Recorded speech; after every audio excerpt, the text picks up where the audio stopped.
Hello, everybody. And welcome to a new stream. Yes, today we are playing the co-pilot open play session of RogueTrader. I'll be on the pilot seat. And I shall be co-piloting. Alright then. So, first things first, I adjusted the sound. Good. Everything should be fine. So, let's go. For the record, I have basically played for about 40 minutes, trying to get the game to function. That sounded nastier than I intended. More of a checking that everything works fine. I didn't spend 40 minutes, playing with settings. Yeah. So, off we go. We will be doing a full campaign of, hopefully, of Warhammer 40k RogueTrader. It is up to date, everything on patch 1.5, all the DLC included. We've never done this before. Nope. So I have no earthly clue what is going on here. I've never touched RogueTrader as a system. Nope. And yeah, we're basically going to dive headfirst in and see how we get on. Yes. That said, we have done the previous Owlcat games, Kingmaker and Wrath of the Righteous, and loved them. I actually think Wrath of the Righteous is the best CRPG ever made. Yep. However, it has to be said our background was with Pathfinder, so we found those games fairly intuitive to play. Even though they're really not. So it's really nice to see straight away that they've done a damn good job of recreating all the difficulty settings. Like this is how you do difficulty options. You have some presets, but choice is everything. Yep. That said, we know nothing about the system, so I'm sticking it on normal and calling it a day. Yeah. We shall of course be building a custom character.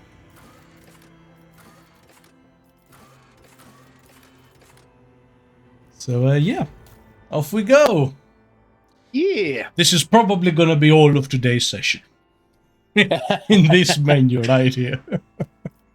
When we were playing Wrath of the Righteous and Kingmaker, it took us a great deal of time to figure out what it is we wanted to play. And I literally think it took us about 15 hours. Building characters, trying them out, going, what if we did this instead? Yeah. Which, to be fair, is, how long it can take to make an actual TTRPG character. So, it was realistic in that sense. So, I'm skipping all of that for now. Yep. Because it will all depend on who we are. Yes. I'm also skipping that because this is probably the most important first choice. Yeah. So, you have an option between an Astra Militarum commander, who looks pretty cool. Looks very cool.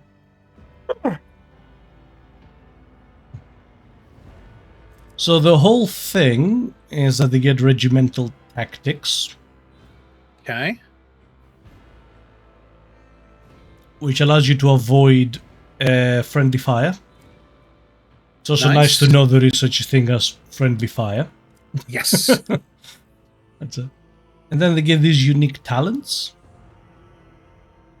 Yeah, while the regimental tactics, which is this feature here, is effective, they all get 20% dodge reduction. So basically, it boosts the regimental tactics in some capacity. Yeah. Then we have the commissar. Again, looks pretty good. Good drip. Tall hat. They get a bonus with a bolt pistol. Yeah. The commissar shoots an allied character. If the ally is a Xenos, it's a critical hit. Yes. Alright. And I imagine that, he actually gets blam as an ability. I love that. Oh god. And that provides boosts to the enemy in some capacity. Yes. Crime Lord. Ooh. Oh, that's pretty cool. That's very cool. Talk about a popped collar, though. Jesus. He has a popped collar on top of another popped collar. Yeah. So he means business. Twin linked pop collars. Twin linked popped collar. Yes. The ultimate ability. So what's his shtick? He gains intelligence bonus stacks of the surefire plan effect. Activation consumes a stack. If he deals damage, he deals more damage. If he moves, he gets bonus to defenses. Okay, so it's a general purpose buff. Yeah. I should also probably be talking about these as well. Hmm. Here we get ballistic skill and fellowship, which is pretty cool actually. Yeah. Probably make a good officer, I think. Yes. Commissar also gets ballistic skill and fellowship. Yep. I'm gonna sneeze. Hang on. Oh. Oh. I got it. Yes. It's quite funny though because I heard you through the wall. And then we have Ministorum Priest, which I don't know what he does, but not my vibe. No, totally not my vibe. Like, look at that. Look at that hat. Also, no shoes. What are we doing? Oh, whoa! No, he's wearing. No. We're not down for this. Although with plus 10 willpower, probably make a good psychic. Yes. A psychic priest. That's a. Yeah. Navy officer. Oh. Now that is some drip. Yeah. Look at that hat. Oh yeah, that's some choice drip. Holy crap. Brace for impact. Grants the brace to... how do I... Oh, there we go. Braced. Plus to deflection for each archetype. Okay. Immunity to force movement and cannot be overpenetrated. Overpenetrated. Yeah. Oh. We are joined by our first time chatter, legendary Kraken. Legendary Kraken 001. 001. Laura Jones hair. Is that here or hair as in the rabbit? I'm not sure. Anyway. But welcome. Welcome. Yes. Anyway. So then we have the Noble. Mm-hmm. That is an entire dog. That is an entire dog. Holy crap. I like the bayonet. Oh yeah, I didn't see that. Yeah, that's nice. So, this is high up on my list of options. That's basically the choose an ally, give them tons of buffs. Yeah. Bonus to intelligence and fellowship, coercion and persuasion. Further boost to your key to power. Yeah. Strong option. There's the sanctioned psyker. Okay, he looks cool. Yeah, pretty cool. He's a psyker, like what do you want? Toughness and willpower, warp and carouse. And he's unique in that he has specializations. Yes. And the arbitrator, Oh, okay. who has some good drip. Yeah, that's a dress uniform, not like the ones in Darktide. No. Very cool. And he doesn't get any abilities by the looks of it. Okay. No, it depends on his... Right, he's got subcategory as well. subclasses. But yeah, Okay. I think we should be either a noble Yep. or a psychic. I really am leaning heavily into the noble. Because I really like that idea of our main character being the clever tactician there and the, you know, just the idea of a rogue trader. That's cool. Yeah, But I like them. it does have to be said, the Psyker is, profoundly cool. We'll get Psykers as companions, though, right? Yeah, exactly. Like, but like this noble. I mean, look at that codpiece, right? I didn't even notice that. Yeah. And if we give him a wicked authoritative mustache, then we get a bonus to our orders, yeah? Probably, like at least a +1. Yeah, yeah. So if we are going for noble, so we have an option for Death World, which is out because it debuffs Fellowship. Yeah. Voidborn. Interesting. Huh. You give a 20. You get a chance to reroll skills, which is nice. That is nice. Hive World potential because it does have a bonus to Fellowship, but he wants to be around his dudes. Yeah. Penalty to willpower though. Forge World penalty to Fellowship, so that's out. Nice. Imperial, who gets +10 to only one skill. Okay. Oh, do they all get +10 though? That's yeah, so you get to supercharge one stat of your choice, which for us would be Fellowship, really. Yeah. And Fortress World, which also has a penalty to Fellowship. So it's got to be Imperial. Yeah. And Fellowship, I'm guessing? Yes, +10. Who said Noble? Yep. So our Triumph. Epics of Brilliance is Persuasion. Illustrious Glory is Commerce. Feat of Greatness is Coercion.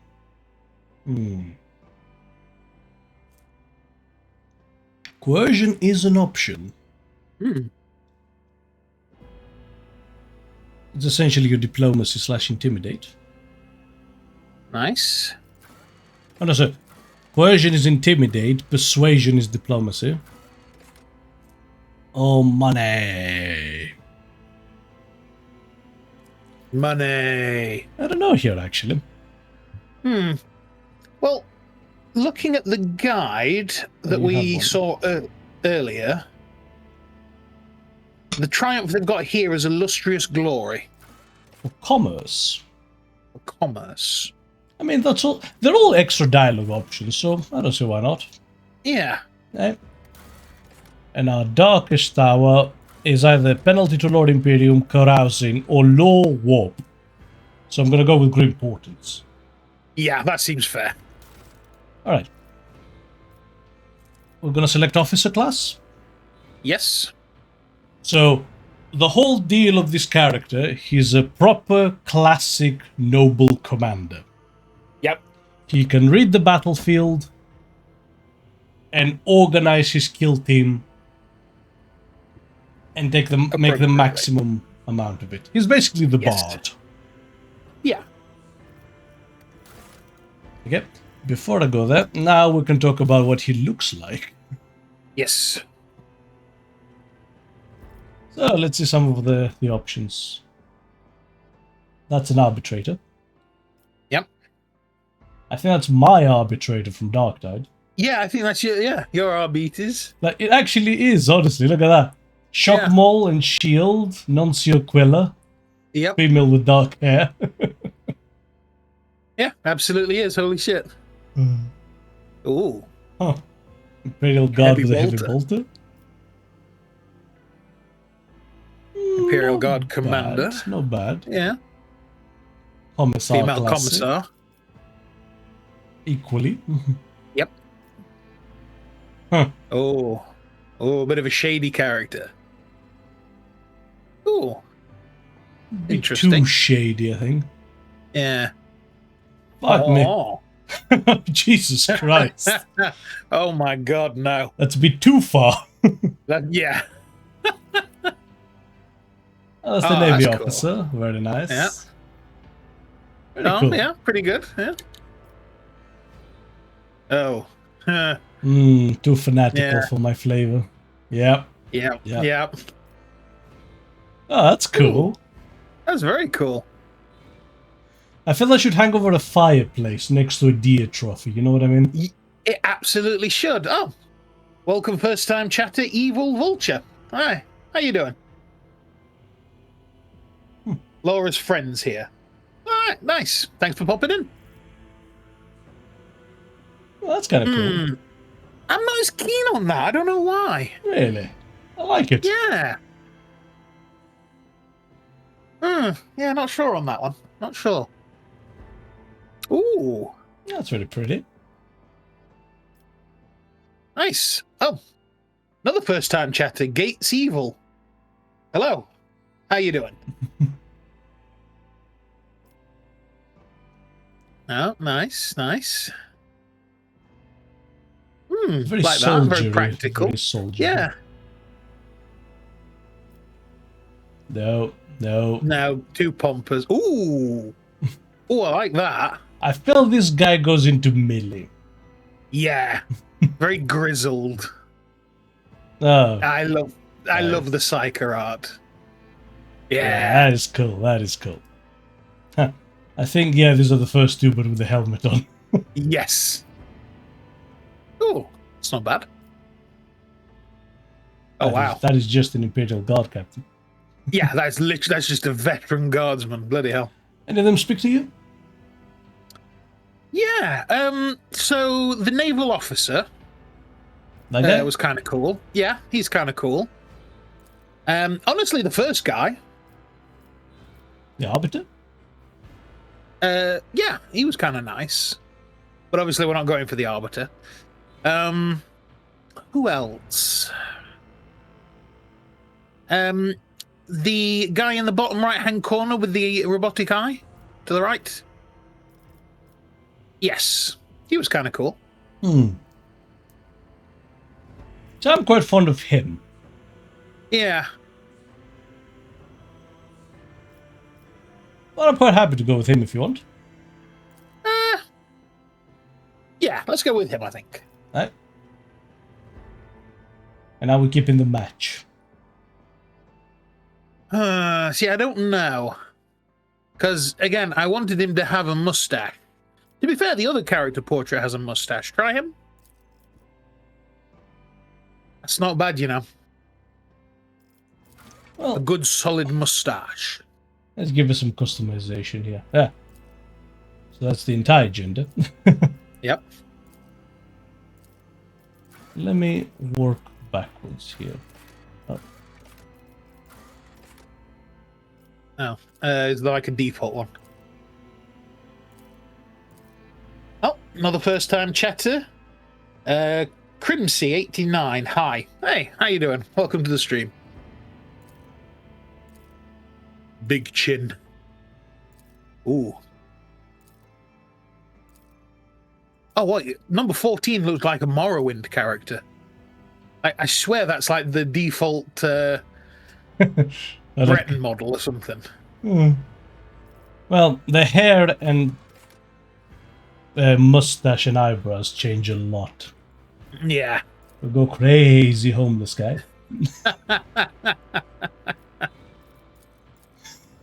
Oh my giddy arm. That is excessively pompous. How much hair gel do you need? That's a wig. That's one of those old English wigs. And underneath it's like that. Yeah, underneath it's like that because, my God. That's an Elder hairstyle. It is. Kinda cool. So, I'm gonna go through them. Yep. No, it needs a bit more volume than that. Less volume. Way less volume. There we go. Bring it back down. No. Very Roman, this. Yeah. Oh, interesting. That ain't bad. Yeah. Nope. Too much man bun.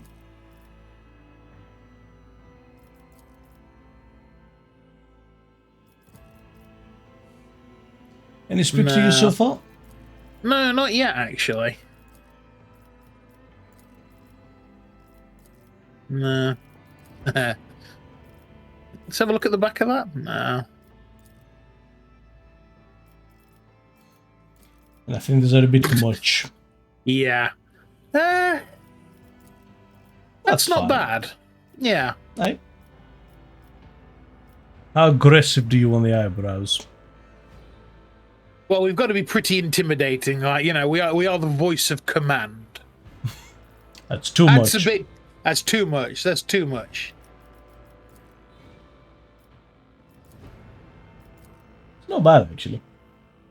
Yeah. Now. Bit of stubble. It's not bad.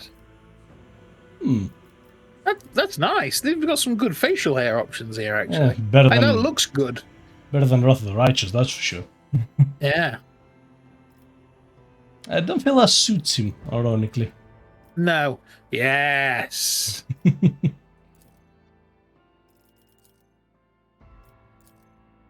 Not quite. Ooh, I like the mutton chops. See, I feel that should be on the Arbiter. Yeah. That is literally what I've got on my Arbiter on... Dark Tide, yeah. Yeah. That's a pretty big moustache. But it's not authoritative, is it? No.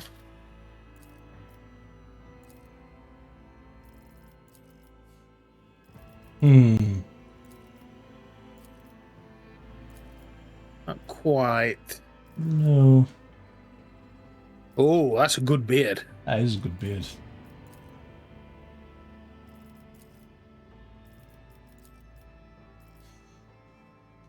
Not authoritative. No, not quite. It's not bushy enough. Yeah. Oh, hey, that's not bad. That's pretty good, actually.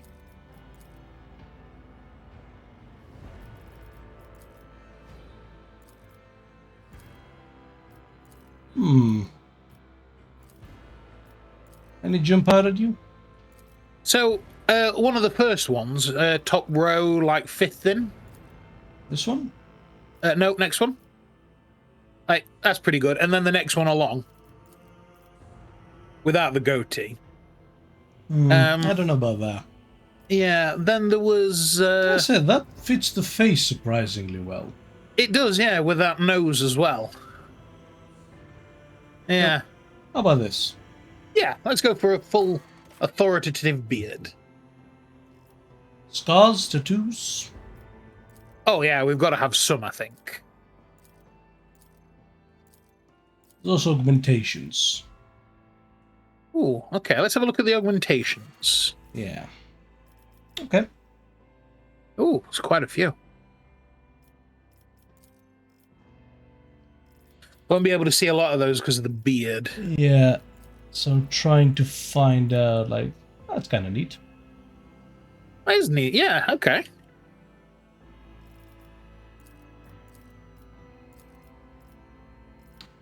Those are a bit much.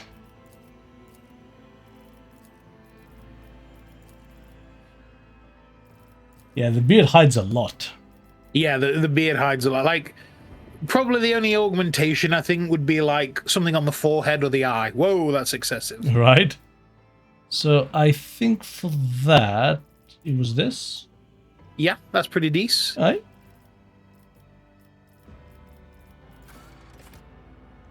So I don't think any face tattoos, because we are a nobleman after all.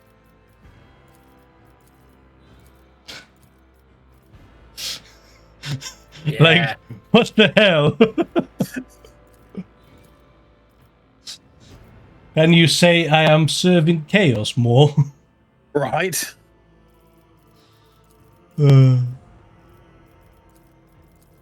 Okay. Any tattoo? What's that? It's makeup. Yeah. We'll go for a slight allegiance to the Mechanicum. Ah. That's actually pretty cool. Even if you remove these, how about that? That's not bad, actually, yeah. Right. I'll bring glory. to my bloodline. So, voices. Fit for the Von Phalancius annals. I'll see you terminated. Not bad. Excellence matters. Deliver their demise. Stay faithful, and we have purified the battlefield of the... I am but a vessel for the higher purpose. Less so. The best defense is a good offense. To arms!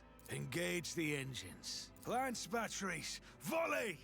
This could be an opportunity. Not quite, Better no. than the second one, but not quite. I will delight my masters with your demise. Ruinous favor prevail. No. The destination is known. What curiosity unveils itself before me?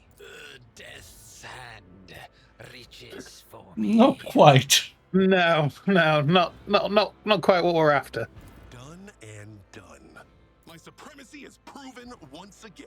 Looks like we have a problem on our hands. Now that's interesting. Done and done. I honestly think bold. A new challenge for Yeah, Yeah. I think that's the way to go. So, something of interest. one last thing to check that I think it was in here. Ah, it was here.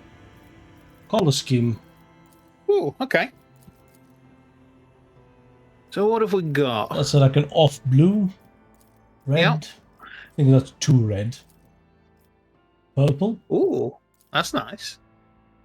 Not quite. Eh. Oh. Ooh, that's nice.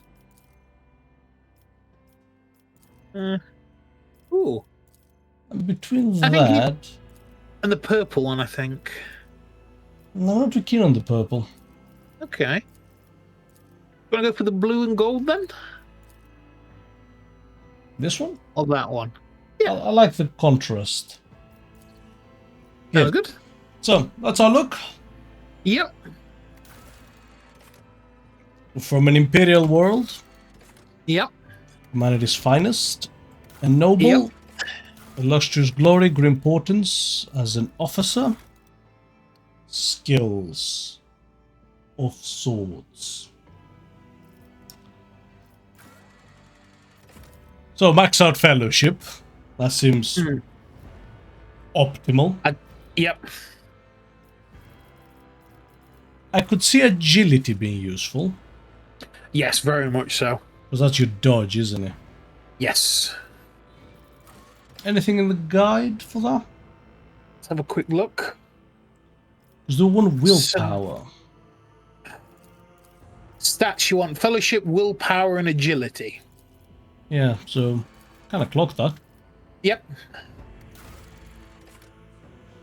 Right, void ship. Ooh, we get to choose. Yeah, there's 2 options. I do not know what the difference is.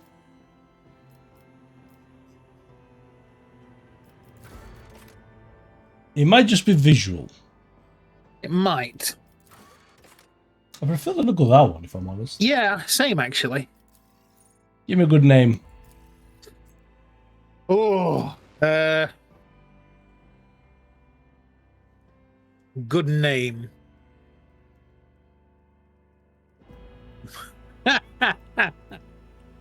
The litany of litanies litany. Well, that would be the classic option, for sure. It's a bit too classic. This is vintage at this point. Right. We could do like a Helldiver type one, you know, the Fist of Democracy. Righteous Absolution. Ooh. That's pretty cool, actually. Eye of Providence. Kind of like that one, actually. Yeah, that's pretty cool.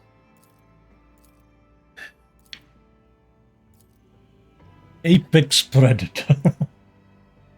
Ooh, Graceful Severity.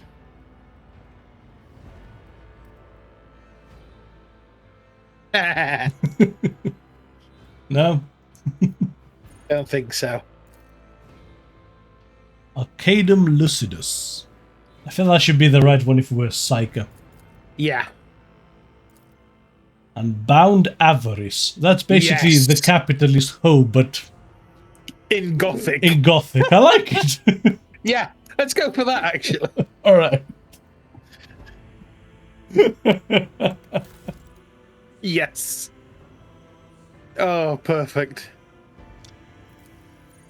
So, any good idea for the name? Houston Brosco. No, we're not cool enough to be a Houston Brosco. Damn it.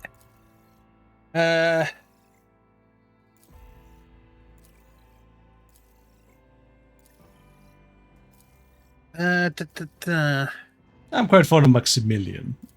Yeah. Should we go for that? Yeah, why not?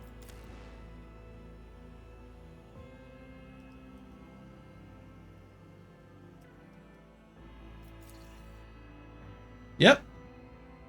Yeah. And off we go. Nice. Let's see what this is all about then.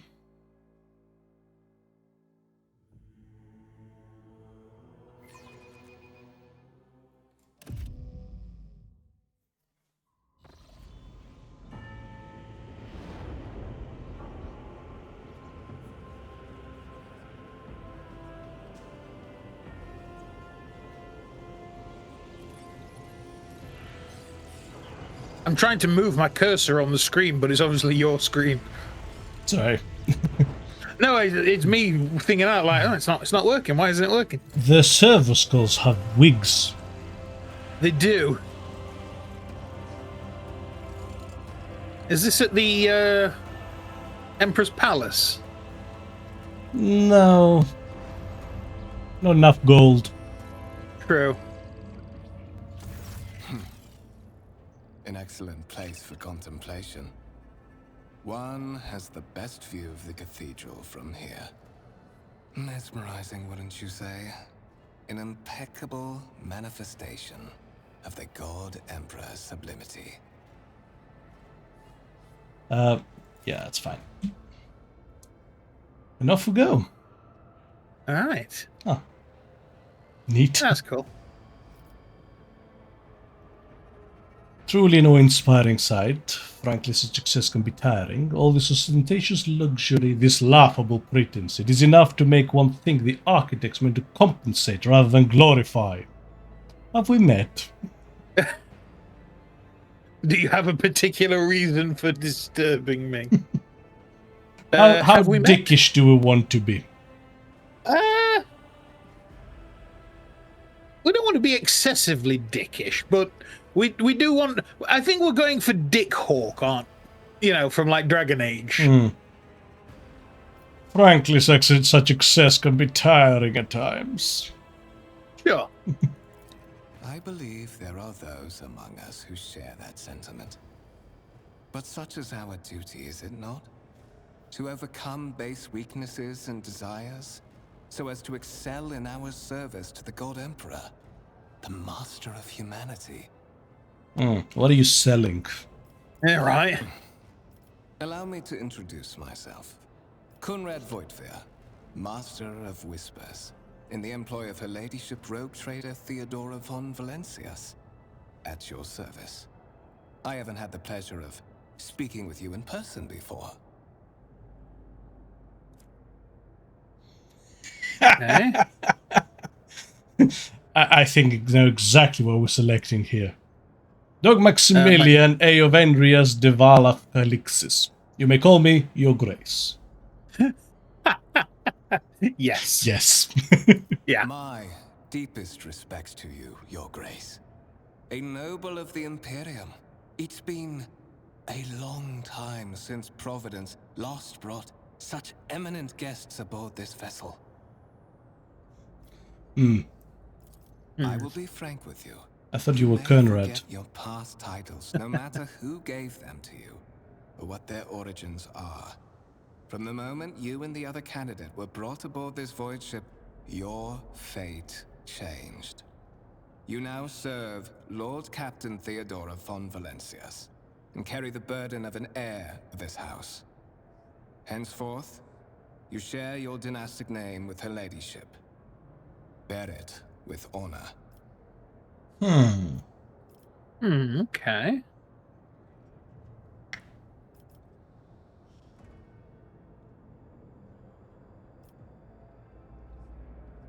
You say I'm What one are of we the going Rogue for? Trader's heirs, so there's another candidate. Yeah. There is. And you will meet him soon enough. Lord Captain is a strange title for Lady Theodora. Surely should be Lady Captain. Right. Such are the traditions of the Imperium. Lord Captain is the title that was established in the annals of the Lex Imperialis at the time when the first rogue traders entered the Gold Emperor's service. And therefore, it is sacrosanct. So we're doing it because we've always done it. Gotcha. So why am I here exactly? So that you may fulfill your blood duty. Whatever obligations you had before, they are henceforth null and void. By order of the Lord Captain, you have been requisitioned to serve the Rogue Trader, indeed blessed by the God Emperor. Your former position may have been different from conventional service as part of one of the institutions of the Imperium, but from now on, a different fate awaits you. One chosen for you by the Lord Captain. I advise you to come to terms with this reality as quickly as possible. So tell me about the one whose ship I found myself on. I would Yes. rather not discuss the Lord Captain behind her back. Especially not on board her ship. No one knows better than I that whispers are wont to attract particularly close attention. Suffice it to say that her ladyship is the bearer of the sacred warrant of trade and a woman of immense power and entitlement. However privileged your position may be, I ask that you do not incur her anger by being disrespectful or obtuse. Lady Theodora despises both qualities. Okay. Curious title, Master of Whispers. What are your To put it responsibilities? plainly, I am the head of the network of spies and informers who serve the interests of House von Valencius. I uncover weak links both among Lady Theodora's retinue and in the ranks of her rivals. I eliminate our vulnerabilities and exploit those of others. Okay. I assume you had some goal in mind when you decided to seek me out. Let us address it. But of course, I have come to invite you to a meeting with Lady Theodora. I imagine you have many questions for your patroness, and I'm sure she has just as many questions for you. It is regrettable that you haven't yet had an opportunity to speak. It has been an arduous voyage thus far. The Lord Captain and Master Edelthrad von Valencius are conversing on the observation platform. Let us join them there. Let us. All right. Let us leave. So, standard controls. Yep. So we have here our inventory with nothing in Cool. it. We appear to have some kind of stub revolver. Alright. That is our character sheet. Okay. Okay. So, oh, that's our dodge chance. That's our dodge reduction. That's cool. And we kind of suck in a straight up fight. Yes. Oh, and that is our alignment, actually. All right. Okay. So dogmatic, heretical, and iconoclast. So is that basically? Oh, okay. So Puritans follow the doctrines and laws of the Imperium to the letter, making compromises with Xenos or using the weapons of enemies of humanity is anathema to them. Anyone who suggests otherwise they consider a heretic who deserves nothing but the severest punishment. We're not going for that, are we? We are not. No. And radical. Always willing to push the boundaries of what is permissible in the quest for the tools and means to achieve their goals. They often use Xenos weaponry and even creations of chaos for their own ends. Many radicals are punished for their heretical acts or even fall victim to their own dubious methods. So, dogmatic is a belief in the holiness and infallibility of the laws of the Imperium, adherence to the precepts of the God Emperor and the Holy Chosen Ones, carrying out his will to the ignorant and unruly masses, unfettered hatred of the enemies of mankind, be they traitors, heretics, xenos, or servants of chaos. You do get bonuses. Yeah. Follower, adherent, votary, fanatic, and zealot. Heretical is devotion to the corruption and taint of the warp through total submission to the basest and darkest impulses of the soul, or constant worship of the ancient gods of the immaterium. Also going all the way to Sound zealot. like us either. An iconoclast. Belief in the value of human life and freedom. Faith in the power of goodwill. Okay. Capable of overcoming the horrors and dangers of the universe without the need for artificial prohibitions. The desire to seek out common ground and compromise rather than uncompromising destruction. And you can be a zealot iconoclast. I believe we should all learn to work together peacefully. By force! It's like those damn what's neutrals, Skiff. What's that DC hero Peacemaker where it's like, yeah, I fight for peace, no matter how many people I have to kill. And we'll have our voice of command. Push an ally to the fully, increase their characteristics, which I think is all of these, by 15 for a turn. Ooh. Additionally, Very nice. All of the officer's abilities can be applied to the target or voice of command from any distance. Very nice. Huh. And you serve me, which is a +5 until the start of your next turn. Yeah. Nice. Cool. And this is what we selected. Yeah. Here's our archetype. Oh boy. Ooh. Oh, these are all our skills. Yeah. Oh, and talents. Oh. Oh boy, oh boy. Oh, yeah. Alright, well, I'll check that later. Yeah. Our reputation with different factions. Okay. And our profit factor. And our biography, which we haven't done. Yeah. Alright. Alright.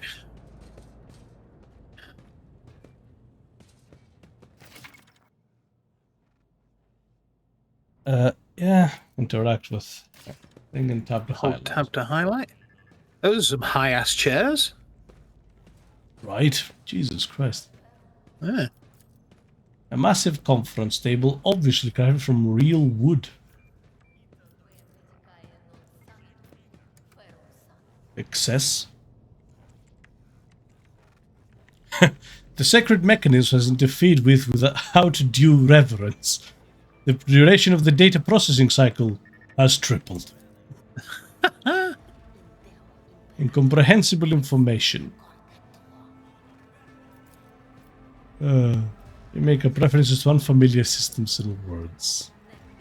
So a bunch of engine seers, steward, mercenary steward. I bet that's our Pathfinder captain equivalent. Yeah. Officers, guests, some kind of shrine.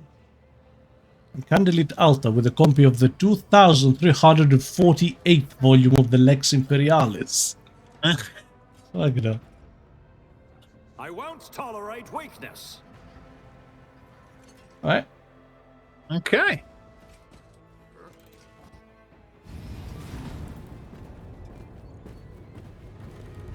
One of the Fon Valencia's trophy rooms. Ooh, tarantula. Perhaps you would like to take a look. Yeah, Now, Lehman after Russ. your audience with the Lord Captain.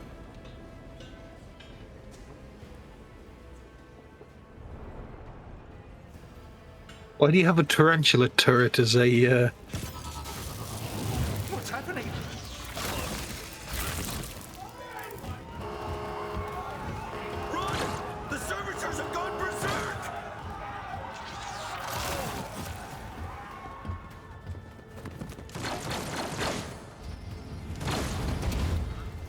Huh. Alright. My wrath! You have been ambushed. So, this is where we are. I don't think we'll have an option to reposition. Nope. Oh, that's the turn order. Yep. Start the battle.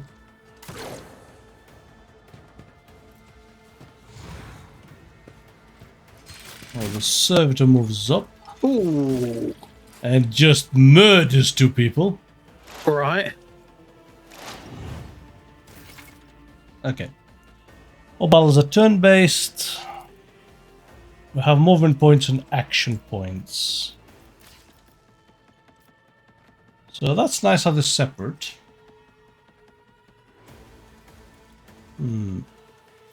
See, this is not our strong suit. Nope. My tactics are flawless. Spend action points on these. Yep. Yeah, that depends on the weapons, that's fine. Okay. Not my specialty. And we can't cast it on ourselves. Oh, but we can cast it on him. Yeah. And we can also give him the voice of command. Has to be an overexerted voice of command. Oh. Absolutely not. Maybe it's Maybe one of the other because- guys? Already done. And then shoot. Yeah. We are not a good shot. Nope. Missed. To the heretic. To be fair, we don't have the ballistic skill for this. No. Ah, Jesus. see, if we both have the same skill set, me duck, we have a problem. Not a problem Yep. for me. Oh, God. Nothing I You can't there. do. See, this is what I'm worried about in Skulls and Shackles. Having amazing skills.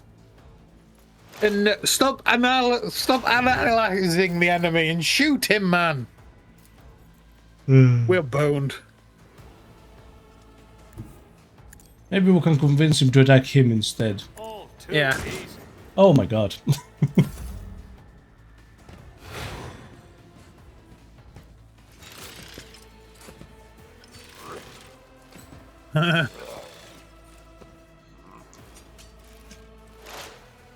Can you stop analyzing him and shoot him already? There we go. Oh wow, that did nothing. Nothing I can't do.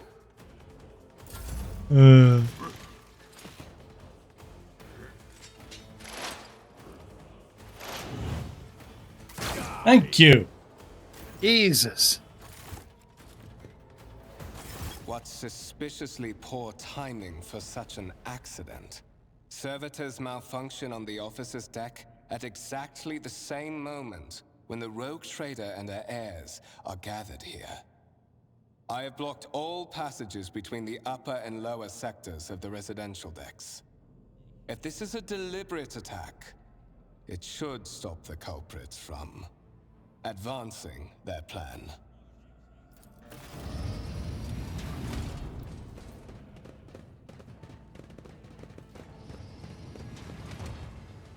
Spread out, no one is allowed to enter the premises. Stations! Afraid I must remain here. For Lady Theodora's safety, I have to oversee the execution of these orders personally. I hope you will have no difficulty reaching the observation platform on your own. It is just at the end of this corridor. Yeah, it's gonna take us a moment, isn't it? Really is, yeah. Look at the upper decks. Alright.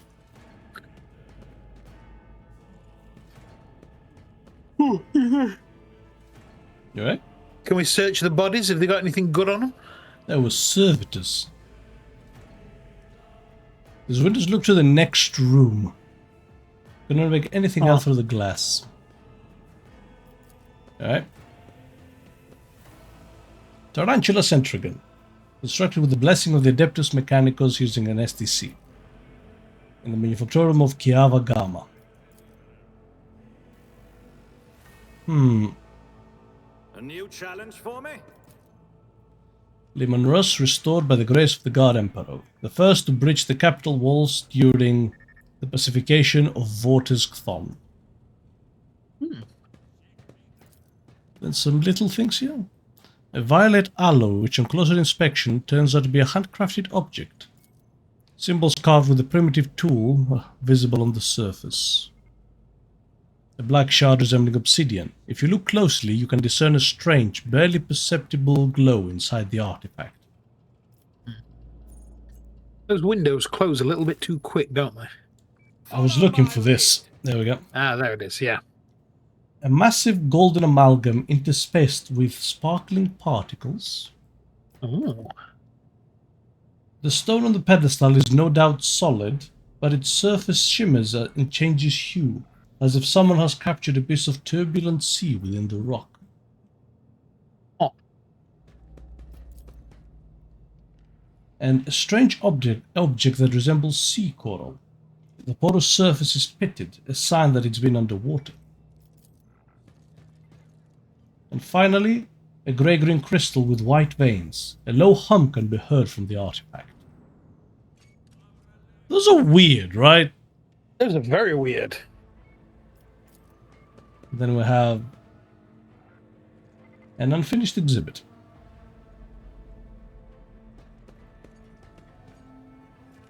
Alright, let's go. It's Let's. about time. Jocasta Sourback. No initiative, no independent thought. Only the omniscience commandments and adherence to protocols. The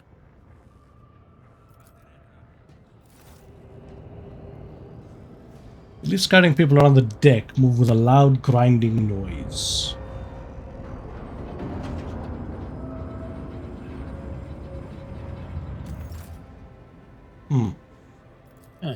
Ominous?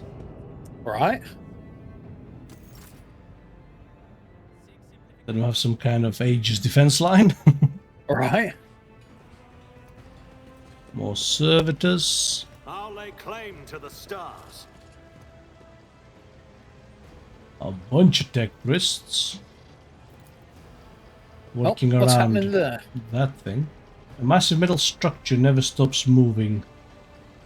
Light bounces off its orbits and figures representing celestial bodies. Oh, we're in the command deck. Ah.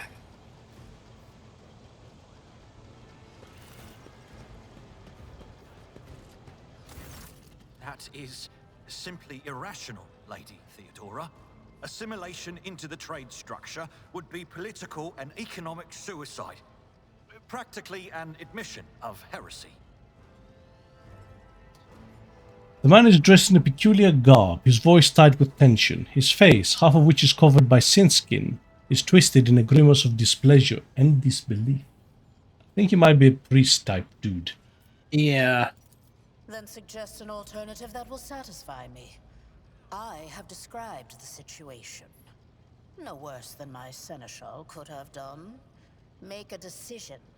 What will you do with Ion 6, Edelthrad? Let's survey our surroundings. Yeah. Your first impression of Edelthrad, who appears to be about 30 years old, is of parchment-like skin stretched over a tightly bundled mass of sinew, implants, and bone. The nervously twitching fingers, the face twisted by a slight tic, and the jerky movements are all signs of some illness or defect that has taken over his physical form. Or chaos! In stark contrast to Edelthrad, Theodora von Valancius' features appear as if they were carved from marble, eternal and indestructible. Head raised high, proud posture, hands clasped casually behind her back. Everything seems to emphasize the difference in status between her and Edelthrad.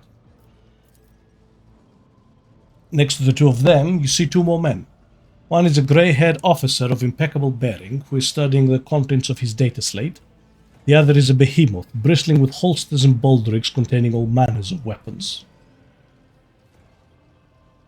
I imagine it would be that guy. Yeah, with the frickin' melter gun hanging off his hip.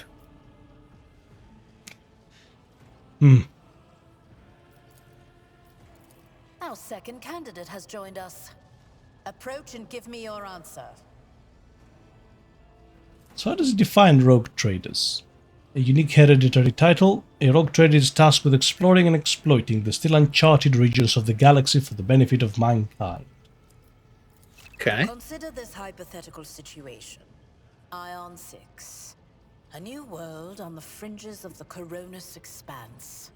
High seismic activity, regular magma eruptions, metamorphic rock deposits, prospects for large-scale mining. The world is populated by natives who worship some heretical underworld spirits that protect those who offer them sacrifices. Flights of fancy, you might say, but attempts to install ore extractors have failed for the second time. The mining crews sent to the planet's surface simply vanished overnight. My question to you is, what would you do with this poisoned treasure? Okay, so that's kind of interesting. It tells us what we've succeeded, but not what our options to do a skill check are. Yeah. So we could very well have failed this and we wouldn't know these were even options. Yeah, potentially, unless these were the only two options and we've succeeded on both of them. Yeah.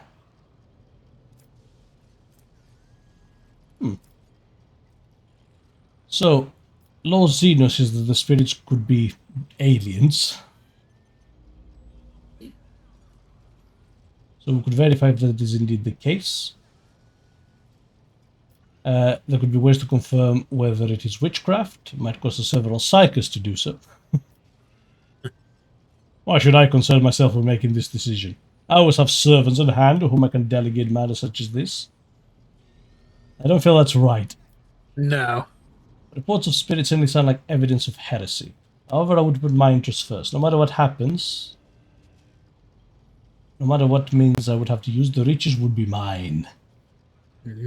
Or it must be purged for the good of the Imperium. Because I'm not answering, I do not know. I'd either say Lord Xenos. Yeah. Or the riches would be mine. I'd say the Lord Xenos as well, actually. Reasonable and prudent. However, chasing after ethereal creatures may prove a rather long and fruitless endeavor. Apart from Xenos, an untrodden planet might be teeming with myriad horrors that are far more dangerous and difficult to eradicate. I suspect that you are simply unaware of their existence. Give a straight answer to a simple question, which, as I understand, was still more than you could do, Edelfred. Boom. We are all servants of the God Emperor, blah blah blah. I find your tone most disagreeable, Edelfred. You will kindly alter the manner of which you address me, or else you will live to regret the consequences. Oh, shut it! I quite like the top one. It's quite the slap. Yeah. Insolent, ignorant upstart. How dare you?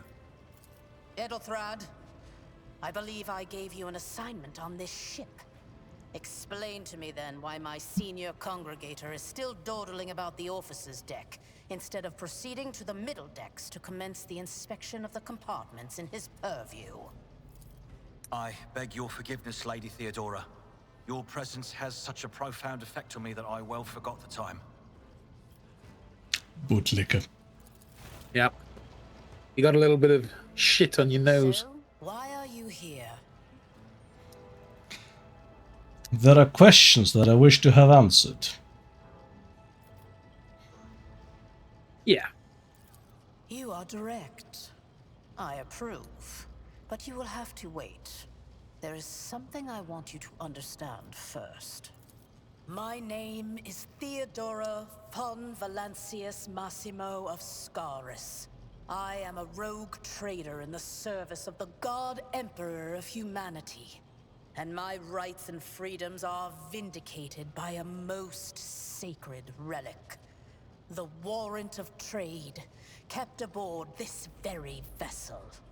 Mine is the honor to venture into the darkness, beyond the Imperium, and carry humanity's light where powers wicked and heretical reign, and bow death and ruin to us all. Bit dramatic. That's exactly what I was thinking. It is my decision alone to determine the fate of whatever I find past the bounds of the explored void. Every world I discover, along with all there is to find thereon. Resources, people, riches, and mysteries, is mine by right. I command millions of lives, rule over numerous planets, and possess fortunes that no planetary governor or commander could dream of amassing. And you are one of those with von Valancius blood in their veins and a rightful claim to this inheritance when the hour comes. One of us. Does this mean there are other competitors? Heirs? I mean targets? I mean heirs?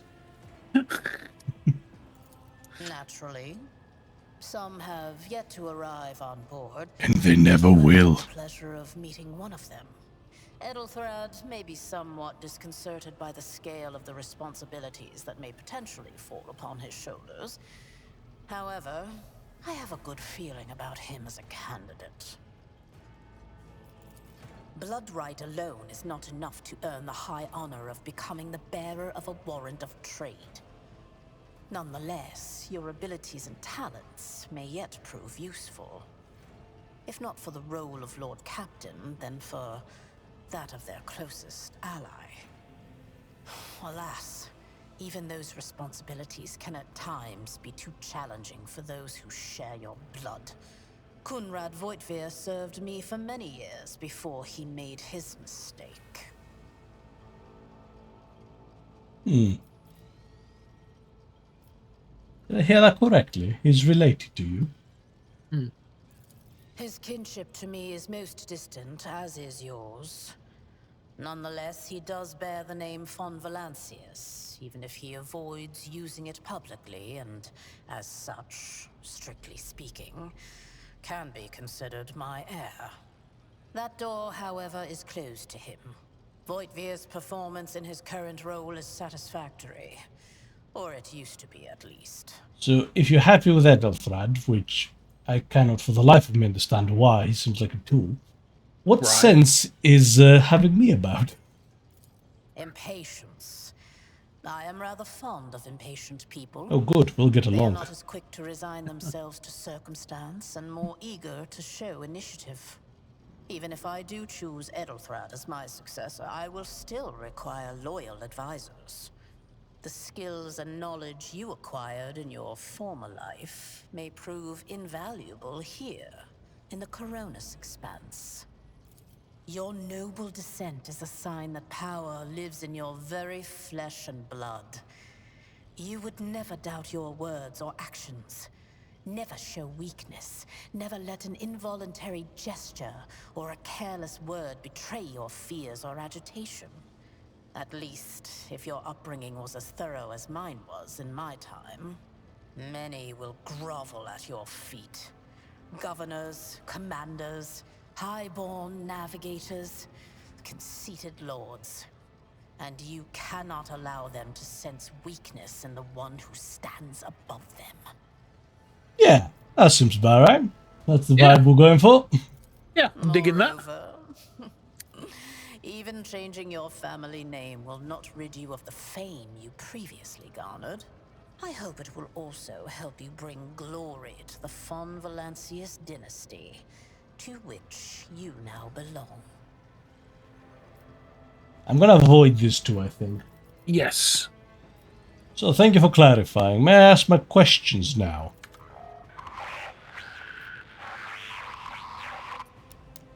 I have some time before the navigator gives the signal to initiate the void ship's translation out of the warp, and my presence is required on the bridge.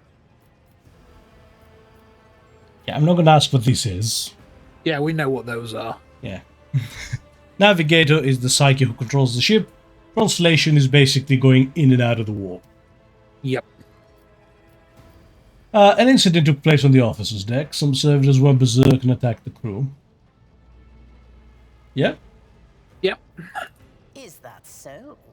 Perhaps the technomats were careless during maintenance. Or it could be the warp playing tricks on us in spite of the Gellerfield. Or perhaps there is something to all the stories about the ship being possessed after all. So many people have died here trying to keep this thing going. I'd be surprised if it wasn't full of angry ghosts. Right. I love how there's no hyperlink for Gellerfield, though. The God Emperor. Yeah. Surely you do not intend to start repeating idle rumors spread about by uneducated riffraff. Enough, Abelard. Such hearsay amuses me. Idira eagerly retells me everything she learns from the whispers of her unseen advisors. This ship is ancient. It has enough hidden nooks, malfunctioning cogitators, and unused compartments to make ignorant folks speak of specters dwelling inside the bulkheads and plotting against those who yet live. Again, this is 40k, so, 50-50 on that one. Let's be realistic. Entirely possible. Where is the ship headed, incidentally? I think the Corona... Is the Corona 6 fans where we are or where we're going? I think it's where we're going. The Rykad system, the domain of RogueTrader Winterscale, one of my peers and rivals. Besides me, 2 other rogue traders exist in the Coronis expanse, and each of them possesses resources comparable to mine. Perhaps you will one day assist House von Valancius in surpassing both of them in affluence and splendor. I will do my best for the affluence and the splendor. I set the course for Rykad on the demand that... for a very specific reason. Perhaps I shall yet apprise you of the purpose for this voyage, but now is not the time. So, what are my current responsibilities? Observe, learn, absorb. It will take time for you to find your bearings aboard this vessel and in your new position. Eventually, I will find a post that suits you as I did for Edelthrad. Until that time comes, consider yourself my aide. I'm going to avoid that too, I think. Yeah, that seems a bit lapdoggish. No more I questions. shall head to... That didn't sound good. Disturbances reported on the adjacent decks. Seneschal, if the need arises, protect the new blood. It is possible that the chance to prove your worth may present itself sooner than you may have anticipated.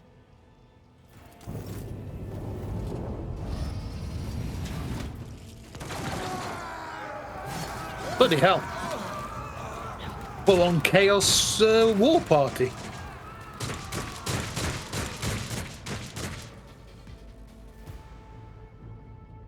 Submit, and you'll die quickly. Bloody hell. Alright. No. Start the What do battle. we got? I can handle this. Oh, she has a plasma gun. Tactics are the Whoa, best and just iced 3 people. Stay vigilant. Whoa! Oh! Crush the feeble!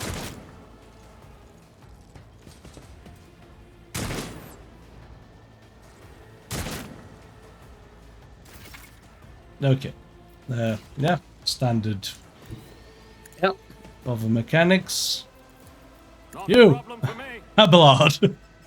Serve me! I don't have time for this. And, oh, holy shit, I hit. You killed him. Sod off! Nothing I can't do. Let's reload. Yep.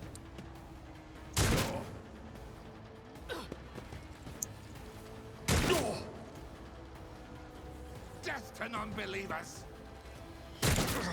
Ow. Brace yourself. Yeah. No mercy for heretics.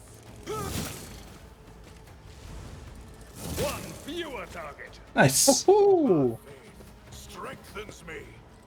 For the glory. Ah, okay. Imperium. Jesus Christ.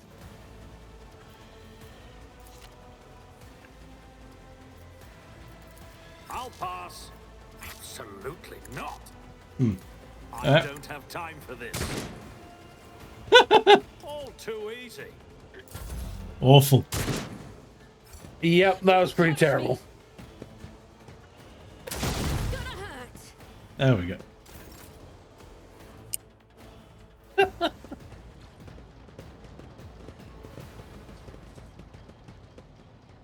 Mort, take a team with you and clear a path to the transport line.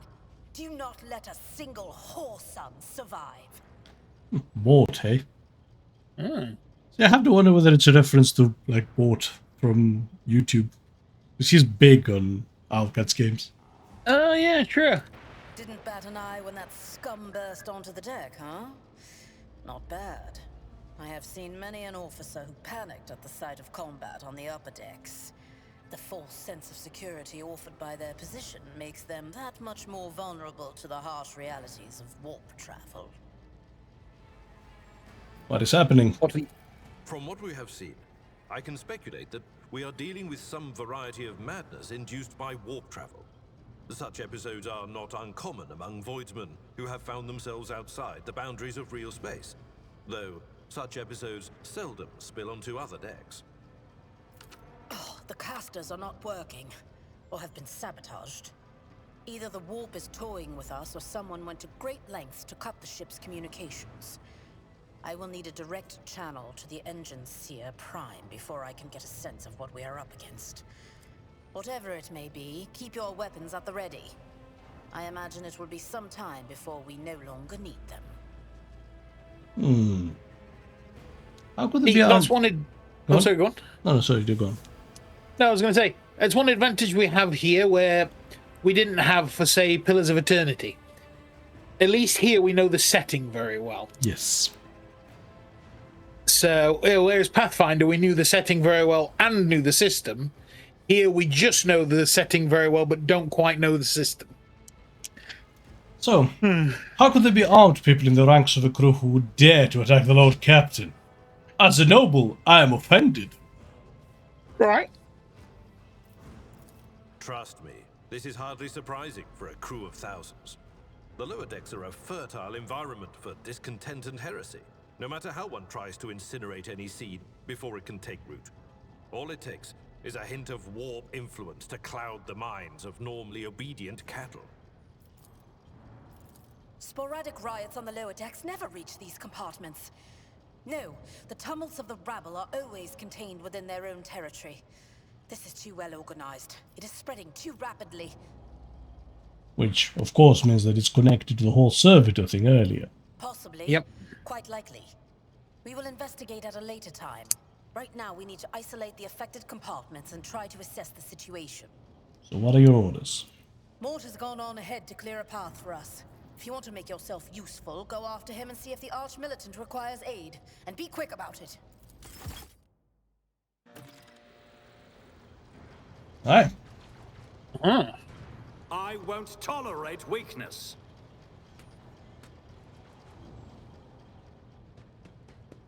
Alright. So back out here, maybe? Yep, I think so. Oh. Oh. It's all kicking off. Yeah. You see the traitor, you kill that traitor! The guns are improvised, apparently. Oh.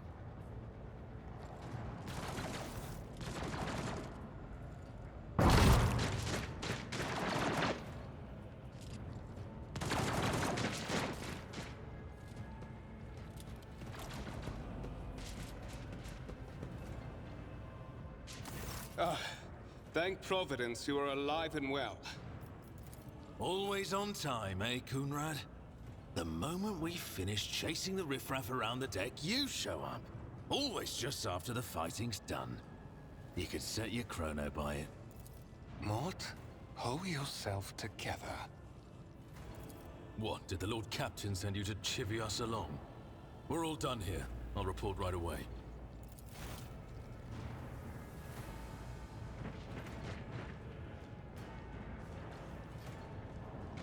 Master of Whispers, what is happening on my ship? The Voxnet is silent. The Vox Master is not responding. Armed assailants have stormed the officer's deck, and my arch-militant just destroyed several more heretics on the way here. Is this a severe case of warp madness? Have some of my crew lost their minds and forgotten who they are and whom they serve? Report! Warp madness. The deep space craze, as the old sailors called it.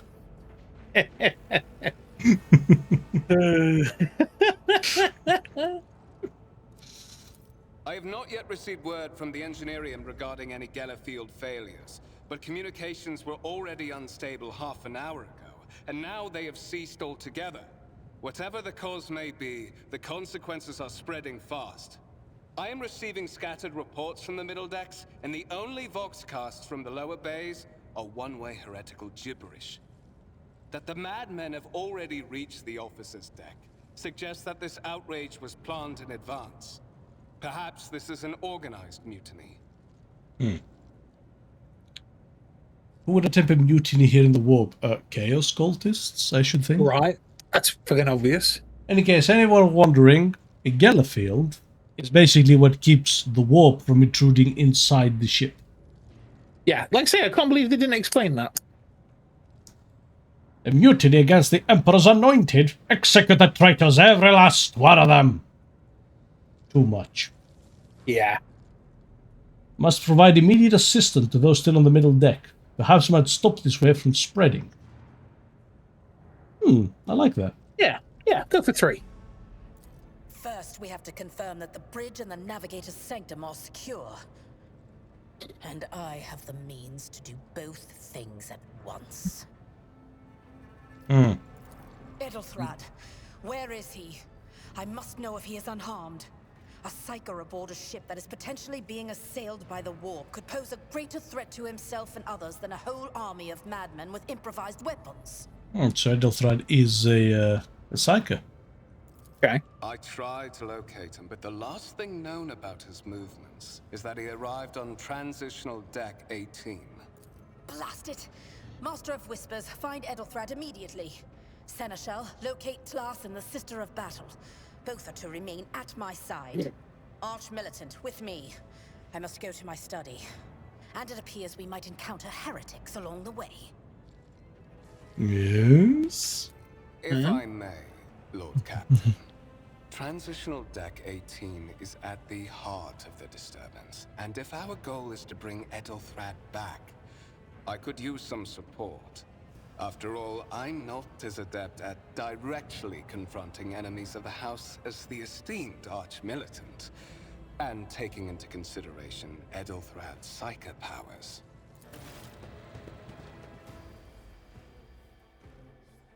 Then it's settled. Find Edelthrad and bring him here. In whatever state you find him. This elevator leads to restricted compartments such as my personal chambers and the bridge. Do not let me down. I require you both. Do you understand? I think this is the time to just toe the line. Yeah. Then move out! Mort, come.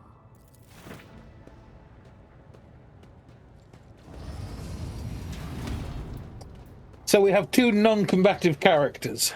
We're fucked. Yep. I have a gun, which is decorative. Are you ready to head to 18? It is a long walk, and you do not even have proper gear.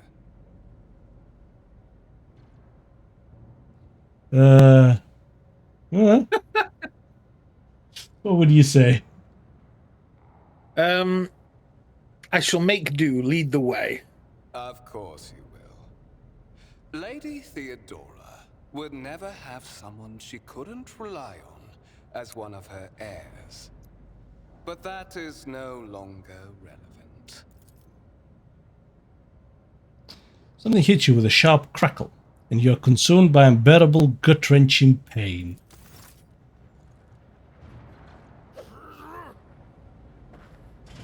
Aha! I promise you a special destiny, Maximilian. It is time to fulfill it. Why are you rummaging around me? I have a gun that is decorative. Right. Why do you even have the gun? It's a long story, Conrad. Neat. Neat.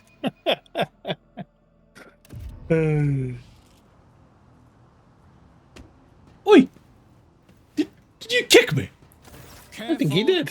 You will die 1,000 deaths. With our guest, he has an important mission to complete during our visit to the Warrant Chamber. And for that, I need him breathing. Oh, you are back with us, I see. Delightful. Fight fair, you two-faced scum! You are the one behind this mayhem. Yeah. How perceptive of you. I'll help you with the next insight. I need you here for your blood. You have the option to share it voluntarily, or I will squeeze it out of you myself. We are in the anteroom of the Warrant Chamber, this void ship's most hallowed vault. There, beyond those gates, lies the relic that gives Theodora all of her power. The sacred Warrant of Trade. Only one obstacle remains on my path to obtaining it. The gates to the chamber are guarded by the Sentinel, an ancient device that will only open the door to a true heir of the dynasty. I expected to do this part myself, but never mind. You will offer your blood to the Sentinel. One thing that instantly grabbed my attention. Look at all the candles! Right. Like, Fucking who has to light all these bastards? a good third of this ship must be wax. What is it, inbred? Is your blood too thin for the Sentinel? Oh, yes. On the contrary, the Warp's blessing has raised me too much above your kind, Fon Valencius. The Sentinel refused to submit to me. But you can help. After all, isn't that what family is for? Sorry, Yes. pathetic excuse to even have of your apostasy, you sordid, wretched piece of grog shit. Yes. Wretched. What do you know about wretchedness? Theodora's cur. Are you hoping to buy a grain of her indulgence with your blind loyalty? Oh, I know this delusion. But thank the gods it no longer has power over me. Humanity can rot.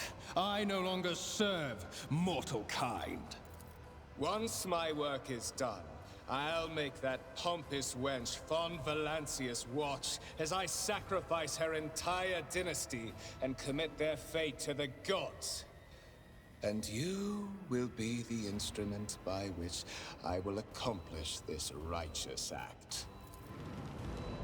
So, I also noticed that he pulled a weird blade. Yes. The blade flashes in the dim light and drops of blood appear on your palm. For a brief moment you feel nauseous, your head is spinning, and then quiet whispers begin to flood your mind. More and more sourceless voices echo each other, drowning out of your own thoughts, replacing them with a singular urge. Go to the gate. Go to the gate. Fight the voice in your head. Yeah. No one tells me what to do. I tell people what to do. Can you be arrogant enough to resist the warp? Yes. The voice in your head giggle and mock your desperate outcry. You feel this intruding influence forcing you onto your feet and making you take a step towards the gates looming in the center of the chamber. Some zinc shit that is. Right. Skill tests in dialogue. Oh, yeah. In the gateway you see a cogitator with a human likeness built into the front panel. As you approach, it also twitches slightly. This is a servitor, an obedient automaton created from a lobotomized human being. The sentinel turns its head to you, one of its eye sockets lighting with two ember-like irises. Let's examine it. Yeah.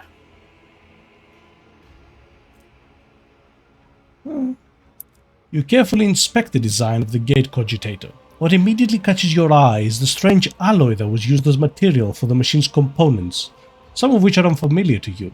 You suspect this might be some kind of archaeotech relic. Some dark age of technology shit. Yeah. The servitor on the gate begins to move. With a screeching and groaning of metal, it leans forward, closer to you. Its lower jaw opens with a drawn-out shriek, much wider than a jaw of any living human could. The servitor's mouth is filled with sharp metallic fangs that glint in the dim light. The vid screen to your right of you lights up, showing strings of mysterious symbols on a green background. A whisper runs through your consciousness, insisting, demanding sacrifice. The voices that filled your head after Voitver wounded you with his blade did not go away. On the contrary, their source coiled itself into a tight knot somewhere in the depths of your mind. Examine the sentinel? Yeah. The servitor looks noticeably different from the ones you're used to.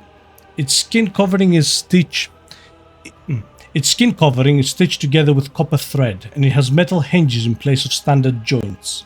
It seems that the creators of the Sentinel did everything to ensure that the service life of this unit would be much longer than that of ordinary automatons. Look around. Yep. Did you forget something? I suggest you hurry. Look for a weapon. Yes. You look around in the hopes of finding at least something that could work as a weapon. Your search is in vain. The chamber anteroom is completely empty and in perfect working condition. An airy broken panel, a protruding piece of rebar in sight. So let's put our mouth in the jaw.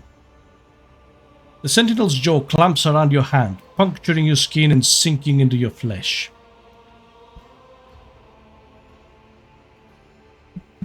Apologies, I sneezed. A few dark drops fall into the servitor's throat, and immediately you hear humming as the servo motors start up and the pumps stir into motion. The vid screen of the cogitator flickers. Several long minutes pass.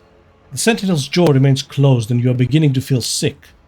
Perhaps if you were to lean against the gate you could catch your breath, maybe even close your eyes and pretend none of this has ever... High levels of caustic humors. The subject is in a state of heightened stress. Do you require assistance? You do not understand where this quiet voice is coming from, crackling like static. Is it the sentinel? The cogitator? Is it a figment of your weary mind? Whichever it is, you can clearly hear every word. Who is this? Genetic code identified. Child of House von Valancius. Do you require assistance? Yeah, speakers in its shoulders. There's anti-tampering. Yeah, that is cool. If you're not opening the thing while being calm, that is cool. That's good. That's good design. You hear a displeasing grunt in your mind, as if the lurking entity has sensed something that is not to its liking. Yes, Sentinel. Traitors threaten my life and the safety of the warrant. Yep. Pain shoots through your head and subsides just as quickly. It would seem the entity coiled in your subconscious does not have the ability to do you any real harm. Request accepted. Initiating defense protocol.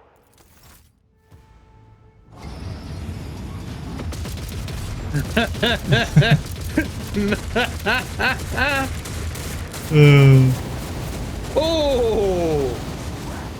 There is still another way.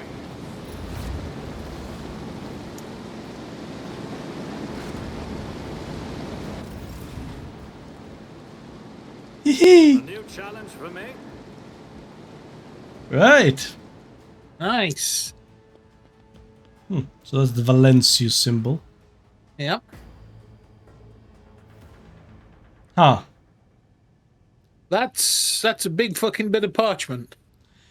So, okay, Did you think the Warrant of Trade was going to be like wallpaper sized? No, I didn't. Like I expected like a scroll sized kind of affair. Yeah, this is a bit extra. Like, what were you planning to take it with you? Right? You're the moving team in a van.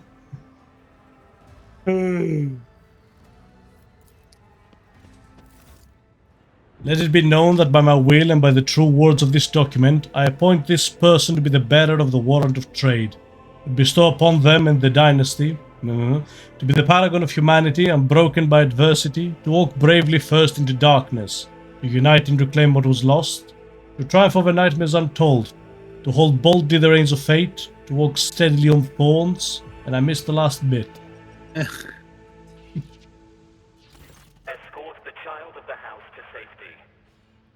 I mean, I look 30. Right. Actually, no, I look younger than that, and I'm 30.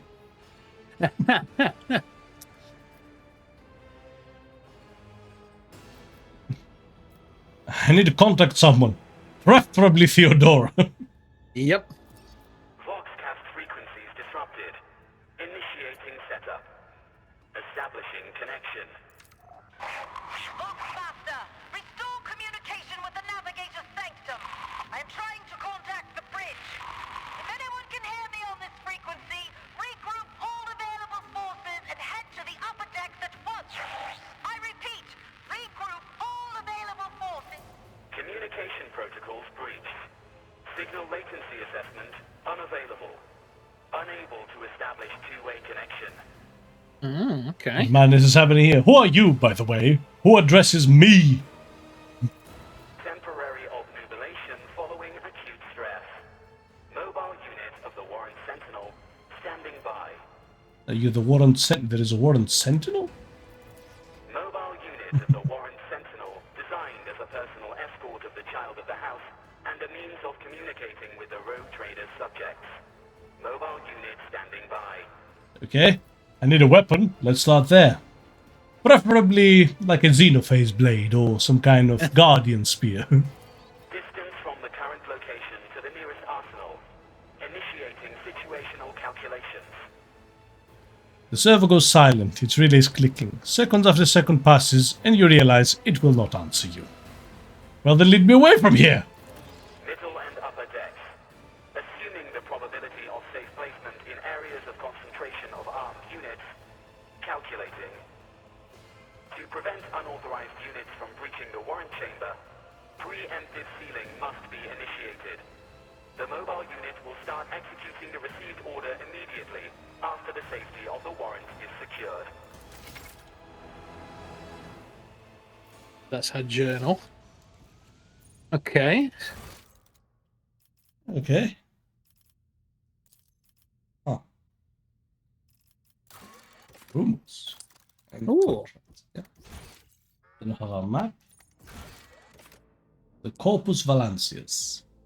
So that's our what do you call it? Not almanac. Codex. Codex, that's the one. Cargo management. Neat. Oh, an affirmation. An editor. Oh, cool. How about we go all the way back here, right? Yep. Ooh, even better. And we're in the middle. Yes, surrounded by everybody.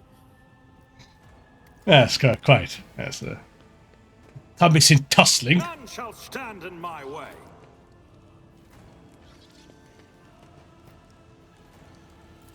Let's seal the chamber. Yep. Wouldn't want someone stealing my warrant. I mean, Theodora's warrant.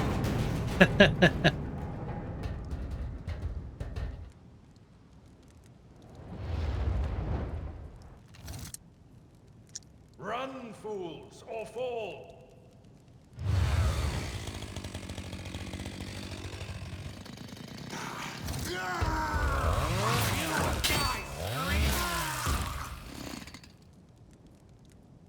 Alright, pretty badass. Master, Whatever are you doing in the Warren Chamber? How did you... Throne preserve me. What is the meaning of this?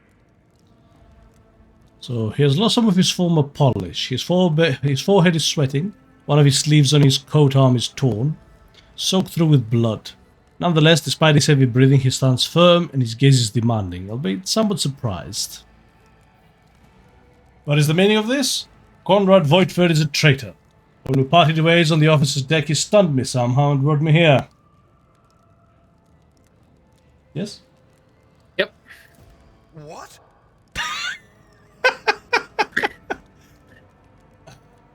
It's one of those, okay. Conrad Voigtver is a traitor.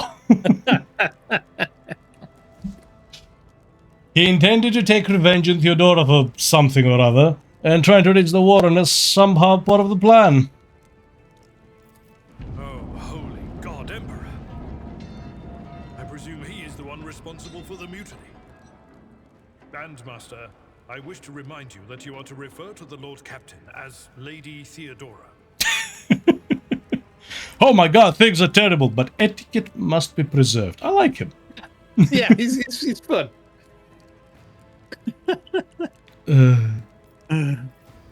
One thing I do know about the warrants of trade is that they are all sealed with a sample of the Emperor's blood.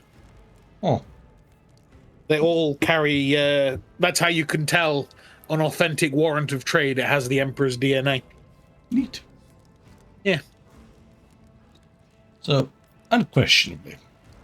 I mean, when we're the RogueTrader, we wouldn't want it any other way, would we now? Yes, Exactly. precious. Absolutely. Saints' blood! And it is small wonder that the heretics are so well organized. I thought his order to seal the passages between decks was his attempt to stop the attackers from spreading to other levels.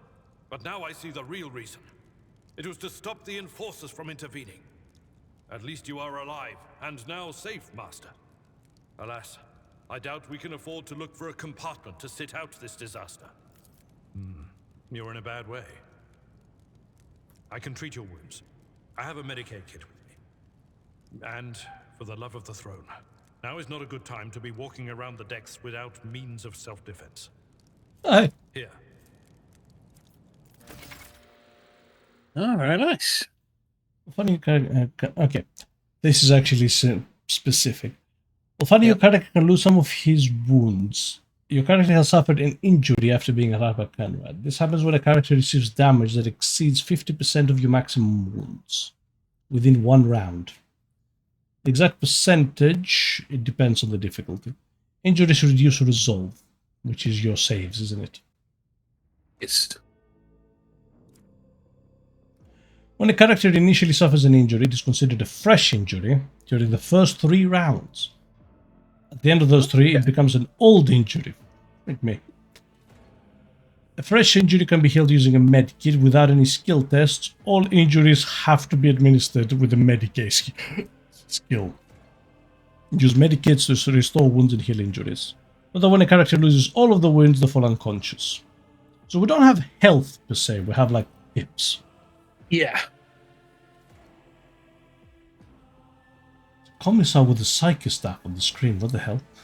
Right. Once the combat is over, the wounds of all party members are replenished automatically, but any injuries remain. Okay. So you want to treat them early? Yes.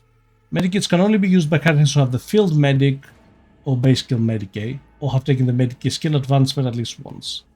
Whenever a character uses the medikit in battle, a skill test determines the number of wounds that will be restored. And Abelard can hit. Okay. So first of all, yeah, it's fine.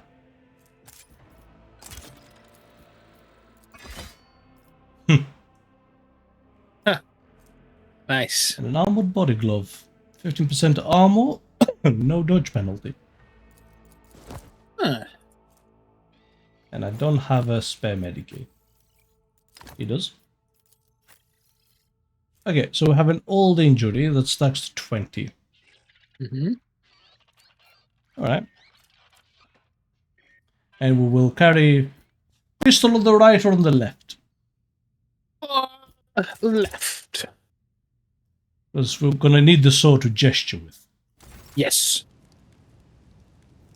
Not to use, God, no. What advice? So, there's also some pips on the Medicaid. Oh, ah. Whoa. Sorry. I have the F keys tuned to OBS. Yeah. That is a noticeable improvement. Now you're prepared for the trials ahead. The lower decks are teeming with heretics instigating the rabble to revolt. But that is the least of our problems. The ship's enforcers are rounding up the scoundrels and suppressing the resistance. The situation on the middle decks is much worse, although strike teams have already been dispatched there. All communication with the bridge and the engineering bay was lost. So, apart from scattered voxcasts, we have no information to go on. But that is not the worst of it all. All these jolts and shaking are most alarming. These are signs that the navigator and the master helmsman are having difficulty translating the ship out of the warp and into real space. I fear that they may have already lost control. We must reach the navigator's sanctum and get a handle on the situation. If we can manage that, some aboard this vessel may yet survive. Hmm.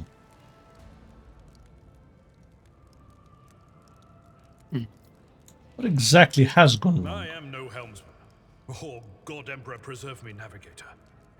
However, I have spent my entire life aboard void ships equipped with warp drives, and I know that portents such as these do not bode well. It could be that the Geller field has faltered. Perhaps the navigator was struck down by warp corruption and is fighting for the last shreds of his humanity as we speak. If we get thrown off course, we will be forever lost in the war. Naturally, we would likely not have long to live in that scenario. But I will not resign myself to such an outcome just yet. Incidentally, when that happens to an orc ship, the orcs have a very specific name for that. In-flight entertainment. Yes, a good time will be had by all. So how did you find me, by the way? You sent me a Vox message. Specifically, a Vox cast on the officer's frequency, which I had the good fortune to receive. Oh, well. You mean to say you did no such thing? I think the Warren Sentinel sent the message. Yes. Warren Sentinel? The Lord Captain barely ever ventures down to the chamber, and I was at her side only once or twice when she did. And I did not see anything of the sort. Hmm. The Warren Chamber is an ancient and rather sacred mechanism that the ship's tech priests treat with the utmost reverence. I assume that whatever it is that you did, you must have activated certain processes and caused the Sentinel to awaken. But then, why did none of it happen when Lady Theodora did the same? Oh. Interesting. Oh. I was thinking now Lady Theodora is on the dodgy side. Perhaps. Because if she... Did he say that she couldn't open the door, or that she's never opened the door? She's never activated the Sentinel. She's never activated the Sentinel. Interesting. Maybe because, you know, she was calm when doing it. Could be something that simple. Yeah. What can we find in the Navigator Sanctum? During warp transit, the Sanctum is closed to all who are not involved in traversing the Empyrean. And for good reason. For the Navigator to open their third eye and perceive the way, the Sanctum must be bathed in the energies of the Immaterium. Only a Navigator can withstand such an ordeal. For the rest of us, any contact with the warp is fraught with perils such as loss of sanity, spontaneous mutations, and death. I feel that's like the warnings on like drugs. Yeah. May cause loss of sanity, spontaneous mutations, and death. I had one of Theodora's Voxcasts. Lady Theodora's. Yes, yes. Which one? The last one I received was about the Navigator's Sanctum, and that was a good while ago. In any case, let us hope that the Lord Captain is well, and safely in charge of the ship's defense. In the meantime, we must do all we can to prevent the ship from veering off course. The Navigator Sanctum, then. Very well. Will you lead the way? Absolutely. Let us proceed. Loyal sons and daughters of the God Emperor! Fight the heresy and corruption that threatens to consume our home! And with all your might, destroy those who have dared! The Lord Captain is calling her crew to battle, which means the Vox networks are set up for broadcast transmission, not message exchange. Splendid. While the Rogue Trader inspires proper resolve to fight in her subjects, you and I shall prove that her trust in us is well deserved. So what you're saying is that you are up for being inspired to great deeds. Most excellent. Most excellent indeed. Oh, jolly good, jolly good. Death will find you soon enough! Your Emperor won't save you! Okay. Oh, guns, but from what I can tell. Yep.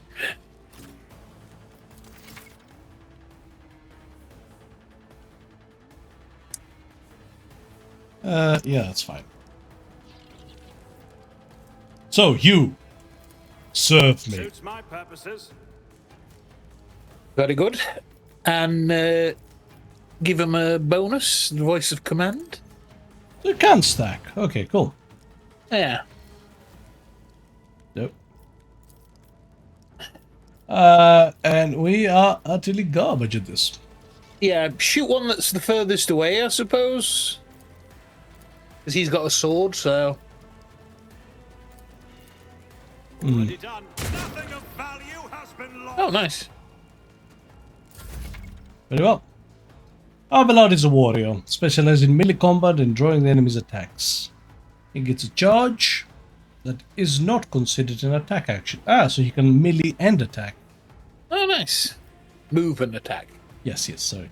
Yeah. Can only be used if the character is 2 or more cells away from the target. Unlike single shots, melee attacks hit automatically with no need for a roll. Oh! Okay. Oh. That's an interesting trade-off.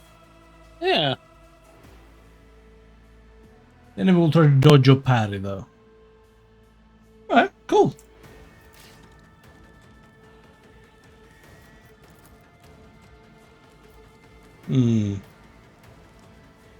Victory is imminent. Reduced to dust. And melee weapons can make attacks of opportunity in adjacent squares. There we go. Okay. At your beck and call. And then brace him for impact. I serve the ruinous powers. Nice. Harry? Harry? Harry? Death to the weak.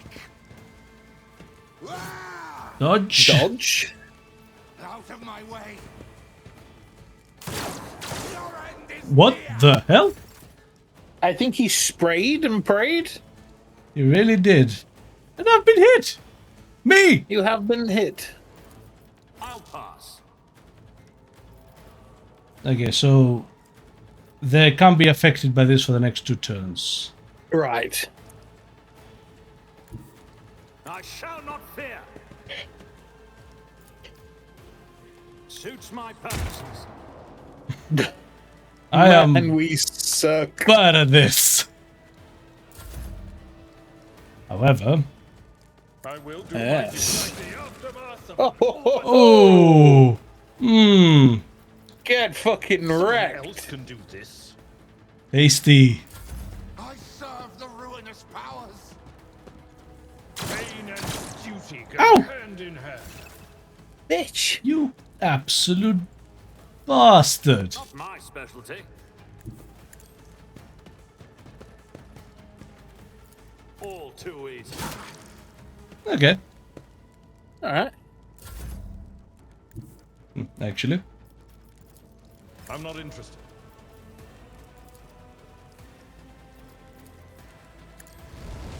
One view at a time. Right. Nice. Ooh.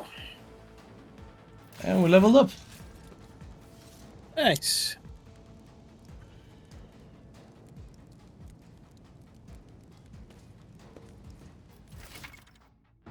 Loot. Loot. Trophies.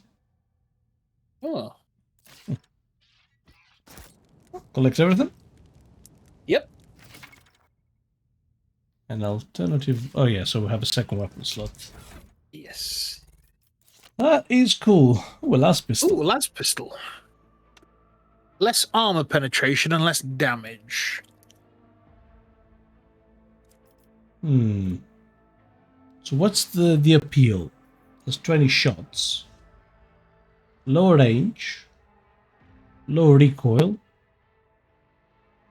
Effective against targets in cover and targets with dodge. Ah, that's cool. Yeah. I put some on his back. Hang on, I didn't see that.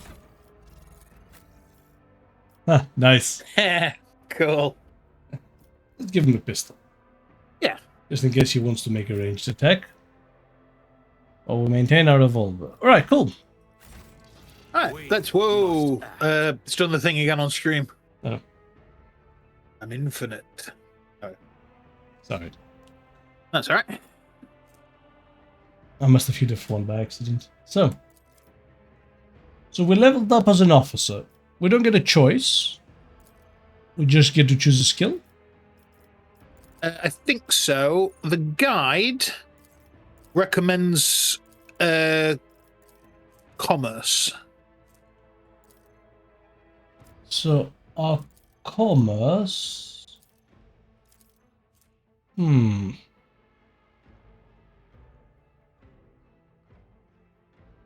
kind of like the idea of persuasion, but making more money would be nice. If that's what commerce is. I think it is, yeah. Alright. Let's get commerce. Alright. And as for Abelard, he's a warrior. Yep. So, athletics or carousing? His carousing is actually quite high. Mm-hmm.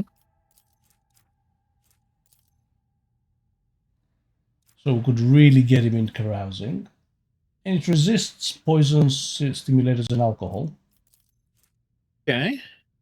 Okay, let's go for carousing. Alright. Sorry, bear with me 1 second. I'm just going to have to nip to the loo. In fact, actually, let's take a break. Yeah, break sounds good. Alright, back in a sec.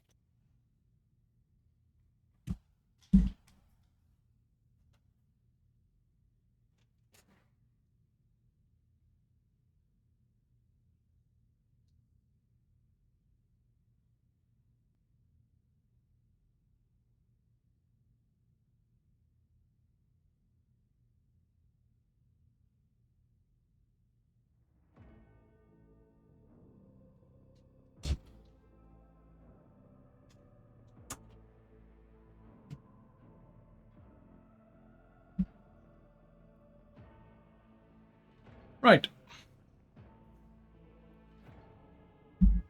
We're back. Are you back? I can't hear you.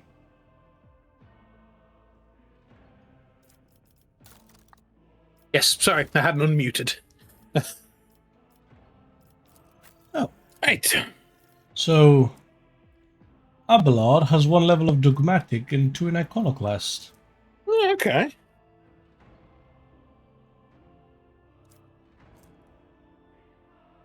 Yeah.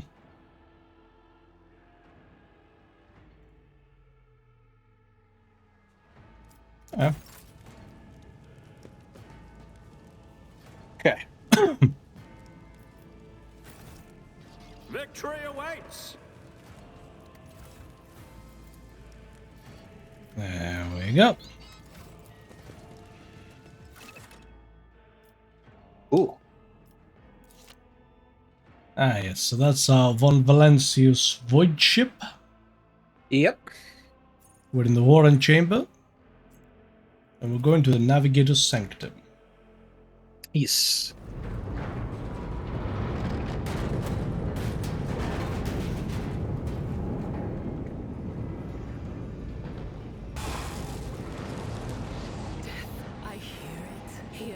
On the threshold of the blinded guide, doom comes from the heavens. Master, watch your head. Tactical roll. Idira, would it be too much to ask that you phrase your soothsayings plainly for once? That was too close.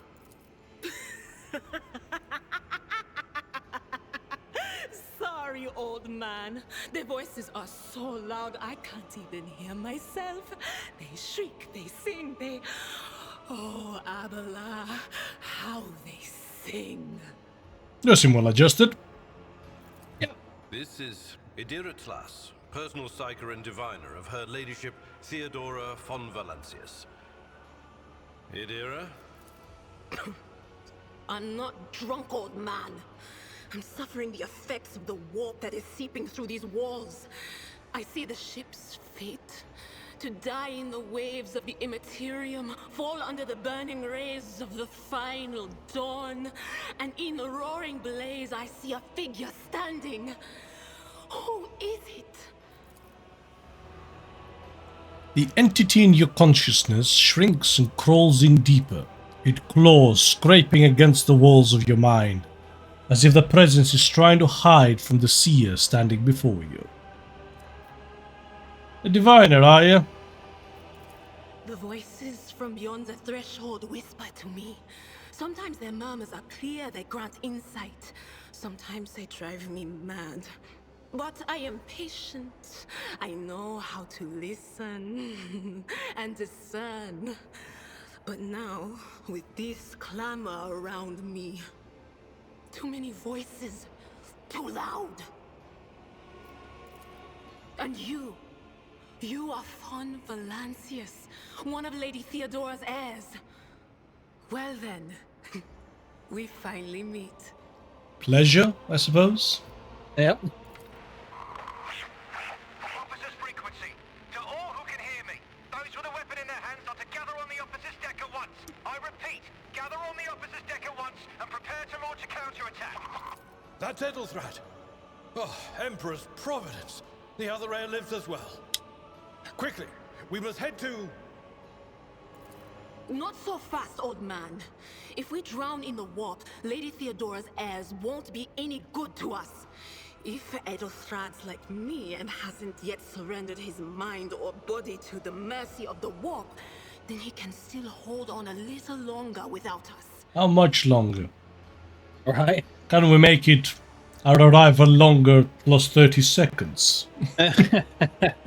Just asking, you know, in case. Blast it. You're right.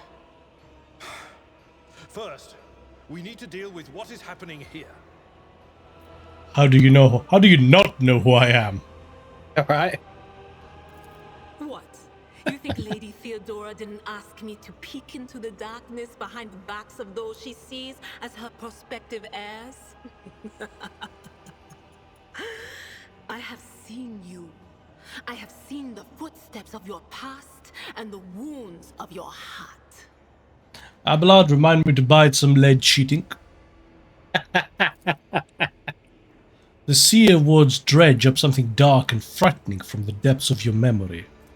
Your soul has been tainted by the influence of warp sorcery, and it seems you will never be rid of it. Oh, that's on our past. It's the -5 low warp. Yes. What are you doing here? The whispers called me. The ones I could make out among all the screams and screeches.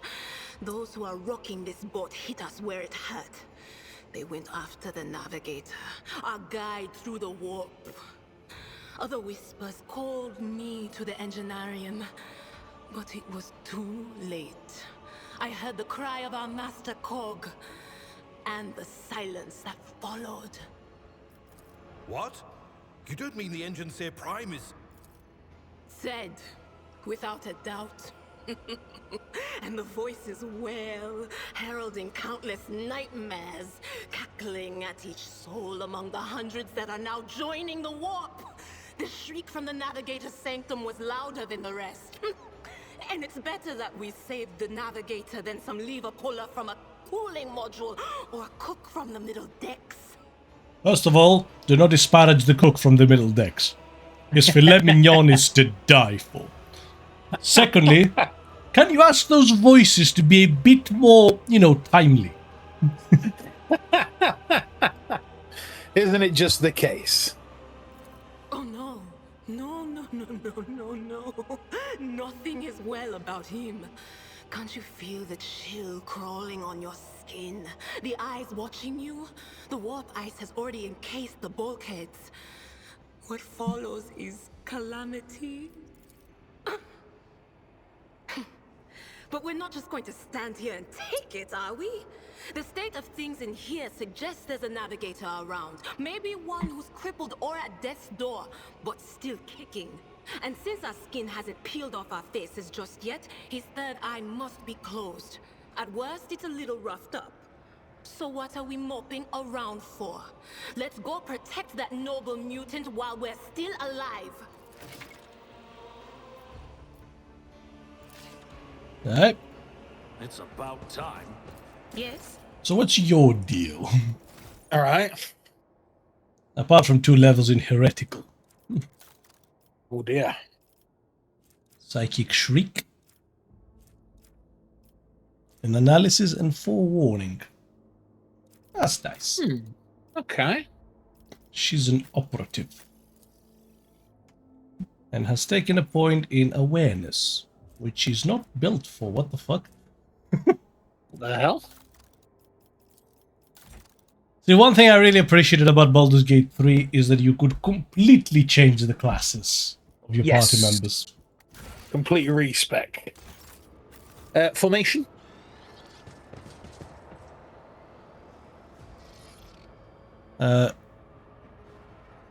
Okay, good to know, Void Skull. What the fuck? That's the Vox Skull from the Sanctum. Been following us. I'll lay claim to the stars.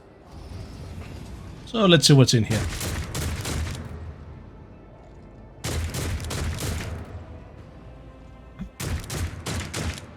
We're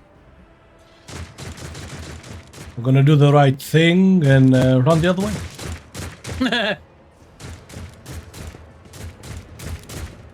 I'll see you terminated.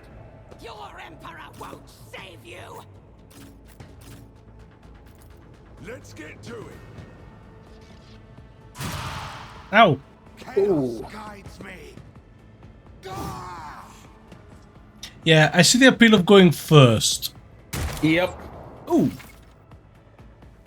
And there is a Saccharin operative. She can study opponents and identify their weaknesses, and the Saccharin abilities do damage to them.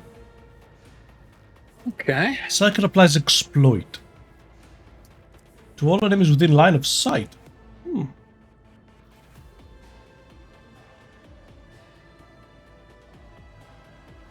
Okay, and it stacks with intelligence. It scales of intelligence. Okay. And whenever an operative hits a target with exploit already on them, it deals bonus damage. Okay. And she has a psychic staff as well. Yeah. Was So that you? Or let's analyze the Psyker. on it? Give Abelard some forewarning. But of course. And zap these two. Cool. Cool. Very cool. And that was a good turn, I would say. Yeah. We use a hologram to gauge the effectiveness of attacks. Oh, yeah, we do that automatically. That's fine. Yeah. Okay. Yeah.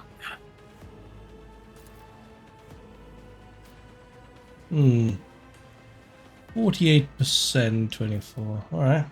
Nothing I can't. You didn't stand a chance. Oh, bloody hell. Actually killed somebody. And Abelard, serve me. Nothing I can't do.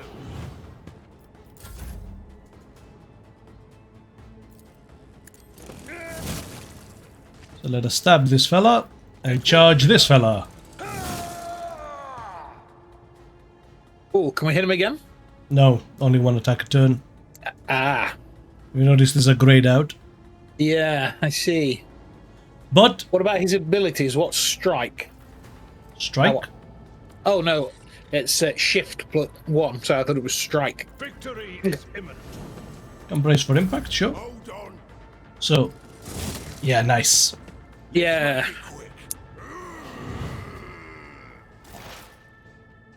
Bugger cast misfortune on us. I know what is to come. Maidenless behavior. Maidenless behavior. That's our momentum. Oh, and that's the perils. Ooh. When seconds reach deeper into the warp, there is always a chance for perils of the warp. At the beginning of combat, it starts at 0. It increases by 1 for each minor power, 3 by each major power, and decreases by 1 every turn. Okay. Oh boy. Be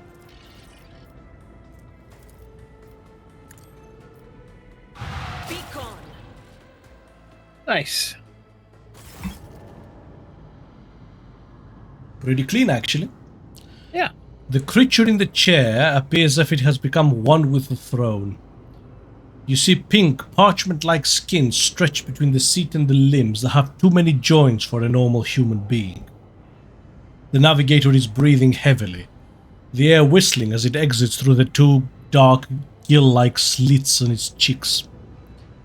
The creature's eyes are shut, the 2 ordinary eyes as well as the third that sits in the center of its forehead.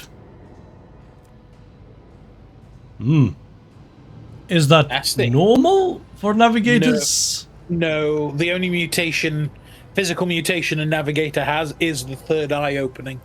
Any more than that and it's, yeah. Alright. I believe Master Vespider still lives. Well, the servants are dead, but the chamber, thank the Emperor, is still sealed from the warp.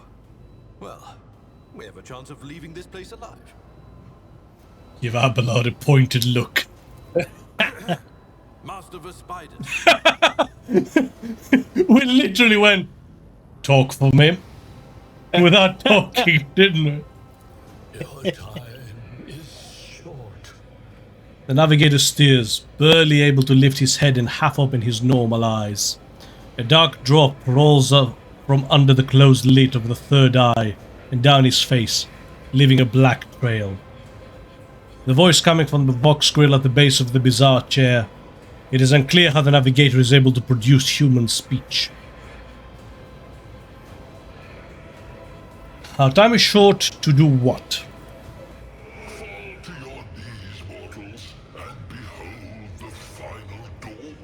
Suddenly, the navigator's body starts thrashing in place. It lurches forward and falls back onto the seat, then thrusts forward again as its bones crack and its skin tears open. However, the fusion between the body and the chair appears to be stronger than those Wild's impetuousness. The mutant remains seated, but leans as far forward as he can, his laid raiment slowly turning crimson. The gill slits burst open, forming 2 hideous, screaming mouth-like pits. It came from beyond. His body is not his. What gave it away? Idira's scream is echoed by the silent cries in your head. The unseen creature triumphs at the sight of the navigator succumbing to the paroxysm of corruption. Its march thunders under the burden of hopes. Unseal your hearts, and I will flood your souls with myriads of words and meanings, each one a portent of salvation within me. The navigator continues to convulse violently in his seat, shrieking and cackling, and then the fits stop abruptly. His face is drenched in black and crimson. The dark ooze from under his third eyelid has turned from a trickle into a stream mixed with the blood coming out of his nose, and there is purplish swelling around the eye. Flee from this place while I still have the strength. I can contain the intrusion, but not for long. We must begin the translation. Leave the warp. But it can't be done without the Master Helmsman's help. See, seeing your navigator in that state while you're in the warp Has to be like code black. Yeah, like pants-shittingly terrifying. You come out of the warp right now, no matter where you are, right now. Anywhere is better than here. Yeah. Abelard, the navigator is still alive, but barely so. What do we do now? The ship can only begin the translation with the assistance of the Master Helmsman, if he is still alive. It is worth a try. We must get to the bridge, but we will need support. Our only option is to fight our way to the officer's deck and join forces with Edelthrad and his people. I believe we will also find Lady Theodora there. She must have heard the call to arms that the servo skull relayed to us earlier. Vespidas, good luck. And thank you. The navigator does not give her a response. Black tears mixed with blood are streaming from under the closed eyelids, and the vox at the base of the chair is bellowing out static, interspersed with distant echoes of otherworldly laughter. Yep, this is a bad situation. This is A new challenge for not fantastic. Not at all, no. Oh, the stuff. It's over there. The navigator's sanctum is the private heaven of the ship's guide through the warp, and a death trap for anyone left inside after translation into the Immaterium. Do we get anything good at least? A scrappy autogun. An axe. Now the axe might be interesting. Sword and axe. Nice. Because he has a chainsword. Yeah, which I think is pretty decent. 10% armor penetration, 25% crit damage, plus 10% parry. -1 to enemy's weapon skill when hit. Alright. The normal sword. Slightly less damage. Less armor penetration. No critical bonus. Okay. While the axe... Okay. Does bleed.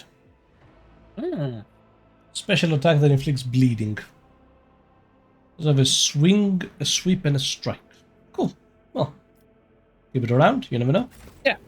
Do you want to check the staff against the Psyker's current staff? That's a good point. They are identical. Okay, that's fine. I think that's if you're playing a Psyker, so you can have a spare staff. Oh, yeah, makes sense.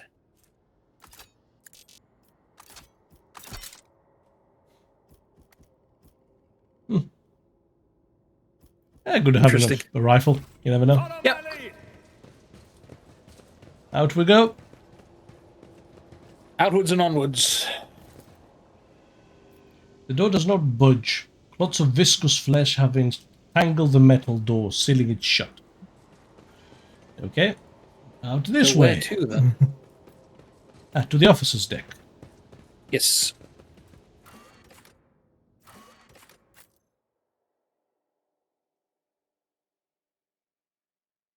Veil degradation does not transfer between battles. Okay. It's good to know. Yeah.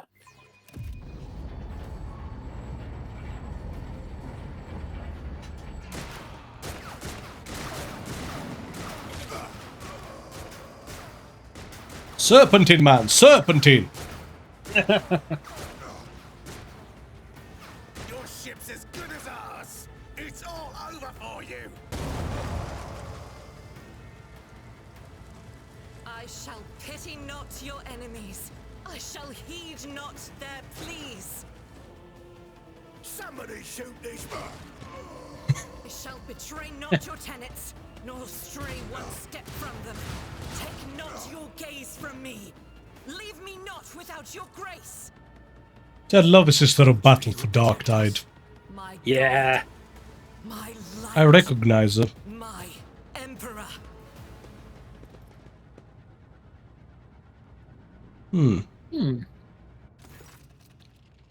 The white-haired warrior turns to face you, her dark eyes blazing.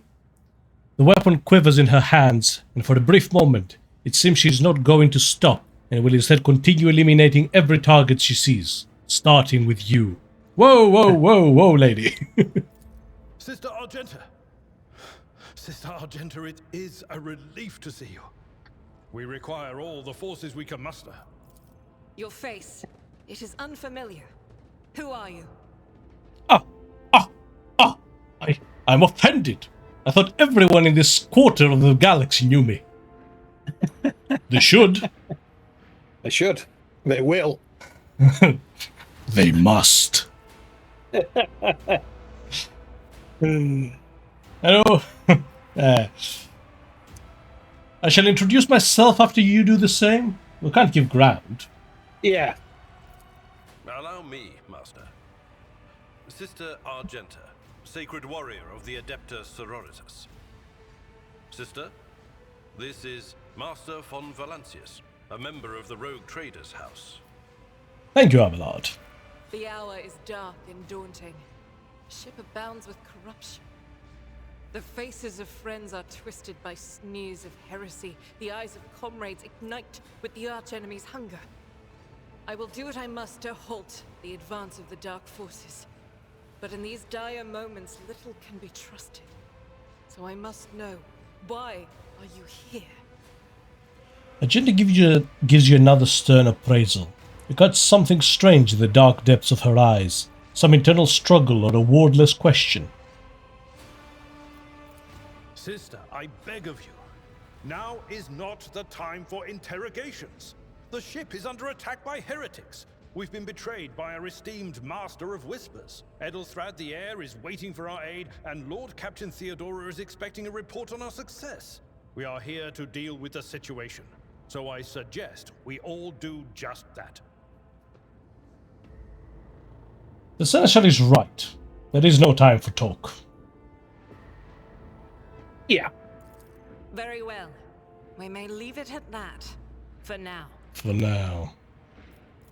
I cannot wait to rain righteous fire down upon each and every heretic.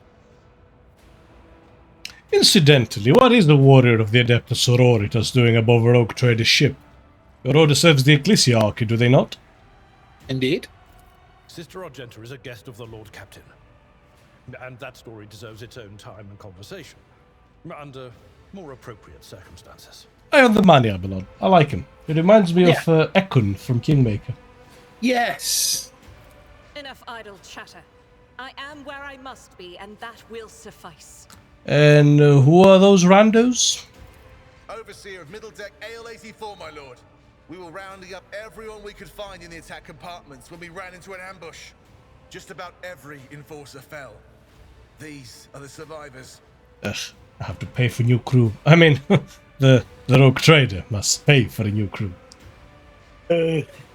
What is happening at the officer's deck, incidentally? Massacre, my lord. And heretics are not just killing the crew. Some kind of blight is sweeping through the decks, filling the air. I saw people going mad the moment they breathed it in, screaming about seeing their dead comrades, tearing out their eyes. I implore you, my lord, be on your guard. Then we must get to the main hall of the deck. Through this door. I shall join you, for it is my duty to the God Emperor to destroy this heresy. We will follow. For now, we will hold off any heretics who might try to crawl in through the cracks to join the main assault. And we'll take a look at the generators while we're at it. Those villains made a mess of the cables. Oh, I wish we had a Tectomat with us. But we'll see what we can do without one. Good to hear it. Sister? Ready. May Terra's light illuminate our path through fire and darkness. Okay.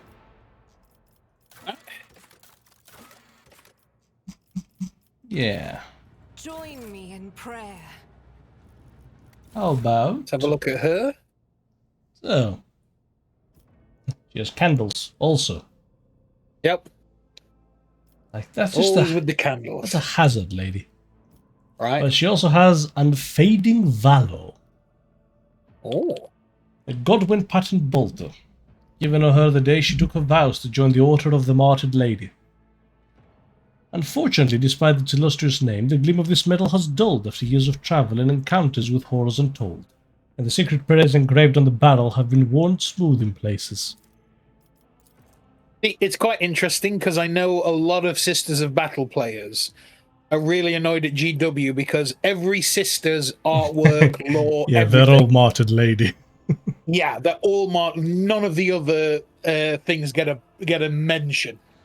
Is it the Sacred Rose, the ones in red armor, who are actually the single biggest chunk of the Sisters? The ones in black with the white hair are actually a very small order. Yeah, comparatively. But they're the most active in fighting, so... Yeah. I do like the Sisters look, I have to say. I've always liked the Sisters. Funny enough, my very first experience of 40k was the Sisters Battle. Oh? Dawn of War 2. Sorry, Dawn of War 1. Is it the Soulstorm Yeah, DLC? yeah. A friend of mine was like, "Oh yeah, I played this game. It's really cool. It's like a strategy game." And I was really into that kind of RTS back in the day.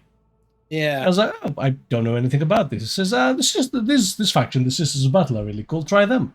So it's the first experience I have with 40k. It's the Sisters of Battle in Soulstorm. Nice. My only issue is that I can't take the piano organ rhino seriously. And I'm kind of fond of it.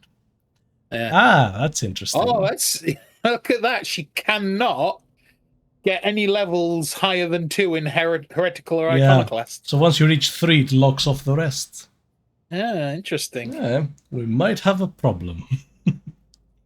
Yep. Running gun. Okay, so 4 movement points, and their next attack doesn't cost... Basically, 4 movement points and shoot twice. Yeah. But then they become winded. Okay. Furious Recital grants +0, 2 times the number of zeal attacks, momentum. Then the sister of the Adeptus Sororitas gets 3 stacks of zeal. Which, a specific parameter that enhances the ability of Ministorum, Priests, and the Adeptus Sororitas. Does not provoke. Right? And she is a soldier. She's put her points in demolition. Okay, that's good. Yep. No reputation. And we don't have her biography. Right. Yes. It's done the thing on stream again. We need to put her into a formation. What does that? Whatever you use to exit that menu, because it's done it twice now. Is it escape?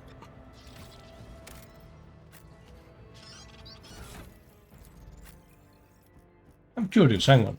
So I was here, right? No, you're in biography specifically. Biography, okay. Yeah. So I was here. Yep. Sister.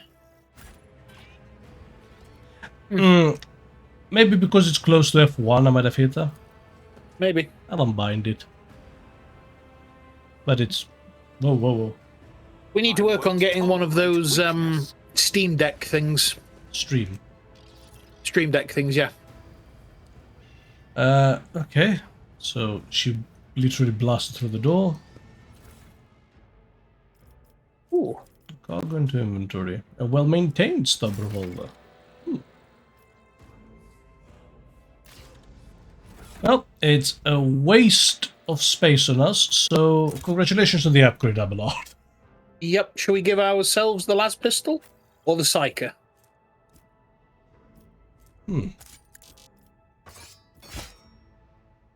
Give her a... Yep.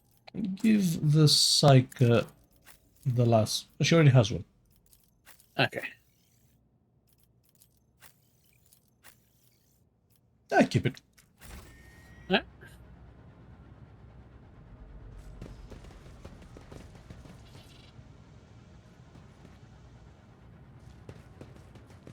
Okay.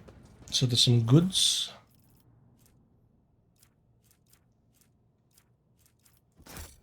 Okay. Everything's in cargo. Off we go. Trophies were packed as cargo. Okay. Yeah. The door is blocked. Alright. None shall stand in my way. Like Sister Argenta? None? is it on? No? Boo. Nothing? No. Fuck you, I'm That's funny. That's where we came from. Oh,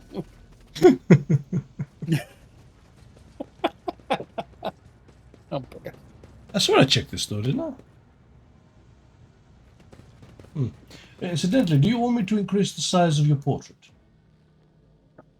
The size of me? Yeah. Here. No, I think this is fine. Because I'm just out of the way enough to be able to see everything on screen, so... Yeah.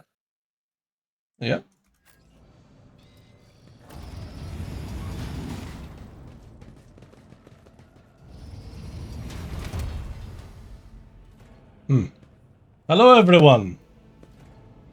Heretics, scum, and other bottom feeders. I'll lay claim to the stars. The end is nigh. Holy shit, have you seen what's in that cabinet? The ship? Yeah, that must be a Forge World model. Do you know how expensive that is? Oh, yeah. That's like $1,000 minimum. That's the size of a manta, actually. Yeah. Okay, so... Sister Agenda getting cover.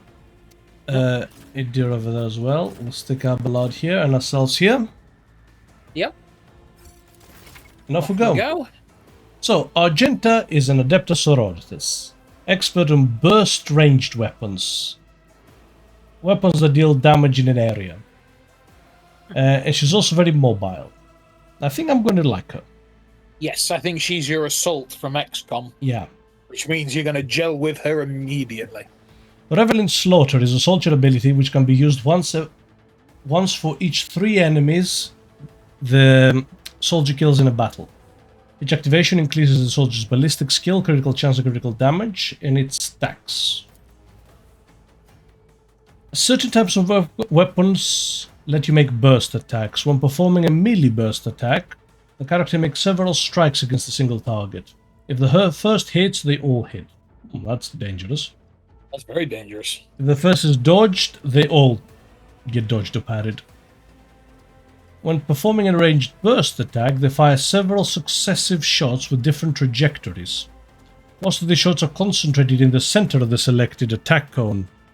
Therefore, the more enemies that are in the center, the more of them will be damaged if the attack is successful. Okay. Also, it's fired after the first one are less accurate and have a high chance of deviating. Be careful, they can hit allies. And she's fast too, actually. Yeah, look at that movement. So that's a direct attack, single shot. Yep. Oh, look at that, it has punch through.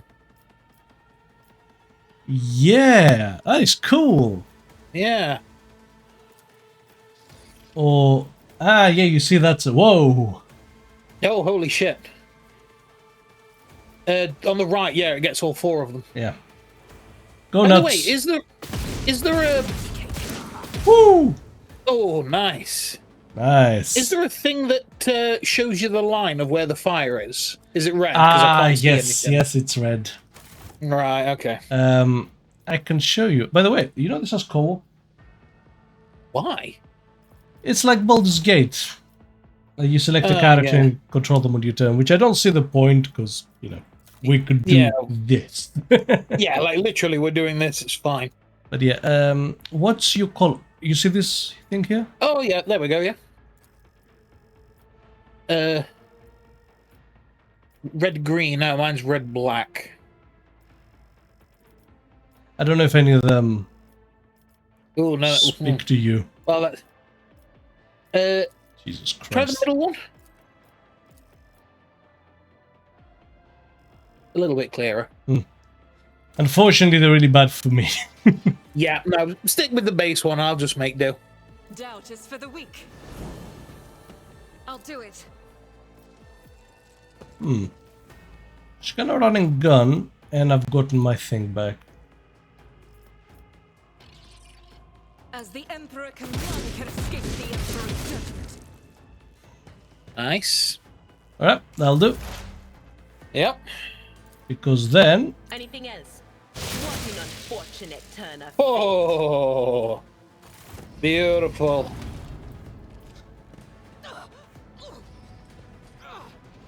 Come out, you heretical scum! Yeah, too right. They call for backup. And That is not my destiny. analyze. Anything else? Let's go for that guy. I bring ruin. Chaos guides me. The hell was that? Death to non-believers. Do not know. I've suffered worse. Oh, What's up? he didn't parry.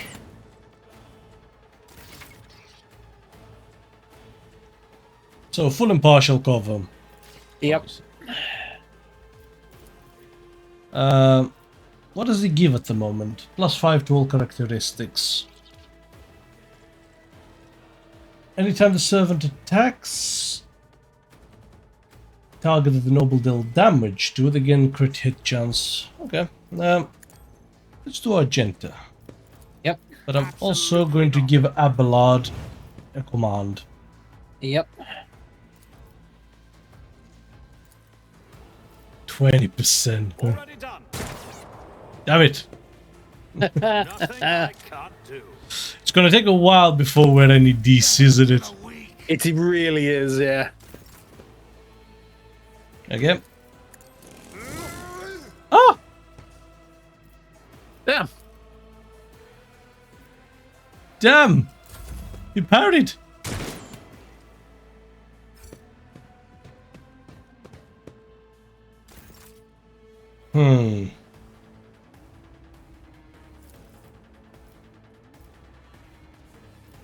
Yeah.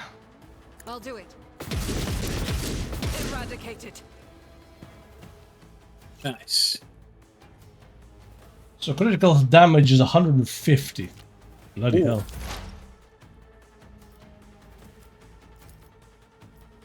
Unless... Oh, it does get both. Ah. Was Oh! Friendly fire. Yes.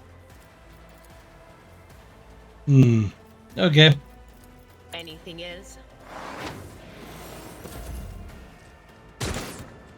Will you stop that?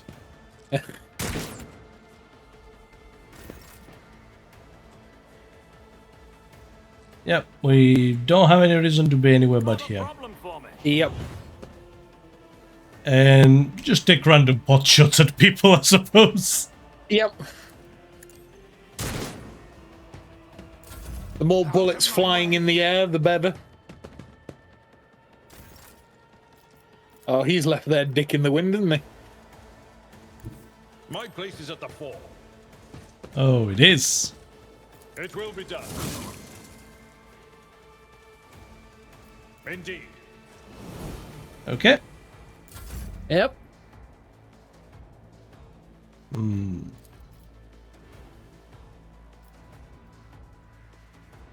How far can she make it? She ain't exactly lightning fast, is she? No. Oh well. Ah, miss. Let's reload. Happens. Yep. I've played enough Dark Tide to know that. On it. Why is the ring? I meant to use Psychic Shriek actually. I pressed 2. Ah. But obviously 2 is here. No, that was my own cock up. Will do.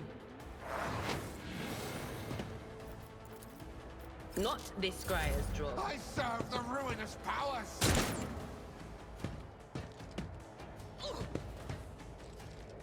I will endure. Let's see how they respond to this. I'll pass. I don't have time for this. Sure. Give a voice of command there. Nothing I can't do. Oh shit! Took his head clean off. No one's more surprised than Maximilian, I'm sure. And I suppose that's why he has a pistol. Yep. Excuse me. No wounds? No. Look alright. The exact replica of the void ship. That is also indicate main compartments and decks of the vessel. Get the loot.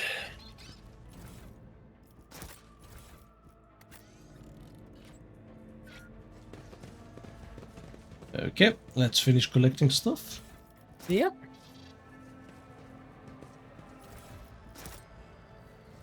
And I see some loot over here. Yep. Some more loot over there as well. Because the sitting area has been completely destroyed.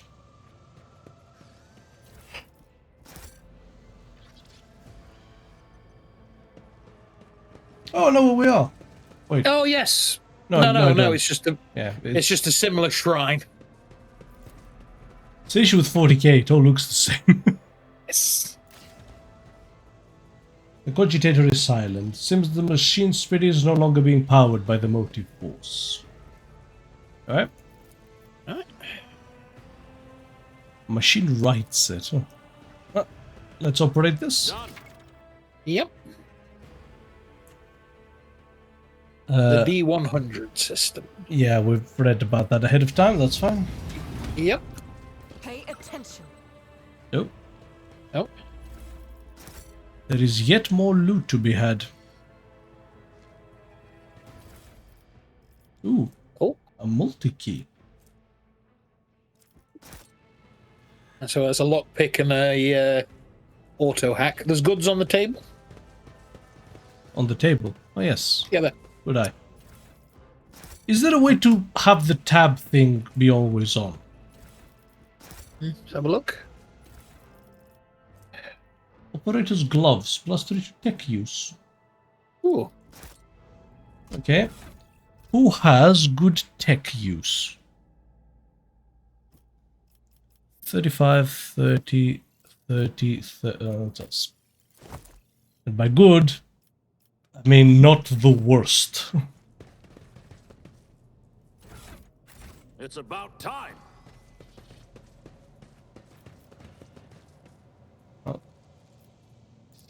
There's also a door here. Yes. So there's a toy box mod for this game as well. Excellence matters. And one of the options is to have the highlight thing on all the time. I'll probably get that then. To the occasion. Yeah. Alright, we restore the power. Yep. And we can now open the door. A new challenge for me? Ooh, Medicaid. Ooh, Medikit. And a melter charge. Oh, very yes, nice. Please. Done. A shotgun. Shotgun and some multi-keys. Very nice. Now, see, I'm going to give the shotgun to Abelard. Yes. If for some reason he's up close and personal. Mm-hmm. I won't tolerate weakness. And that hasn't opened anything specific here? Doesn't look like. Up the stairs we go. Blow up the door. The sister with her demolition skills. Nice. I think we leveled up as well. We did indeed. So, as an officer, we get Bring It Down. Immediately grants an ally an extra turn with 2 AP.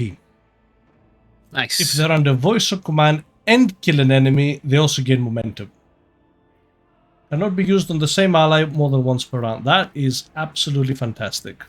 That is good, yeah. Abelard gets Endure. Deflection and temporary wounds. Did that... I have to click complete, yeah. Psyche gets Expose Weakness. Removes all exploit to decrease the dodge, parry, and armor. Nasty. Oh, very nice. And the sister gets Revel in Slaughter. Oh. Immediately removes the winded effect.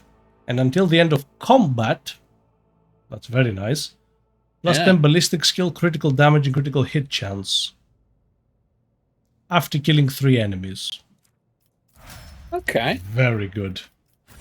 Yeah, because that they get the winded thing, don't they, for the run and gun? Yeah, so you run and gun, kill a bunch of enemies, and then revel in slaughter, and then you have a buff. Attention to detail. Yes. To success. Huh. That was an awareness check. Ah, okay. So we want someone with... There's something on the left there? Move left? No, don't worry. Oh, it's the window. Yeah, that's fine. Yeah, we want someone in the party with maxed out awareness. Yes. Some books. Excellence. Maximilian can open this door. And a hat. Oh. 5% armor. Abelard? Abelard. Hmm. Kind of ruins the look a little bit. See, I'm pretty sure we can change that. Yes. Yeah, nice. Plus, by the sacred rules of Warhammer, not having a helmet increases your damage and chance of increases the damage you do, increases your lethality, and reduces the damage you take and chance of death by significantly. It's absolutely true, yeah. That's why only captains and above can not wear a helmet. Can X kill a space marine? Depends. Do they have a helmet?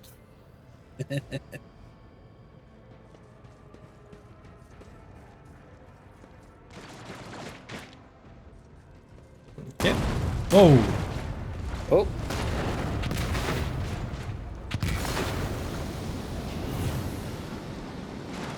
The hell?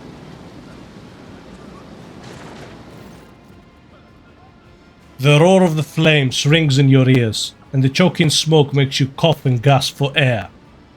You instinctively recoil from the scorching heat, wiping your face. A moment later, a hazy silhouette forms in the raging wall of fire. You are surrounded by ear-splitting noise and screaming, yet you distinctly hear the sound of footsteps, and then you see the figure walk out of the fire towards you. It is Theodora von Valancius. Are you lost, my heir? Her expression is calm, terrifyingly so for someone whose body is engulfed in an inferno. One of her hands is resting on the hilt of her power sword. The other is raised in an inviting gesture. An apparition. A sorceress. Apparition. Trickery of the warp. Sister, you will lower your weapon. Threatening the Lord Captain is outrageous. You notice a muscle in his cheek twitching. Aren't you in pain? Pain is but a reflection of one's weakness. To renounce weakness of spirit in pursuit of greatness is the only path to heights worthy of a rogue trader. I can lead you out of these flames, show you a path, rid you of pain, and give you a weapon so that you may defeat your enemies. Decide. Your mouth begins to salivate. Each word Theodora speaks is like music to your ears. The entity that now dwells in your deepest recesses of your mind is pleading, begging, demanding that you give her an immediate answer. And that answer can be nothing other than acceptance. Do not listen to this abomination. If there is naught but his light in your heart, if you are resolute in your faith, then step into the flames. The Emperor protects. His faithful will not be deterred by either darkness or deceitful promises. Nor will the fire burn those who carry the torch of faith in their soul. To the void with you. We need to follow Lady Theodora before we suffocate in this furnace. The people! The survivors from the middle decks. We must help the crew, lead them out, find a way around. Over the roaring flames, you hear distant sounds, frightened voices, screams, muffled and distorted, as if there were a body of water beneath you and them. Then we'll miss our chance to meet up with Edel.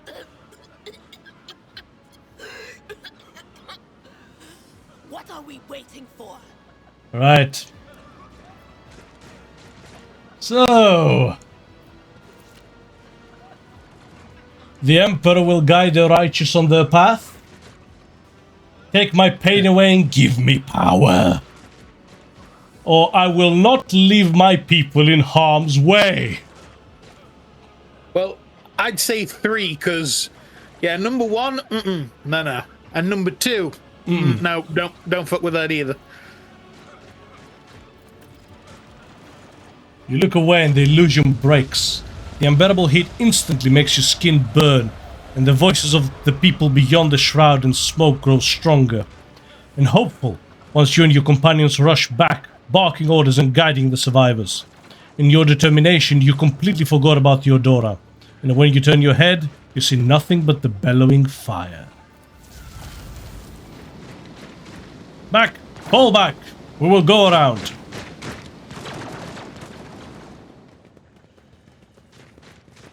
Let's attempt... Go.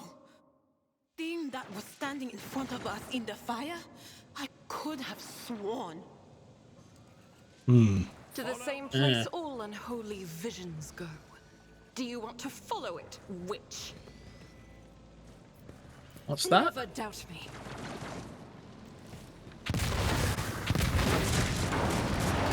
The feeling of terror grips your heart.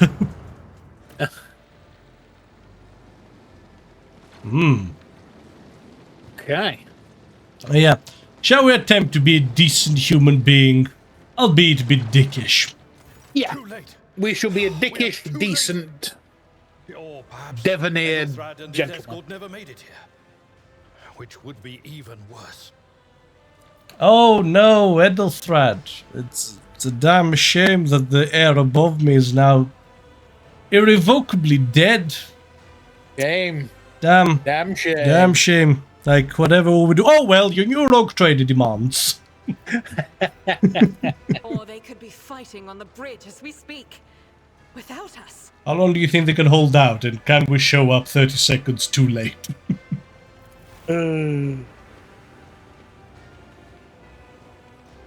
My lord, I beg your pardon for interrupting. The people are asking for orders. You came back to save us. So now we will follow you through thick and thin. Good. Yes. To the bridge. If Ethelred is there, then he requires immediate assistance. I say there is one thing that I find most troubling. The Lord Captain's Voxcasts. They are still coming in, even though it would make sense for Lady Theodora to be on the bridge right now, at the head of the counter-assault. I feel uneasy. What if the Lord Captain is besieged in her own chambers? With your permission, I suggest that we confirm for ourselves that she is not. We can use the same elevator that Lady Theodora and Maud headed for earlier.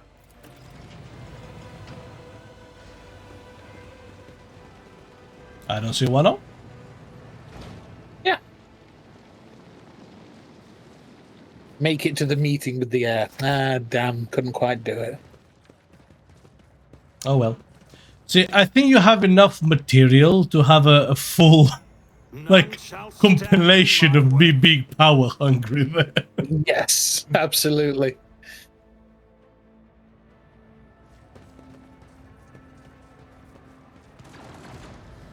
That'd be pretty fun. Montage. Yeah.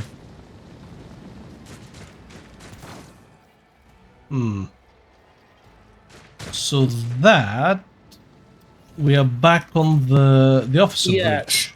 So that elevator to the left that we just went into, that was where we got knocked out. Yes. Yeah. Okay. So we made a full loop. Yeah. So that's the elevator. Yes. To go up. Yeah. Victory awaits. This ocular implant was a worthwhile investment.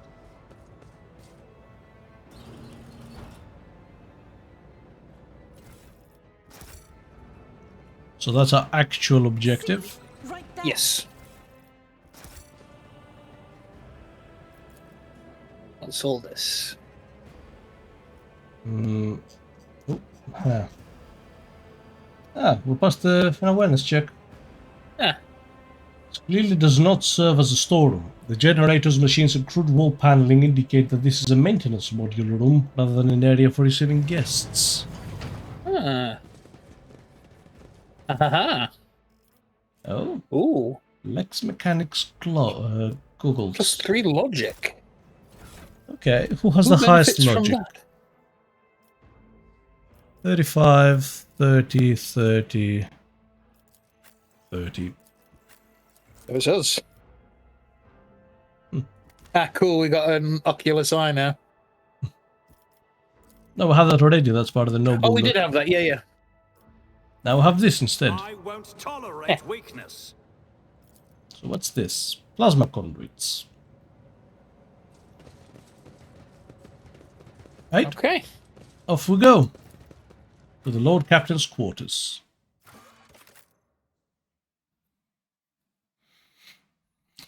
I would like to inspect my new bed chambers.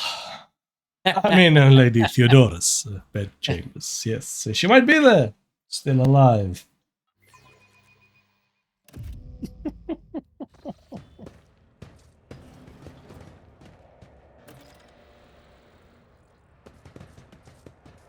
Yep, I'm getting the toy box.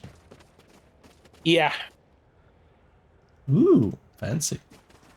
Yeah, very lush. She's a fucking jacuzzi bath. / fountain. Right. With lit candles in it. There's a candelabra above you with candles in it. Have you guys never heard of LEDs?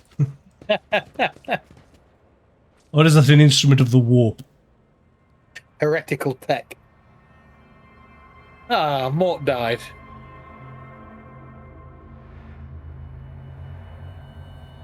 Oh no. Before you go in there, do you want to have a... Oh. Yes? A look in the other place. What place? Was there not another side room there? A bed chamber. Our bed chamber. I'll lay claim to the stars. I thought he was going to say I lay claim to the ship. Well, yeah, you're not wrong. Helmet of the Devoted Protector. Oh. So, yes. Ah. Requires Dogmatic. First 3 rounds immune to critical hits. That's actually really fucking good. Yeah. How goofy does it? Oh, it looks pretty damn goofy. Yeah, no. Now,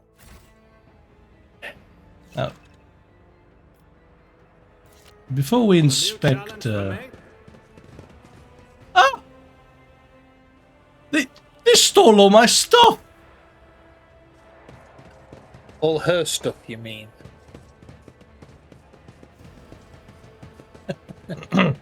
Yes, that is exactly what I meant. You are correct. She has a pipe organ. Oh.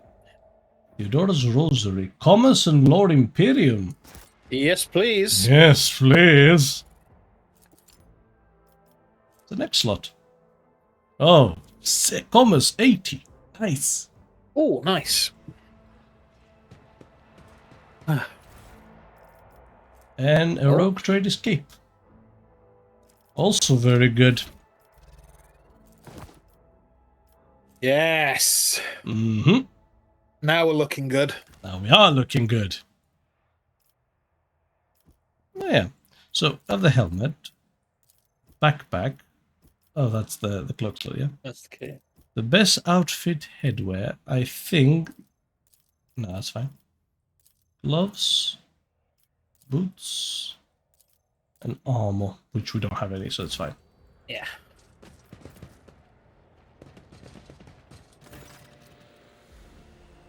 Theodora von Valancius's body sprawled on the large, blood-drenched desk.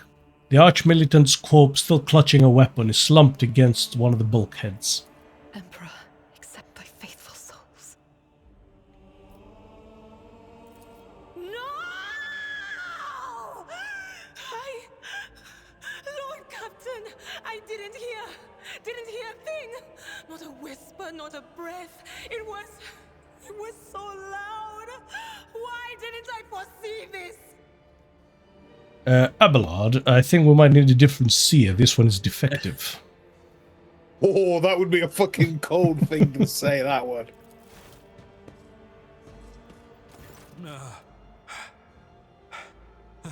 Lord Captain, who would even dare?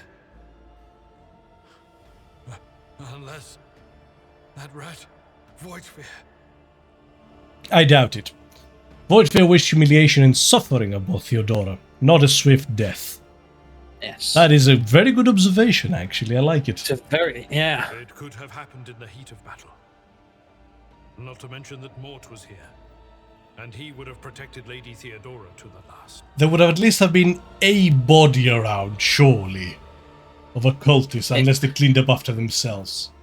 No, this is dodgy. Yep. How could Mort have failed her so terribly? The Arch-Militant was born on a death world. He had lightning-fast reflexes.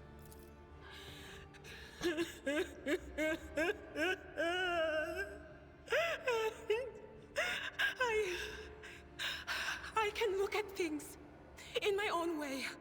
If you find something that might bear the imprint of the killer, just give it to me, and I'll try to see what secrets it holds. Okay, let's examine Theodora first. Okay. You lean closer to the body. The cause of death is apparent. The RogueTrader's life was ended by an auto-pistol shot. An extraordinarily accurate one at that. Theodora's face bears an expression of surprise, the last emotion she experienced in life. Something on the floor catches your eye. A heap of blood-splattered parchment and scroll that must have fallen off the desk. As you lean down for a closer look, you notice something else. Small shards of glass scattered on the floor. Inspect the papers. Reports, accounts, dispatches. You go over the scrolls until you stumble upon a document that is starkly different from the rest. It is a handwritten letter signed with the initials XC and a seal with a symbol that is vaguely familiar to you. Esteemed Theodora, a change in circumstances has demanded your immediate assistance in a mutual cause. Forthwith, upon receiving this letter and performing the necessary preparations of the crew, you are to depart for the Rykard system. One of my acolytes, Interrogator Heinrichs von Karlox, I imagine how to pronounce it, operates there at the present time.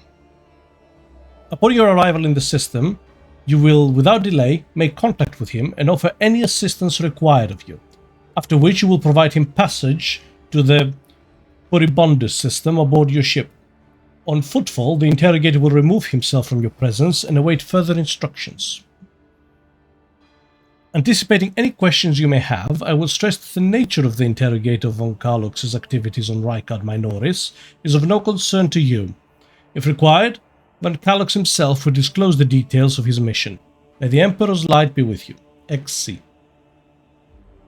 Some kind of inquisition missive? Maybe. And sends a shiver down your spine. The author of this letter, addressed to Theodora von Valancius, is signed it with the seal of one of the holy orders of the Emperor's Inquisition. Here we go. The secret police of the Imperium that relentlessly hunts heretics, xenos, and other enemies of humanity. Which branch of the Inquisition? Yeah, which branch of the Inquisition? Doesn't say. Could be any. Let's examine the Arch-Militant.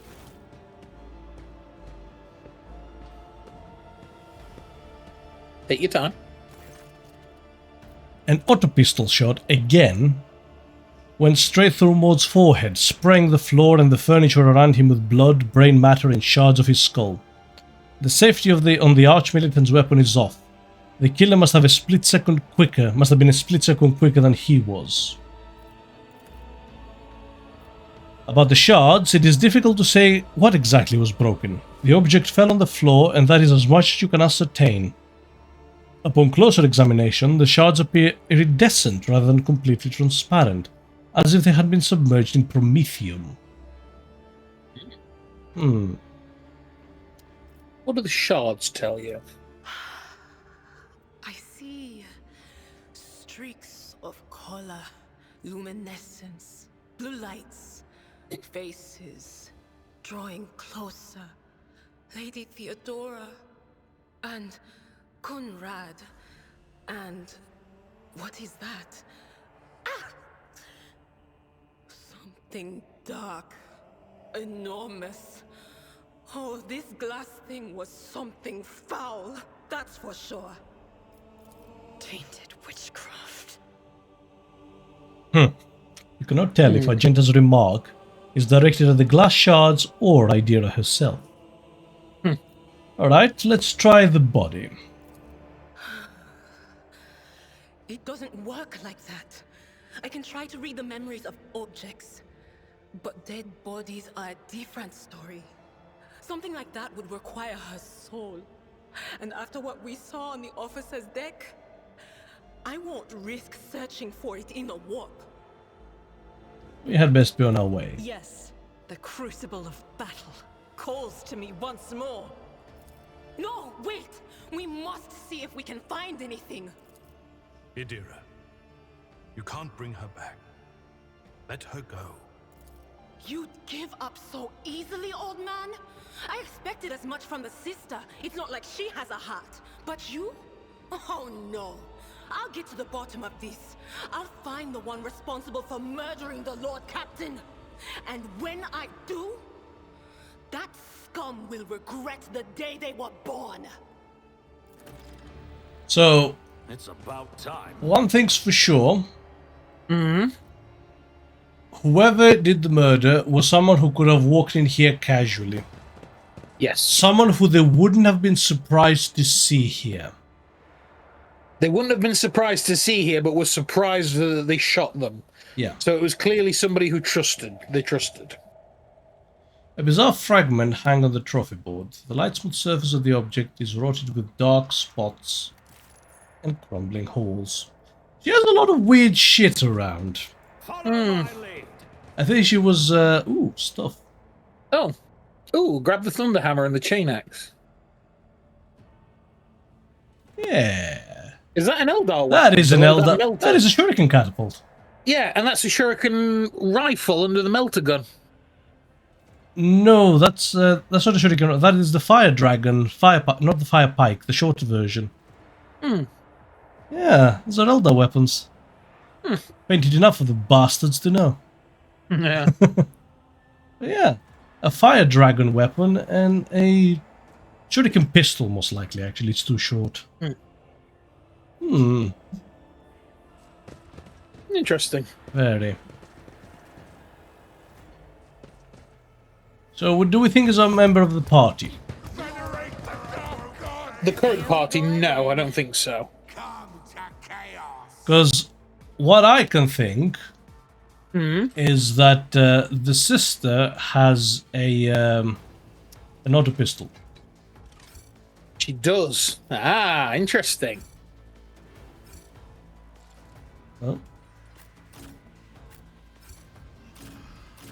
Oh, that's the limit.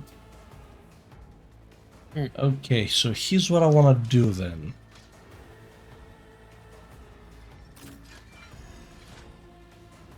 Because you can see who's going first, so it's Alred first. Is it? Abelard first. Yeah.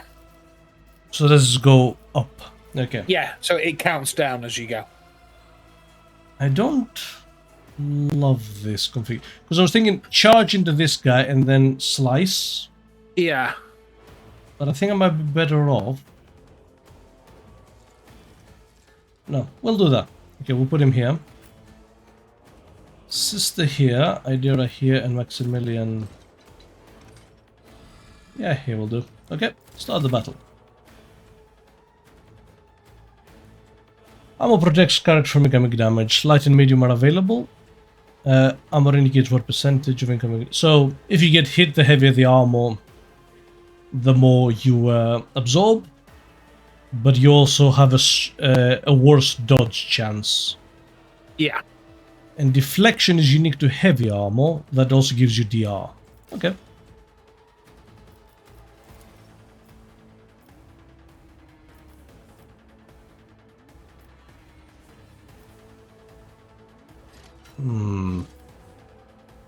I won't kill straight away. It will be done. I will do my duty. I took care of this one. Very nice. I'd rather not. Someone else can do this. Oh, he's he doesn't have any action points. You. Absolutely not. Not my specialty. Why not? No line of sight to the target, apparently. Ah. That's not great. All too easy. In that case...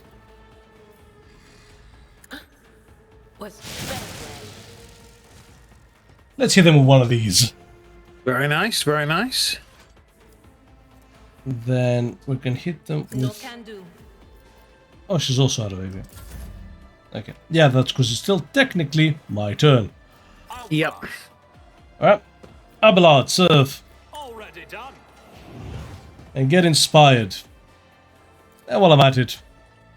Absolutely not. I don't have enough AP. Yeah, might as well. Take a pot shot. Yeah, you know, it's fine. And that connects to their portrait. Oh, it tells you what buffs they have. Yeah, combat servitor. Yes. It's heavily damaged though, so that's good. So here's what we're gonna do. As the Emperor struck is a prayer. Eradicated. Fucking clean house, apparently. We're gonna clean house. Run and gun. Shoot the servitor. I'll do it. Give it a Fury's recital. And I can't let revel in slaughter. Why? As the Emperor commands, Because you're out of AP. I act. Oh, wait, no.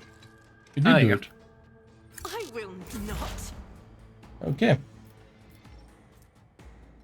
In that case, let me give Abelard some forewarning because I suspect the servitor's gonna go for him. Yep. I'm not so sure. Analyze this guy. On it. Expose weakness. Not this Scryer's job. Unavailable. That is not my destiny. Oh, that takes 2 AP. Ah. Oh well, I'm mocked up. Woo! Oh, good dodge. Good man. I've seen worse battles than this in my time. And I'm gonna move here. Victory is imminent. That's not the Seneschal's job. At your beck and call. Then brace and endure.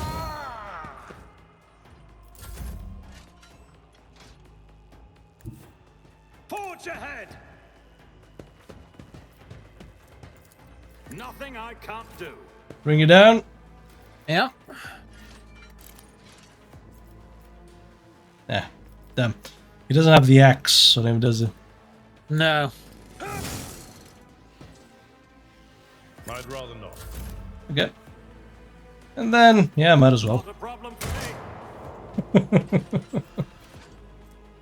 I don't have time for this. And buff Magenta. We'll proceed to shoot the guy, I think. Faith without deeds is worthless. I'll do it. Run and gun. This is unacceptable. Doubt is for the weak. That is not the Emperor's will. And that's kind of it, really. Yeah. Then hit the guy with the... Oh, only 2. Slow. No can do. Anything else? With the psychic shriek. It gives. Whoa, whoa, whoa, whoa, whoa! Oh shit! She got the peril. Reduced to dust. Damn. Shit. All right. Scrommers. Sometimes you consult. Should I divine our next step? Crippled leg. Okay. We are the spearhead of the Imperium. This wound will make a fine scar. I owe you one. Oh, that doesn't go away. Oh. Oh, the void ship's bridge. Holy shit. Shit. She periled. She actually periled. Periled. God damn. Okay. So. Finest hour. Yes. Grants an ally an extra turn with full AP and MP. And no attack limit. Holy shit. Yep. So first choice in the guide is finest hour. Well, yeah. Yeah. And now, oh god, we have feet. Yes. Now, the guide recommends, but if you want to have a look through and see what you'd pick. Might take a while. Yeah. So, let's see. So, we have some generic ones, I suppose. Yeah. They're categorized in some capacity. Oh, okay. So, you go on, you kill, you protect. So, they piggyback off my voice of command. Right. Or rather, my noble heritage. Yeah. Yeah. This probably piggybacks on voice of command. No, this has come from the Imperial. Like, so right. That's our that's noble. That's our home world. And this is officer. Okay, so that's what it is. Recommended feature. So offensive, defensive, support, universal, archetype, yeah, origin, and war. Right. Inspire courage. So let's have a look. Whenever using a heroic act to get wounds, the range of voice of command increases by 6, and all officer abilities by 3. That could be useful eventually. Yeah. Bonus perception and ballistic skill whenever using an ability on an ally. It's pretty good. Inspire courage is wounds. Personal oversight. Whenever an officer targets an ally with an action, they get +1 resolve. Pretty minor. Officer's resolve is +3. Yeah. Whenever an ally is affected by an officer's ability or talent, that grants temporary wounds, which we don't have at the moment, so that's out. Allies under the effect of the officer's abilities gain a bonus to the weapon skill of 8 and deal more damage with attacks of opportunity. Not bad. Yeah. Whenever the officer uses voice of command or bring it down for the first turn of combat, it's cheaper. Yeah, we definitely want that at some point. Mm-hmm.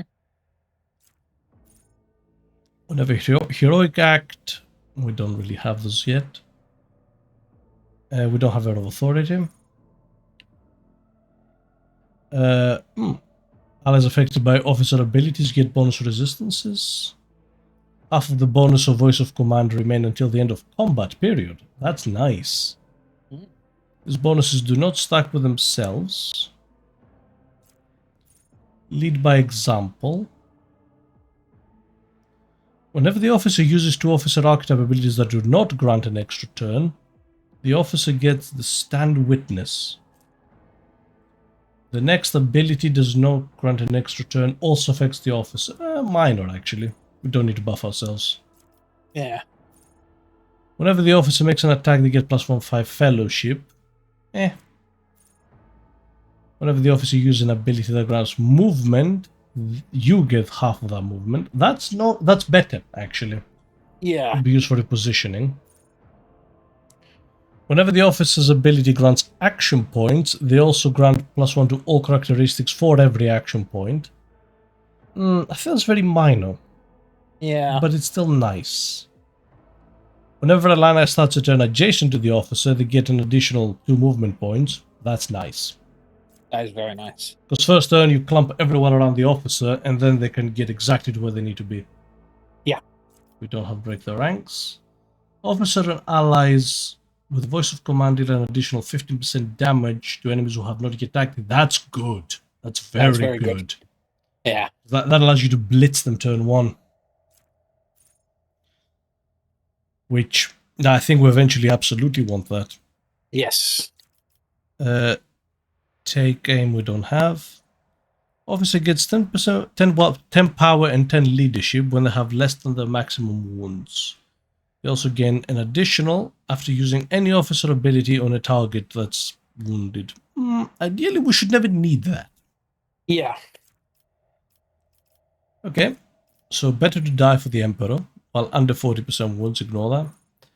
If no other character in the current party has the same archetype, the first archetype ability used by this is cheaper. That's pretty good, but we'll probably end up with the second noble. They're not exactly rare. Yeah. No heresy. Imperial War characters get critical hit chance and armor against Xeno. We're not attacking, irrelevant. Yep. When an Imperial War character is affected by an ally's non-damaging ability, the resolve increases by 2. Nah. All allies, excluding Xenos, have +5 to the same character, +5 fellowship. Nah. I actually don't like any of the Imperial ones. Yeah. Now, I expect a lot here, actually. Yes. So, you do something. If a noble uses an ability on the servant, they get +1 AP next turn. Fantastic. Yeah, that's good. Because that's anyone who you have a target with, you serve me. Yeah. You go on, plus the movement points every turn. Brilliant. But really nice. I think we will end up empowering the sister quite a lot. Yes. I think she will basically hunker down and not move a whole lot. If a servant kills the target that noble deals damage to last turn, which we don't, you do something is more effective. If the noble and the servant are adjacent, they both get temporary wounds. That's not bad. Especially with the sister, because she will hunker down.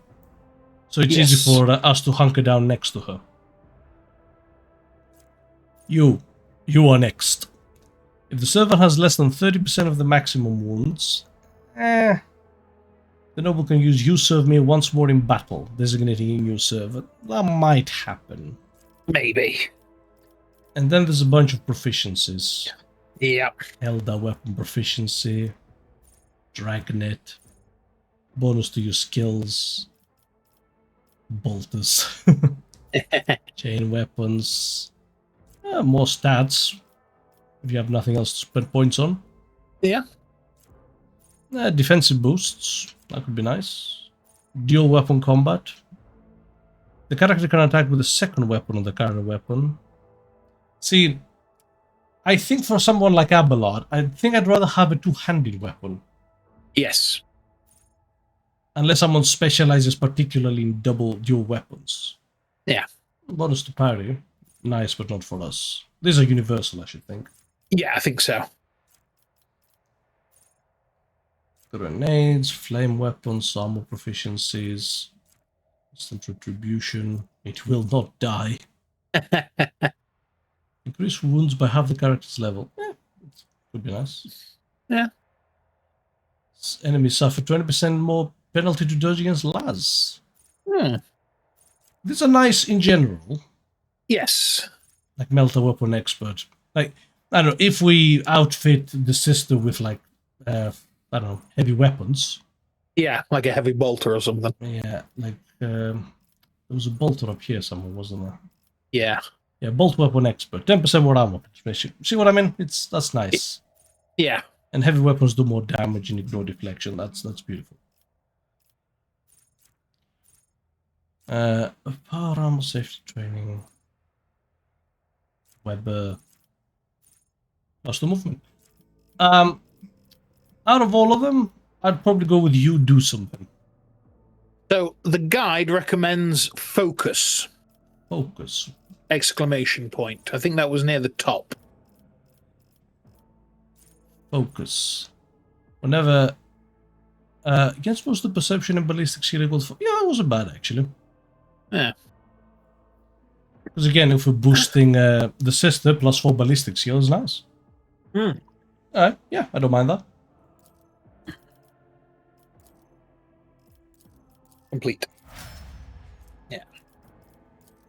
Okay.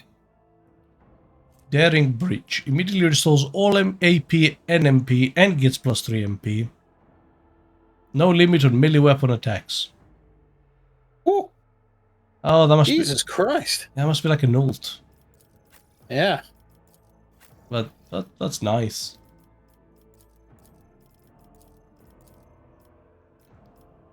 Okay. So... And that's the problem now. I don't know enough to plan ahead for everyone. Well, there are guides for these guys as well. Do you have any up? Yeah, so Abelard has Ladies' Night build, which is... Yeah, he's just a beast in melee. Yeah, all right. So the choice here he gives is thick skin.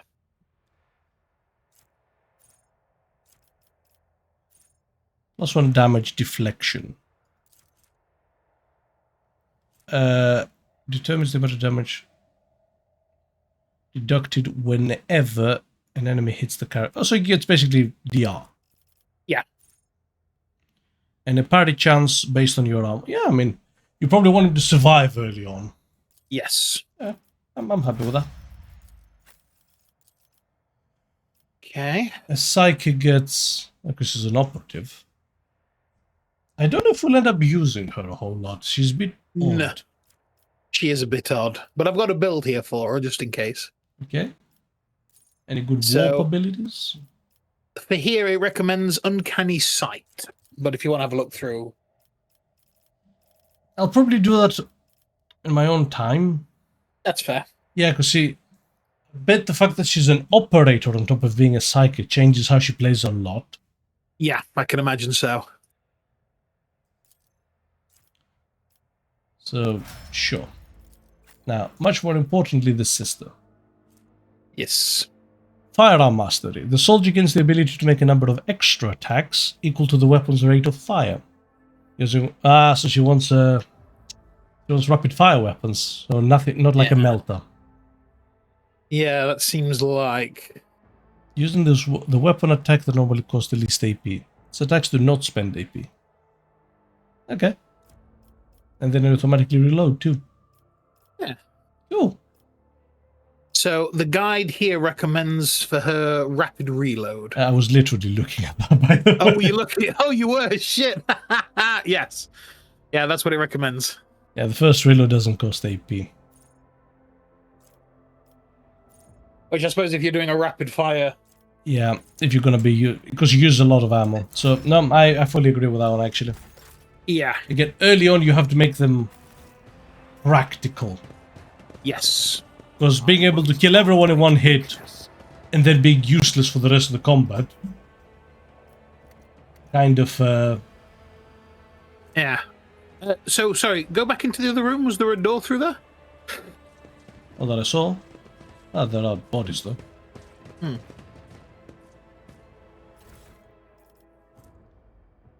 Ooh. Toughness if their intelligence is less than 35. Yeah. Yeah.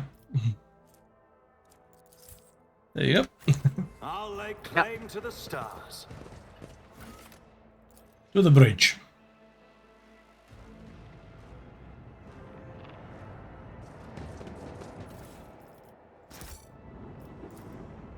The premonition runs true.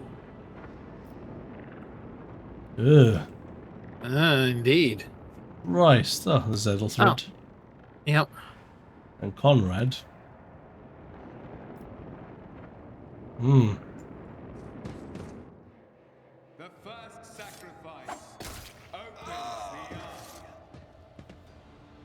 second sacrifice draws its gaze.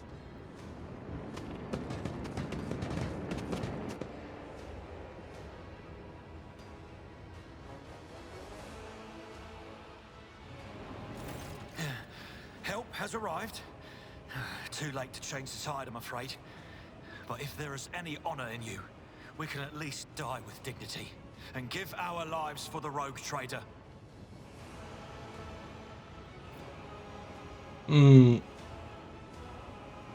Two? Yeah. Theodora von Valancius is dead. I found her and the Arch-Militant in her study. God Emperor preserve us. The Rogue Trader is dead. The ship has lost her Lord Captain, and the house its head. Well, not quite, no. No matter what ritual Kunrad is performing there, the warp is too strong. I cannot withstand it. I feel my body changing with every second. The warp is ringing in the air. This is the end. We will perish in the warp, along with the Warrant and all the dynasty's heirs. The enemy of humanity has triumphed. I've seen it before. We'd better get away from him. The changes are already accelerating. I forbid you the very thought of yielding. The ship will be stirred out of the warp. Perhaps the warp does not. I feel that's closer. Yeah. I forbid that's you the more... very thought of yielding. Only by resigning to your fate will you truly suffer defeat. Words worthy of a righteous soul. Save the lofty words for later, will you? The navigator's ready to take the ship out of the warp if he gets some help from the bridge. Then we have no right to bow our heads.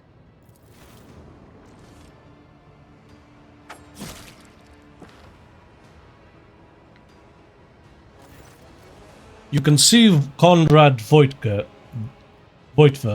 clearly in the gloom of the bridge. The broken blade he is holding is stained with dark drops that seem to have a pearlescent glimmer to them. We are out of time. Edelthrad bites his knuckle, desperately thinking. You see a wave ripple across the white of Edelthrad's eyes as they begin to turn a sickly yellow. To the party. Ready your weapons. If we are to die this day, let us die with honor. No. To die altogether is to allow the flame of the dynasty to perish in the dark. No. It will not be like this. Not today. The ritual will not be completed. I'll take care of it. And you, see to it that the void ship breaks free from the warp. Watch over our realm. And farewell. Accursed traitor! A time will come when you will bleed for her ladyship Theodora's murder. Remember my words, for they are the vow of he who marches toward his death. What? Theodora is dead? No, that can't be. Not now. I still haven't. Your ritual won't be finished, heretic!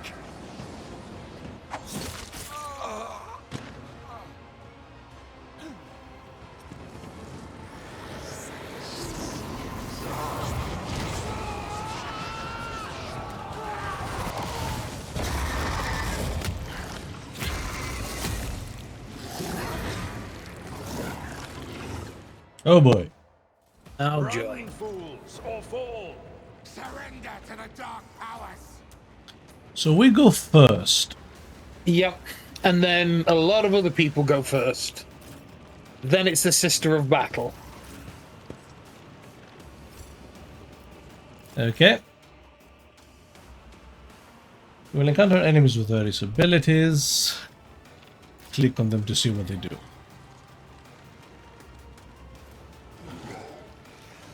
Natural armor. Okay.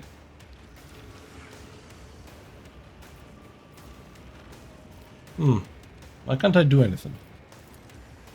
All too easy. All I can is just weirdly That's not weird. letting me. Suits my purposes.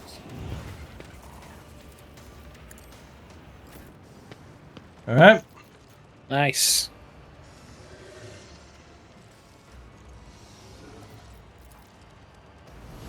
Let's get some momentum.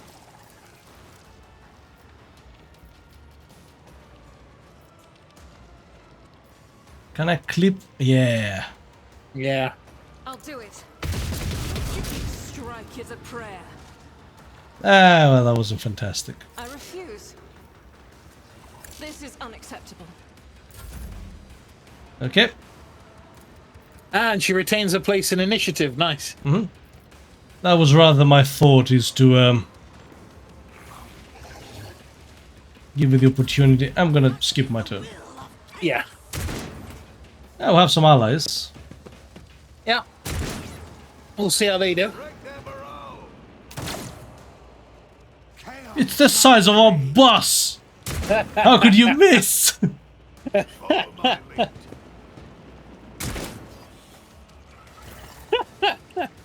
You suck. Can I? Yeah, well. Faith without deeds is worthless. Alright, lady. As the Emperor commands, I act. Ah, minimum damage. That is not the Emperor's will. Jesus, everybody's shit. Well, what does that do? Rending scream. Well, the gradation has changed to 11. Ooh. Ooh. Rending Scream. I have no idea what Rending Scream does. Toughness test. If failed, suffered bleeding. Mm.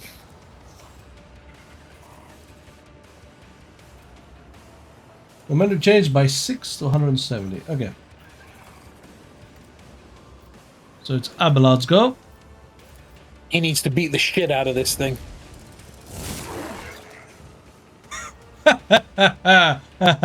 Oh boy. Damn. Indeed. It will be done. That is a tough boy. Yeah. Oh boy. Right, careful using the old warp powers here. Yeah, I just hit it with an analyze. Yeah. Anything is. Hmm. Okay, it's not too bad yet. Removes all exploits from the target, which has 3. And decreases the everything. Alright. Yeah. I'm not so sure. And then we are out. Okay. Stay hungered down. To the heretics. Alright. No. Damn. Follow my lead. What the heck happened there? Well, that was interesting. Right.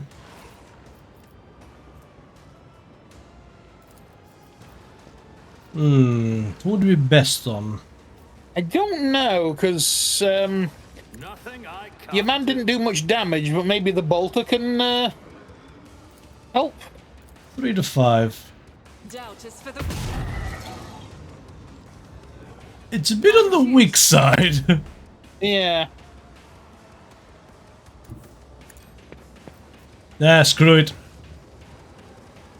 What are we even doing here?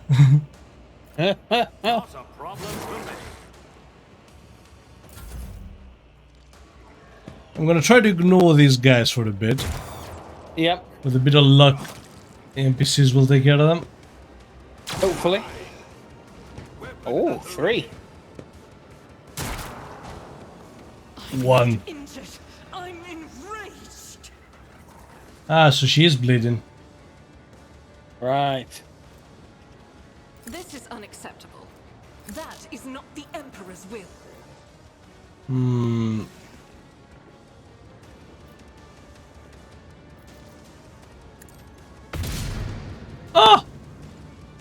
Ow! Damn. Ooh. Oh, good man. Very nice.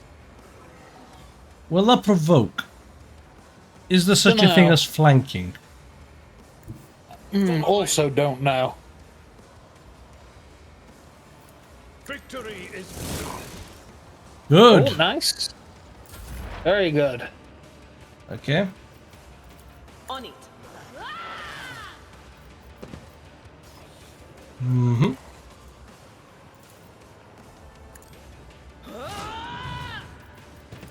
Anything else? Okay, I'm not gonna risk. We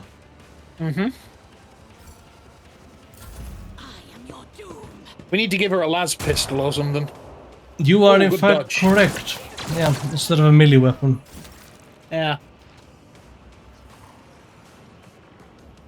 Now go.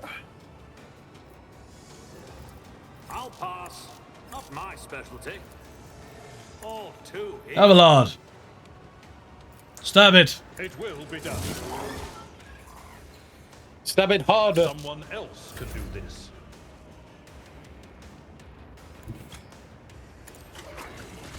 Curse you, miscreant. Okay, that does. So, moving by 1 square in each area of effect is fine. Yeah, so it's a 5-foot step sort of thing. Yeah.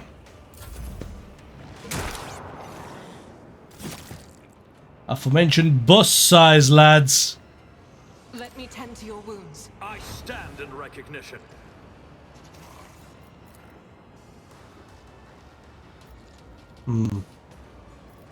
I don't risk shooting myself, am I? Not sure, actually. Faith without. Oh? Bah. Ooh! Ooh. Fuck. Holy. That's bad. Yep, that's very This bad. is unacceptable. I refuse. That is not the Emperor. It wasn't even its turn. No. She did always want to be a martyr. You don't think this is a supposed to lose kind of fight, do you? I'm not sure. Because that's too brutal. Okay, so as long as I don't leave its AoE. That's Yeah. not the Seneschal's job. I will do my duty. Oi, oi, oi. Foresee this. Yeah, that really hurts actually. Yeah.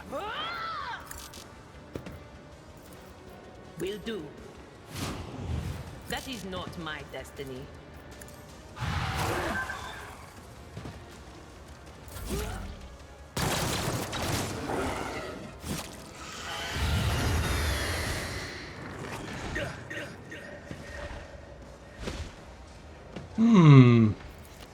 Oh, damn. Is that supposed to go like this? I wonder. Because like both of these guys are down. Yep. I'd rather not. Indeed. Well, I certainly don't think for what it's worth that... Oh, you can see ghosts walking around the ship. Void remnants. Yeah, I don't think we were supposed to be in melee, that's for sure. No can do. Yeah, Will do. that is entirely valid. Yeah. I'm gonna peril if I do this. Yeah. Lost in our ranks. I've suffered worse. Oh! Oh, goddamn. Yeah, see what I mean? Yeah. Maybe this is like one of those things where if you win, it's like an extra thing, but if you Yeah. lose, it's, you know.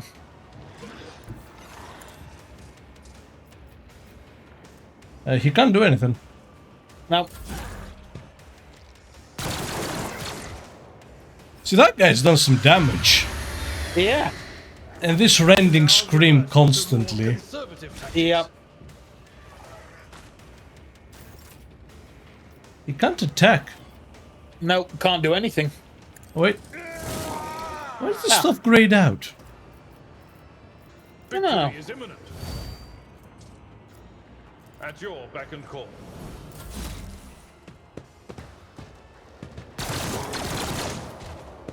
Yeah, I probably should have focused on... Yeah, see, got a reaction there. Yeah. Not my worst day. Yet. It will be done.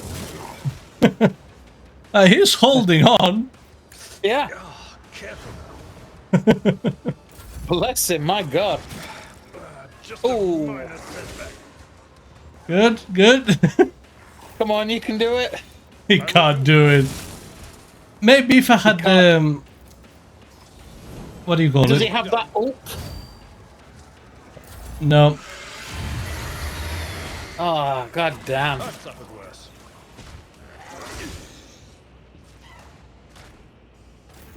Go on, Abelard. Indeed. I'm not interested. At your beck and call.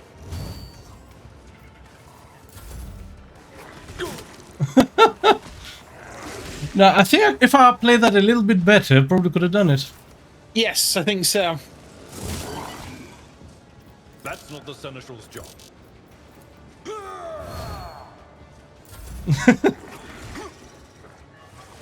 Come on, dude. You can do it. Victory is imminent. It's really not. At your beck and call. Someone else can do this. This rending scream is a problem. Yeah. Brace yourself, Abelard. High momentum. Oh. Okay, we got our momentum on. Okay.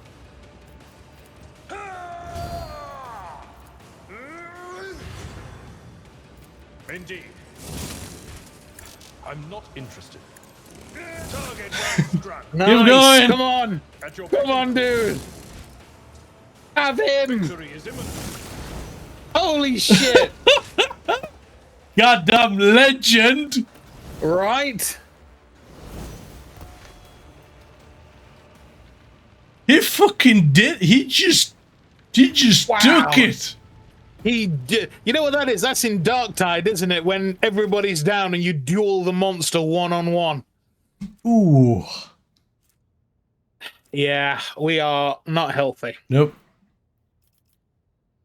So, available characteristics. Oh, so we get to pick one. Yeah. I should imagine it's Fellowship. It is Fellowship. Then it's CT Fellowship. CT. Yeah, go up. Oh, characteristics. Yeah, here we training. are. Yeah. So 5. Is he basically trying to max out Fellowship early on? I think so, yeah. I suppose literally everything about our character works with Fellowship. Yeah. I would have thought it would be high by now. Hmm. Oh well. Oh.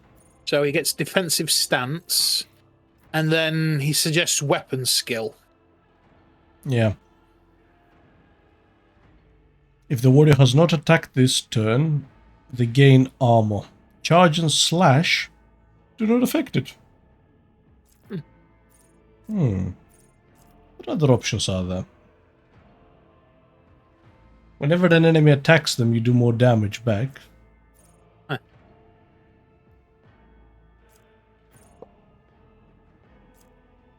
Enrage.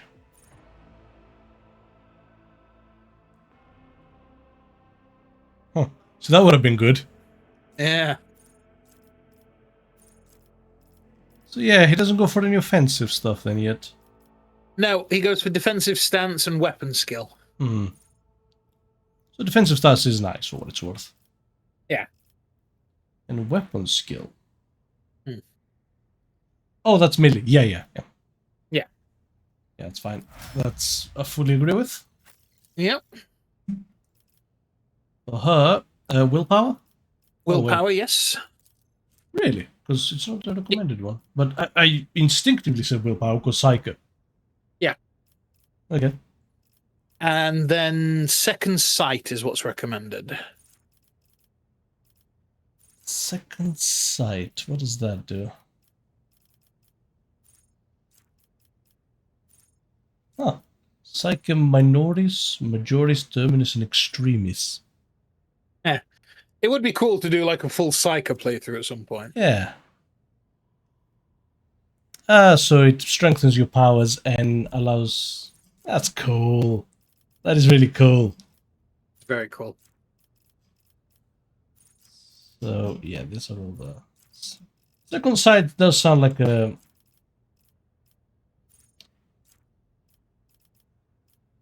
warp thing, but I don't see it. No.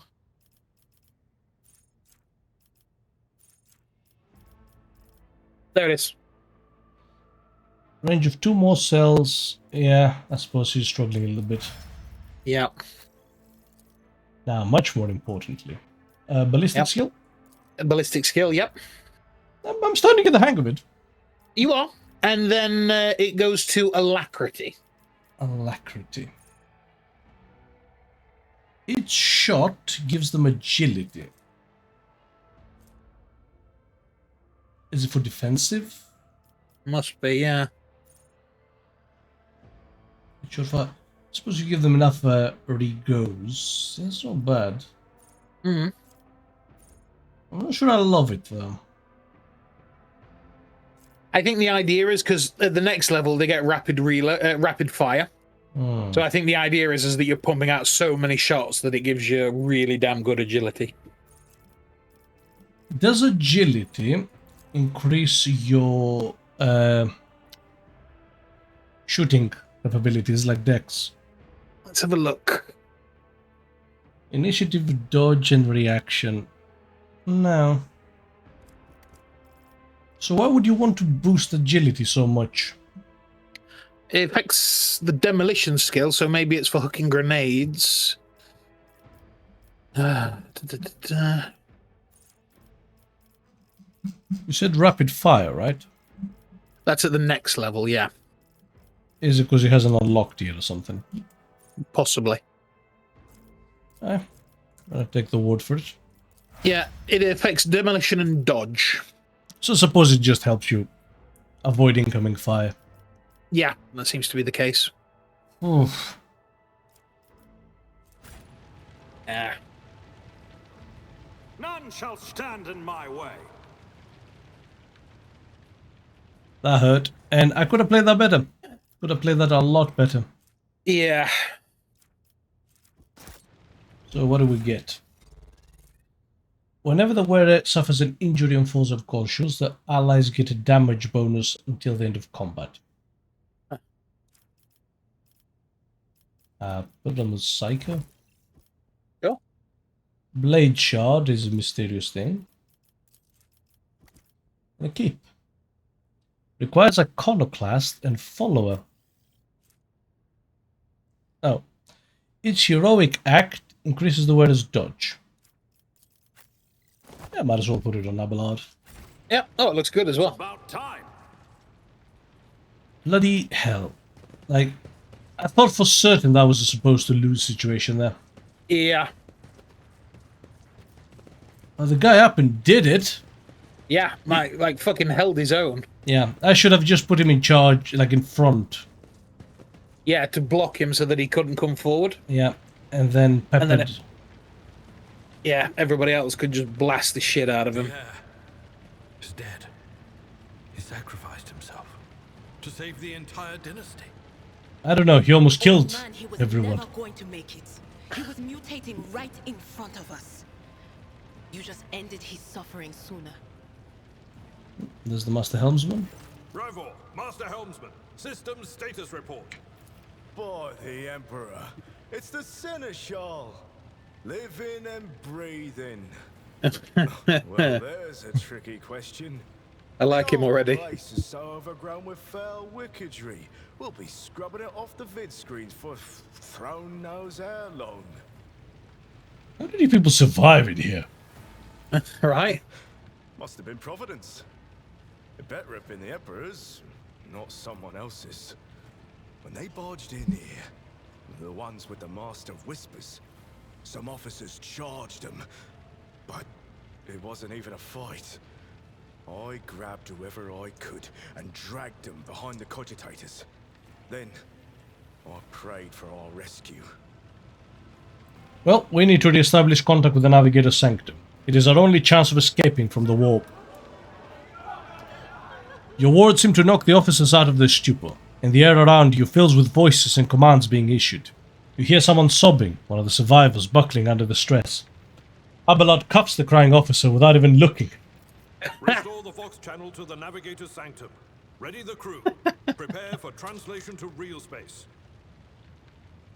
You may call me superstitious, but translation is not a good time to disregard rules.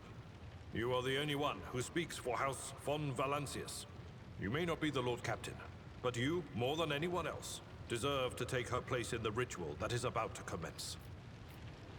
He directs your attention upward, to the throne that sits at the apex of the tall staircase. I am ready. Begin the ritual. Yeah.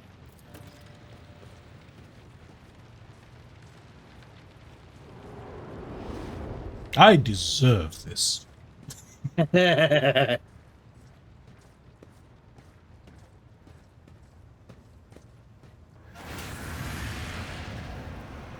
The image before you is hazy, swaying in sorcerous currents invisible to mortal eyes, as if whatever is beneath the thin shell is constantly changing while still remaining the same.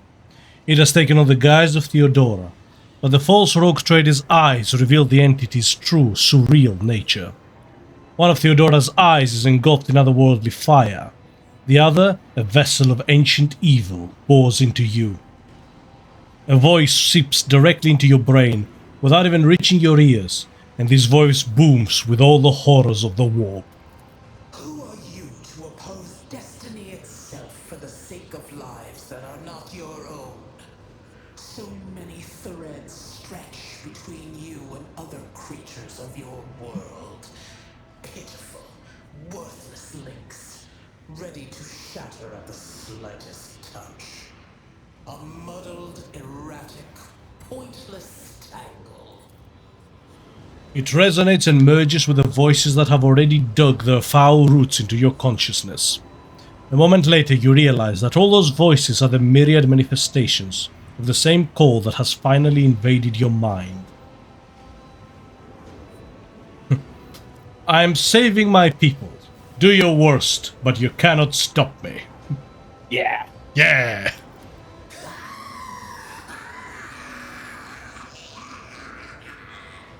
Lead them, mortal. Guide them. Persuade them. Force them to walk your path.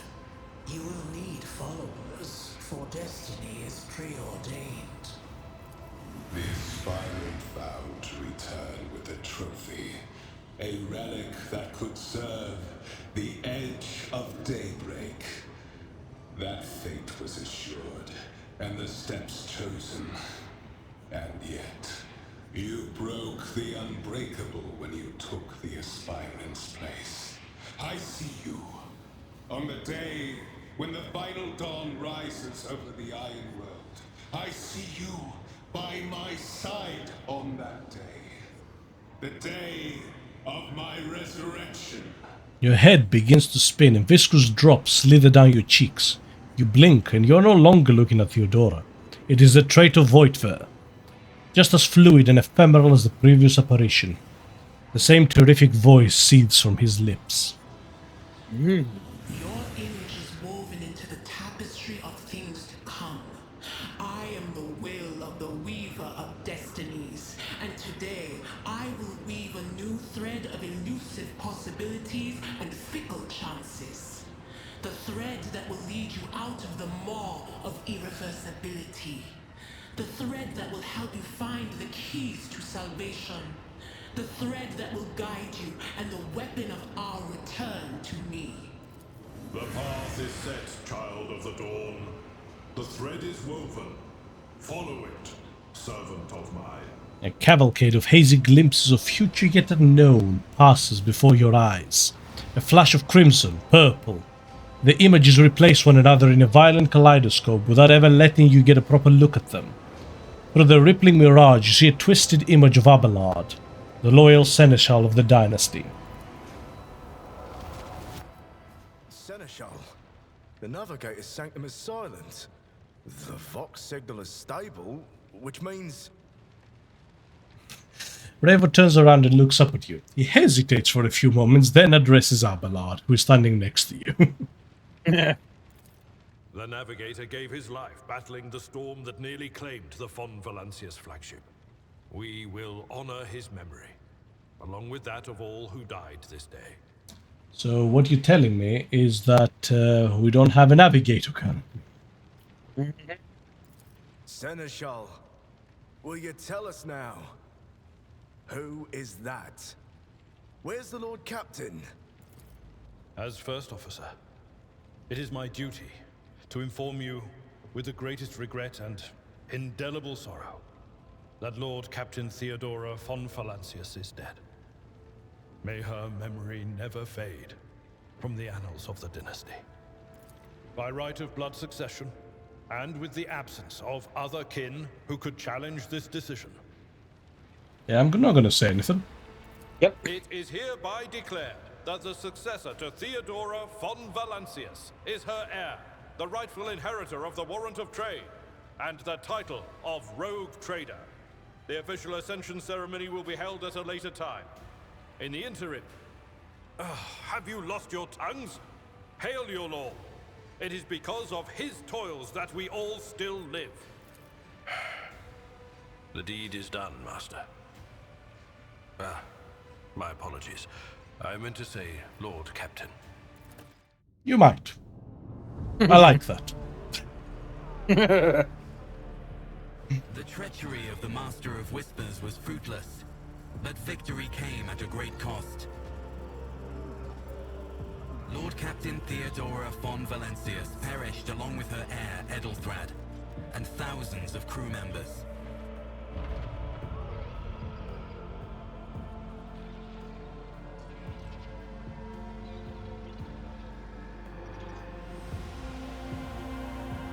Yet hope remained, for the second in line to the RogueTrader dynasty survived, and through the strength of his resolve, saved those who were counting on him for protection.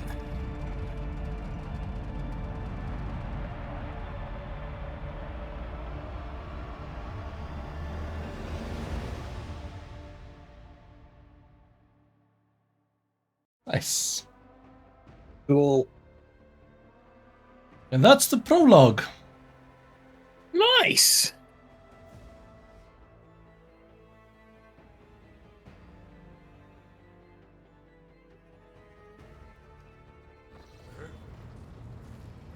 Ah. That was chair spins. Awesome. Also, they worked quick. Mm.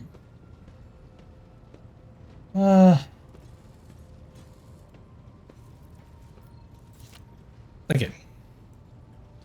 Deep shadows of weariness can be seen on Abelard's face, though the old officer's eyes are keen. They rake over you from head to toe. He frowns, mutters something, then nods to himself. Well then, your lordship.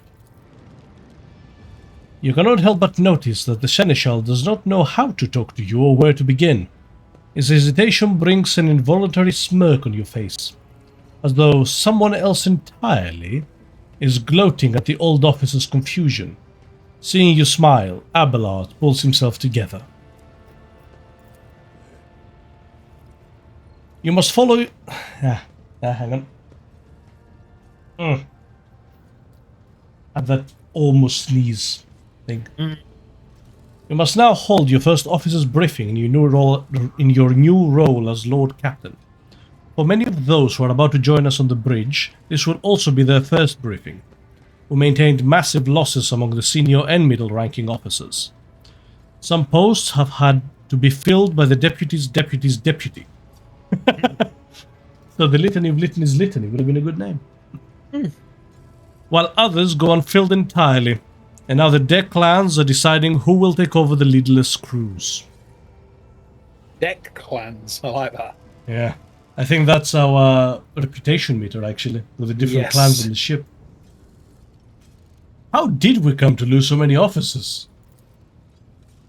It appears the heretics were deliberately targeting the vessel's command.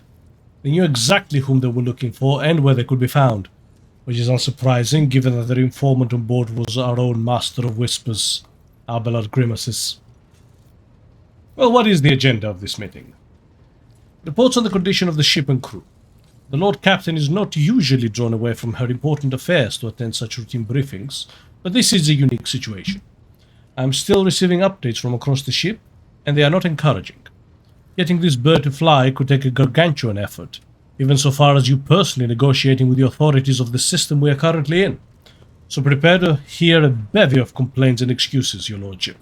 Take this opportunity to get a good look at the officers who work 6 decks away from the bridge, and they in turn will have the honor of beholding the visage of their Lord Captain. Have you succeeded in tracking down Voidver? No, Lord Captain. In all the commotion, his trail went cold. Our people are still on the hunt for him, and any mutineers who may be still skulking in the ship's many corridors. But frankly, I would not be surprised to hear that we are now 1 shuttle short. I am afraid that it will be some time before he answers for all that he has wrought. Yeah, I'm not saying that. No. I'm ready to start the briefing. Summon the officers. With a gesture, Abelard relays the order to the adjutants at the far end of the magnificent chamber.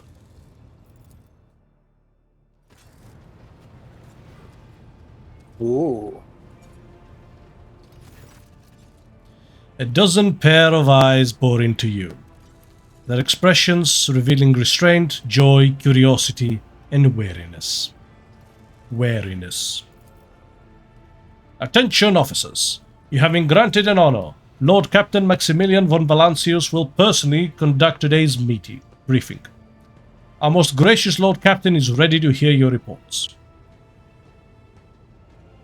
Yawn.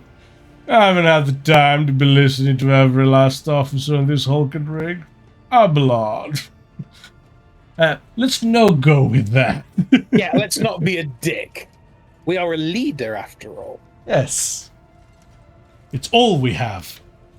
Yes. Perhaps you would introduce those present, Abelard? As you wish, your lordship. Abelard points to a tall, slender woman whose body seems to contain as many implants as it does flesh.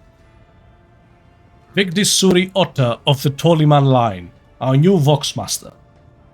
Which is our communications officer, I imagine? Yeah.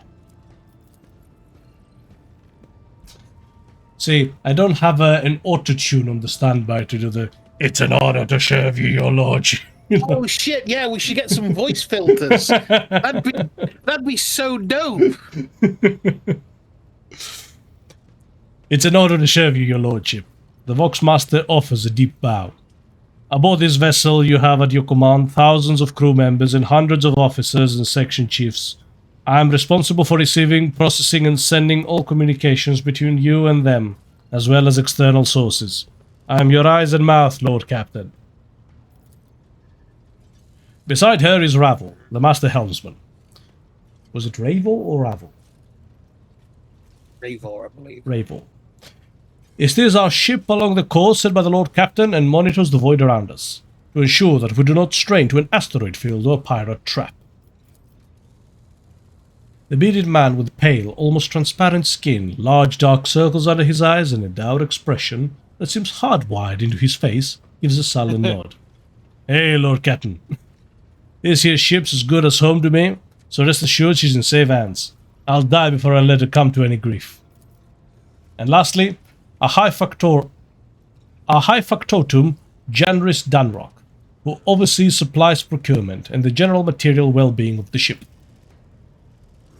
Dressed in an embroidered jacket, the heavy-set man with oiled hair offers an obsequious smile and bows. It's an honor, your lordship. You may trust me with all that matters concerning your comfort. Everything will be done to the highest standard.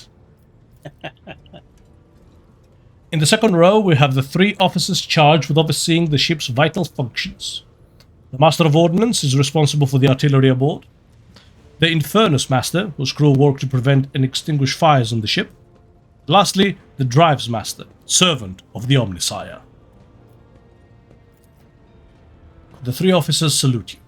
The Infernus Master does so with confidence, while the Master of Ordnance betrays nervousness. The Drives Master offers a salute resembling a dance, involving the complicated manipulation of all the Tech Prisma cadendrites. Thank you, Abelard. Greetings to you all. I serve at your pleasure, Lord Captain. I wish to hear the Infernus Master's report, on account of the ship being on fire not 25 seconds ago. Yep. Yes, Lord Captain. The tall man bows his head in deference. I can report that all the fires across all decks have now been extinguished. The preliminary damage assessment, in terms of material losses and crew casualties, has been completed. The results have been submitted to the Seneschal and the High Factotum. The post passed to him after the previous Infernus Master and his next 3 deputies expired in the line of duty. Jesus Christ. Abelard marks in a low voice, speech for your ears only. The lad is managing well so far. He can take the heat, so to speak. High Factotum, what have you to report? We are toiling day and night to compile a full account of the losses. The task will require next to no involvement from your lordship. I will personally ensure that all damaged components are given into the tech priest's hands for attention, and that all lost supplies are replaced. There is only one resource that I cannot replenish single-handedly, and that is people. We have lost more than 2,000 crew members, and unfortunately, the number is not confined to the scum from the lower decks, which are easily replaced, but also includes trained professionals. We will be able to make up our losses on the nearest planet, Rykard Minoris. However, the planet, the whole system in fact, belongs to the Winterscale RogueTrader dynasty. We cannot simply begin recruiting on the planet without first coming to an understanding with the governor. In that respect, I am powerless. Negotiations at this level are a matter for the RogueTrader.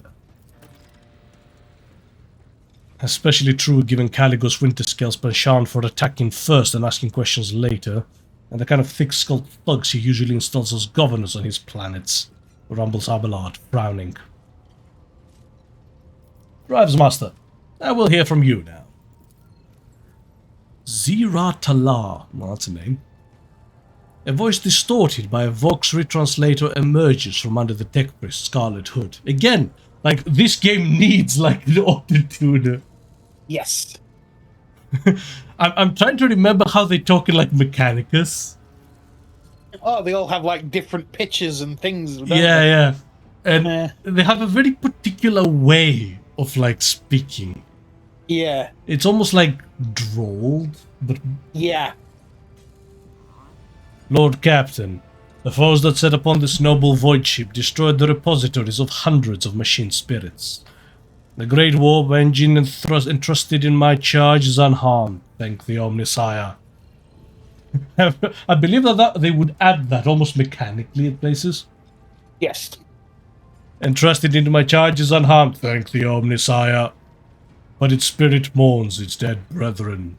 We have not yet identified a prey protocol capable of assuaging its sorrow and anger. With great sorrow, I must also report that the Engine Seer Prime, Overseer, and spiritual authority of all tech priests on board fell in battle. The Magos was betrayed by the little flesh that remained part of him, a most terrible loss. There will be no one among my comrades aboard whose experience and comprehension of the sacred protocols equals that of the fallen Magos. We require a replacement, and as soon as possible. I see. Thank you. Would someone care to translate? The tech priest bows his head. Master Helmsman, deliver your status report. Right you are, Lord Captain. To cut a long story short, the outlook's bleak. The ship's sound, more or less, but without our engine Seer Prime and navigator who fell in battle, we have no way out of the system. If we try to set so much as a toe inside the warp, I don't know what'll happen first, our warp drive being torn to pieces, or of us melting into the bulkheads. Your lordship, If you will allow me to interject. When we arrived in the system, my crew followed standard protocols and conducted a count of all available communications channels in the region. One of them was a Navis Nobilite station, which is an ancient organization of noble mutant families whose genes allow them to safely guide warp-capable void ships through their material. So, a navigator clan? Yeah, a navigator clan, basically. The station maintains complete Vox silence, but even its presence here inspires hope. You have located a navigator in the very system is an incredible stroke of luck, a true blessing from the God Emperor. A sharp bolt of pain lances through your skull, as if in response to what you just heard. You understand that it is not the God Emperor you should thank for such good fortune. The words of the demon that appeared before you during the translation to real space echo in your mind. Which is that promise of help was extended to you by the nightmarish demonic entity during translation to the warp. I am the wheel of the weaver of destinies, and today I will weave a new thread of elusive possibilities and fickle chances. The thread that will lead you out of the maw of irreversibility. The thread that will help you find the keys to salvation. If I were you, I'd grab this chance with both hands, or else you'll soon be eyeing up asteroids to use as your new residence. In slightly less shitty news, we can now go round the system till our heads are swimming, as long as the Prometheum and supplies last. And if any thick as grok shit lowlifes come sniffing around, we'll be able to take them out, so don't you worry on that score. Master of Ordnance, do you have anything to report? The Master of Ordnance gives you a gloomy look. No. My job's simple. Maintain the arsenal and fire where I'm told. But just anyone. Fuck me, he's depressing. But just ask anyone. We've got no able crew. No Lord Captain. Master of Ordnance, you forget yourself. The Master of Ordnance chokes back the words he was obviously about to blurt out without thinking. He casts another look at you before turning away. I apologize profusely, Lord Captain. Pardon the fool. The ship is in ruins. Every other officer is dead, and the Lord Captain is no longer with us. Fear has taken hold of me. He looks up at you. But I've heard of you. Oh, yes. Your fame, which is our illustrious glory. Your fame has reached even as far as the Expanse. But the series? That's sick. Right. Do we have any proto-molecules on board? I can't be showing myself up in front of an illustrious person such as yourself. He adjusts his uniform and stands ramrod straight. The Master of Ordnance can report that the rest of the arsenal has been saved and the battery is in good order. We are ready to fight, if that is the Lord Captain's will. To summarize, we have sustained serious losses in crew members, and we require a new engine seal prime and a navigator. Is this all that is preventing us from continuing on the voyage? Precisely, Lord Captain. But bear in mind that this will not be the end of our trials. The ship systems must be properly inspected for major damage, which can only be carried out at the Footfall Station, home to the only dockyard in the sector.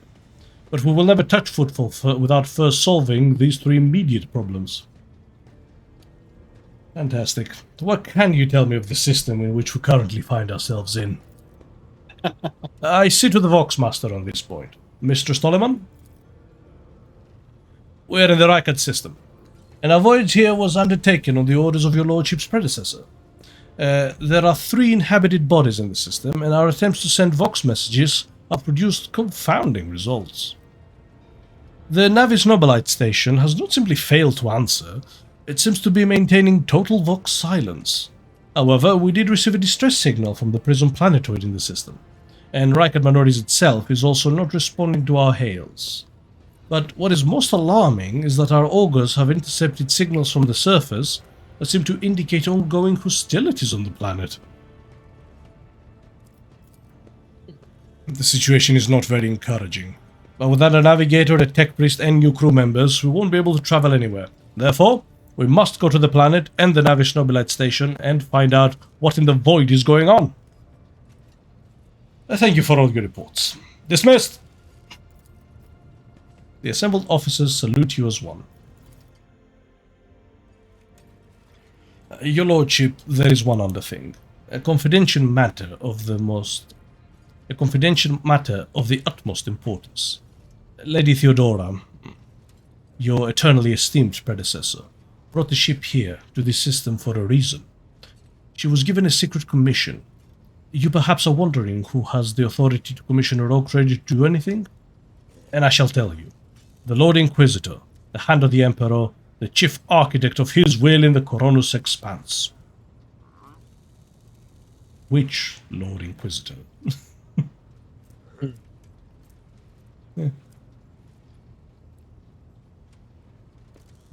I came across a strange handwritten letter on Theodora's desk. It was signed XC. You're referring to the contents of that note, I presume? Mm-hmm. Yes, quite right. Xavier Calcazar. Lady Theodora was to seek out the Lord Inquisitor's right-hand man, one Heinrich von Kalox. An interrogator, you understand. All I know is that he is somewhere in this system, and that we must find him and offer him whatever assistance he requires, and then deliver him to Footfall in the Furibundus system. Finding him without any more information to go on will be difficult indeed, but an Inquisitor is an important individual. The authorities in this system, either the Navis Nobelite or the Governor of Rikard Minoris, may know something. That's all of it, your lordship. You have a great deal of work ahead of you, but it is a mere taste of the daily burden of a RogueTrader. Soon you must take up the reins of the von Valancius Protectorate. Abelard gives you another scrutinizing look, as if trying to gauge how long you will hold out under this mountain of problems. His face softens slightly, and it seems he is about to offer some words of encouragement. When suddenly... Idira, Sister Argenta, explain yourselves. The Sister of Battle grimaced nodily towards Idira. The Psyche is suffering some ailment or dark madness. She insisting on seeing the RogueTrader. I judge that it would be unwise to leave her unsupervised. For a brief moment, Sister Argenta's voice sounds hesitant. I was also hoping to approach you with a personal request, but it can wait. Speak to me when you have time, RogueTrader. Idira's glazed eyes rove over the assembled. One word bursts from her lips. Daybreak. Abelard, bring the witch to heel. Jesus Christ. Idira, come to your senses. Slap, slap. Damn it! Idira presses her fingers to her temples in desperation. Your lordship, here's the thing. I was trying to see the immediate future, and it hit me so hard, my head is still spinning. Something very strange is heading our way, and I can't make out what it is, no matter how hard I try. A single word is all I can make out. Daybreak. Or maybe it's dawn. It's in Spanish. And it's ringing and... Sorry. You regret it.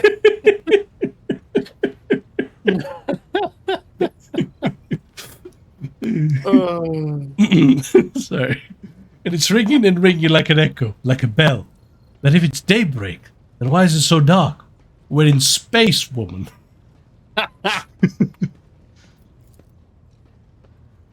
We cannot extract any information of value from a single word. Can you tell us anything else, Mistress Glass? No, not yet anyway. The voices are going berserk, all shouting at once. I can't make sense of any of it. As soon as I know or sense anything, I'll report it, alright? Lord Captain, if you want me to take a closer look into your future, find me on the bridge and we can talk. Lady Theodora was well served by my whispers on many occasions, and I'm sure you would benefit from them as well. The Psyche's bitten lips stretch into a wry smile. What little good it did. If there is nothing else of value to report, I declare this briefing concluded. It's time to get to work.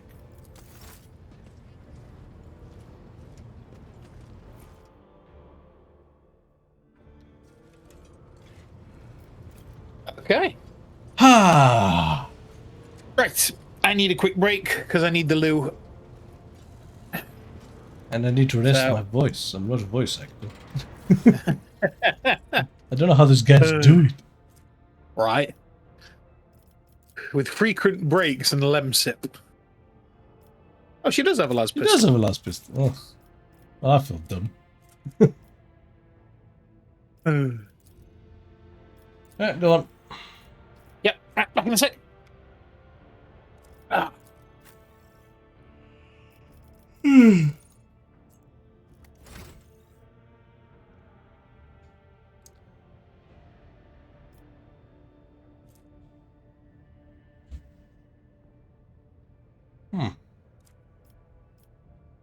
Man, I'm a good merchant.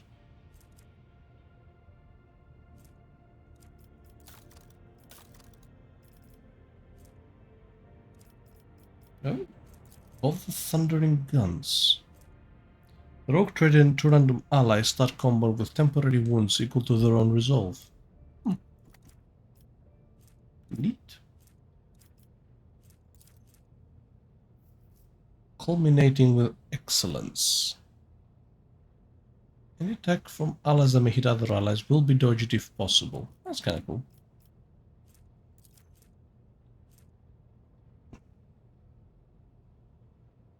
That might be good if you're in melee a lot. And this is a damage boost.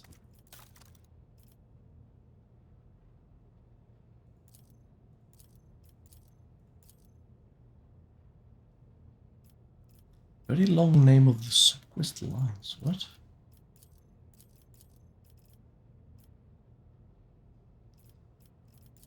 Is it me? Or has this gonna be okay? To the other side of that? That is so strange.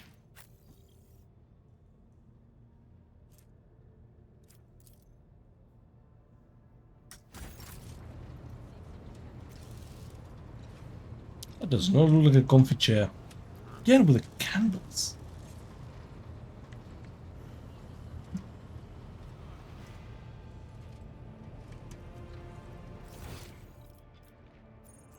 So what do I have here? Bunch of people.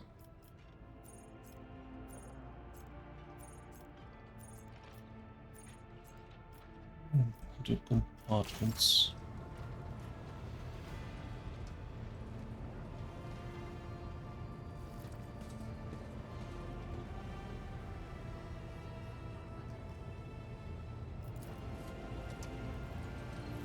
Cool.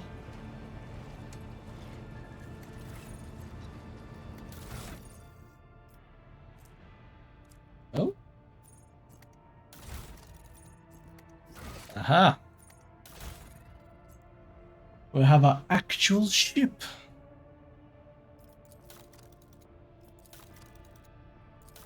Oh. Okay.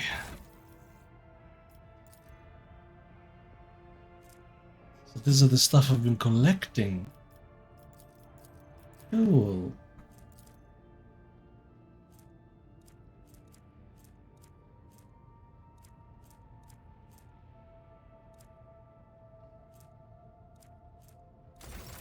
Nope.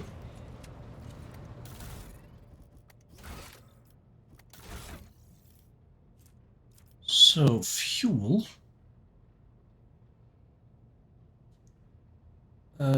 Selling full cargo improves your reputation with a faction. Or loot inside the cargo will be lost.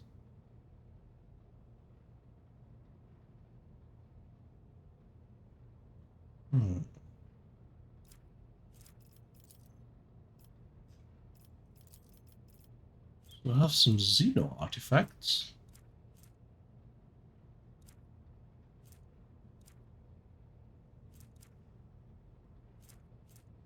Electrified shard net. Oh, I think that's Dark Elder stuff. That's cool. Some jewelry. Uniform kits. Holy gifts.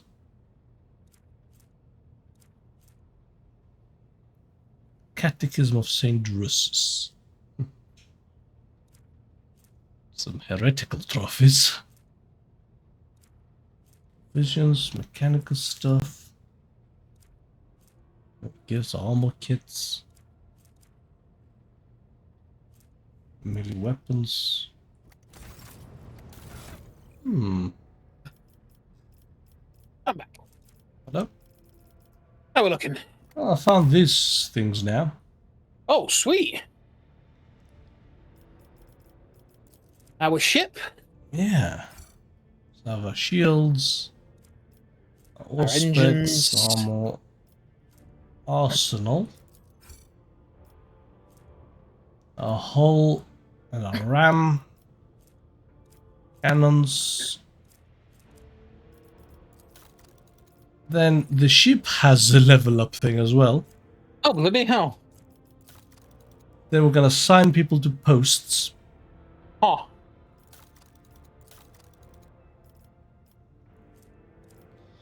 So, Supreme Commander, skill required persuasion. We are easily the best at that. Yes. Master Cannoner. Because of demolition, so. Yep, definitely her. Shield Master, tech use. We're the best, but not by a lot. Master of Maneuvers. Put Abelard. Yep. Warp Channeler is our Psyker. Oh. Master of Etherics is actually she's way better at. Yeah. Huh. That's cool. Very cool. Okay. So, what does our Vox Master have to say? A thin pale woman stands out among the rest of the crew. There is a thick bundle of cables coming out the back of her skull and disappearing under her ceremonial garment, and you can see the grate of a quietly humming Vox where her mouth should be. The woman sees you and bows her head in a respectful greeting. How may I serve you, Lord Captain? Remind me who you are. Voxmaster Octavus Vigdis Suri Otta, of the Ptoleman dynasty. The current Voxmaster serving aboard your vessel. In accordance with the seneschal orders, I assumed this duty immediately upon the demise of the esteemed Voxmaster Septimus, who was my grandfather.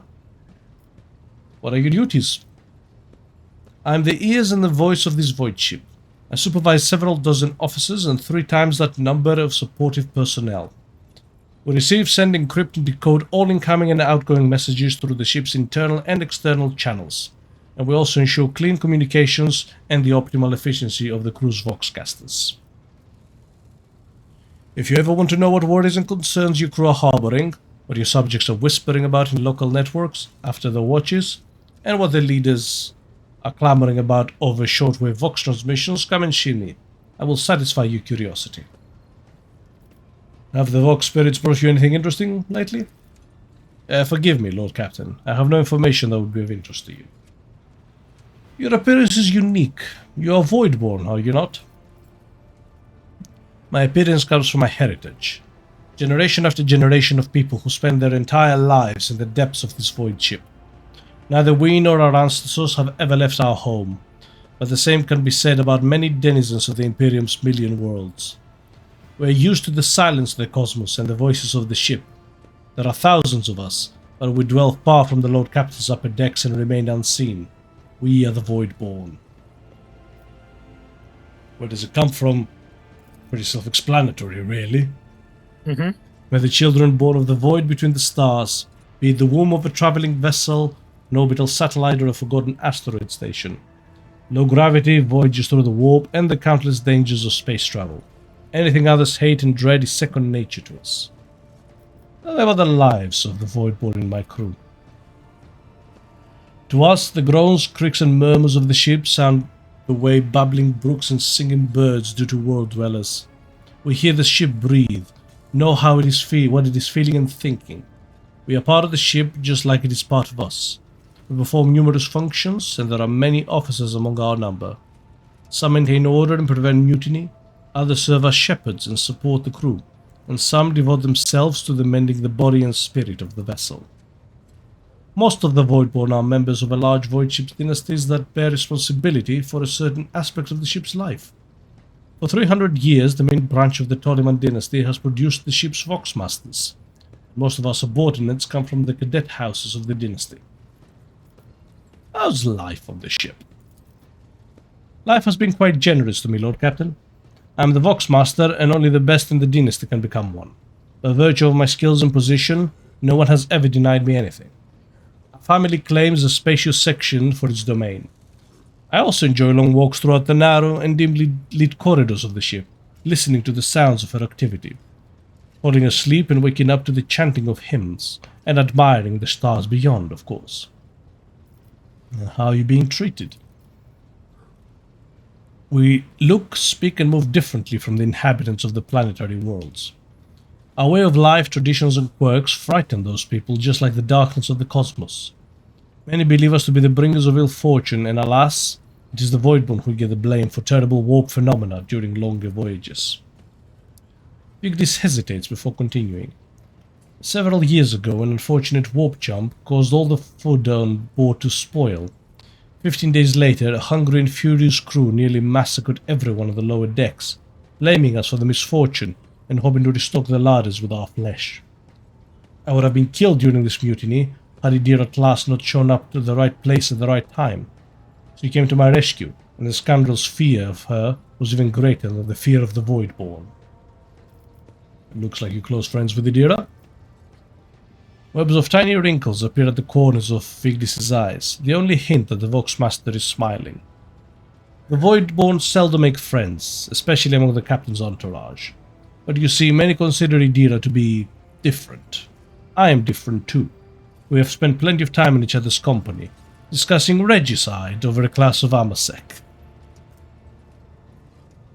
A human tabletop game played across the Imperium of Man, similar to the ancient Terran game of chess. And a potent alcoholic drink. Except Idira changed after one incident, and we started to drift apart. The death of Lord Captain Theodora made her withdraw even more. I do not know if Idira considers me her friend now, but we used to be very, very close. It is good I can still look after her, in my own way. Perception test failed. Oh, by 3%? Damn! Hope she finds the sense and clarity of mind to find her way out of the dark place she is currently. Have you ever left the ship? Oh, I did once, and it was dreadful. It felt like the massive blue dome overhead could shatter at any moment and fall, and my bones would be crushed by the gravity. Vigdis twitches her shoulders, trying to ward off the flood of memories. The ship is my home, Lord Captain, and I would not trade it even for the bounty of 100 worlds. I see. Let us return to business. Connect me to my vessel's main channel. I wish to bolster the morale of my crew. It is done, Lord Captain. You address the crew with a rousing speech and hear your voice roll through the ship, reaching even the normally quiet corners of the vessel. When the broadcast ends, you hear distant shouts of approval. That's nice. Very cool.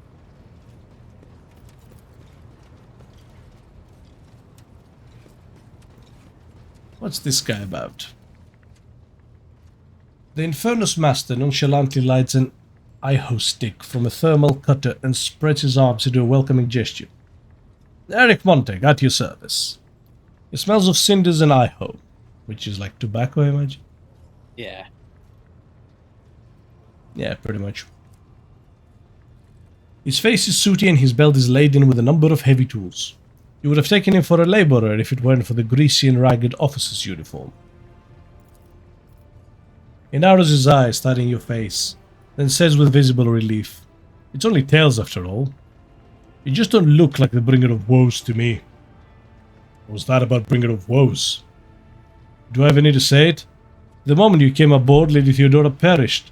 So did her arch-militant, as well as half of the senior officers, and a quarter of the Infernus Guild along with the previous Infernus Master. What's worse, Rations don't taste as good anymore.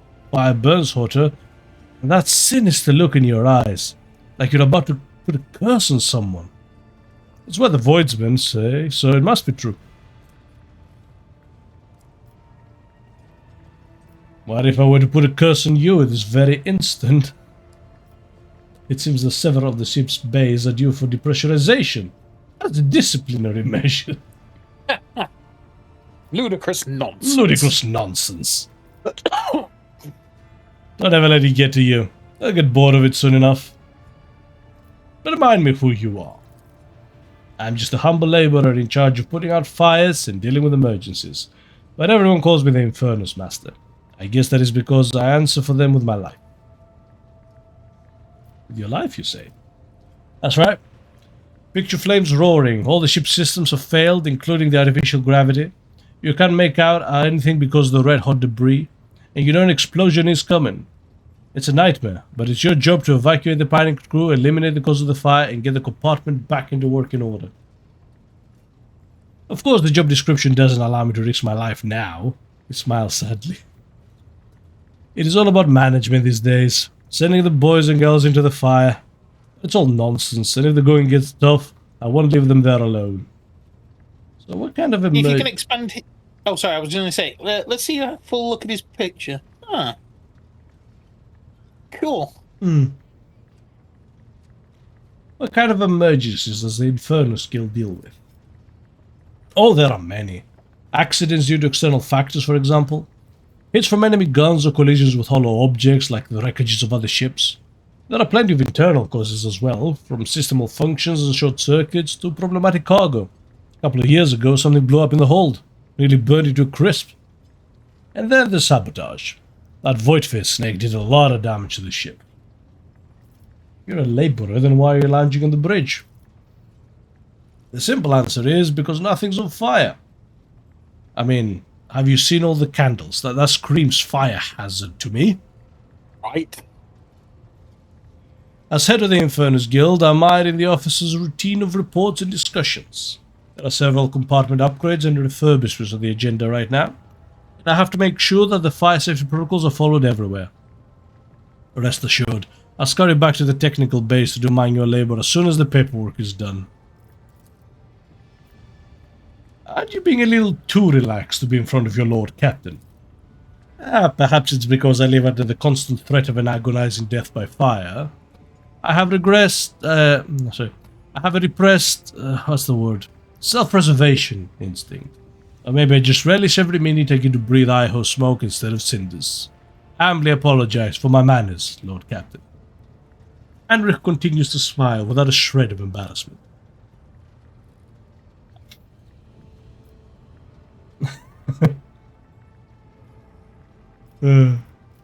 Take the Idaho stick and draw a puff. 2 or 3? I'll go with 2. Yeah. I am all for my people, and I can be informal, but I'm still above them. Yes. This is fine.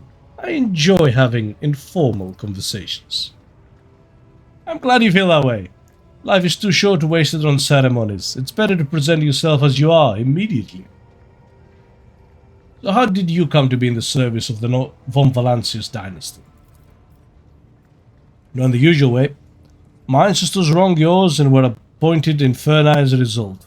Hard labor, deadly risks, plenty of opportunities to atone. Those criminals have been dead for generations, but we're still serving their time. Maybe we'll find redemption one day. Tell me about the guild.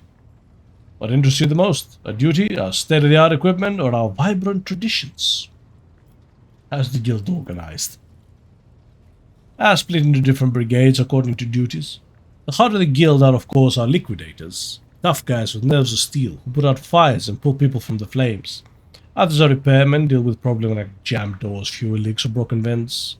And then there's the walk-in inspectors, who check the decks to make sure that nothing is blocking any passages or access to communication lines. State-of-the-art equipment, you say?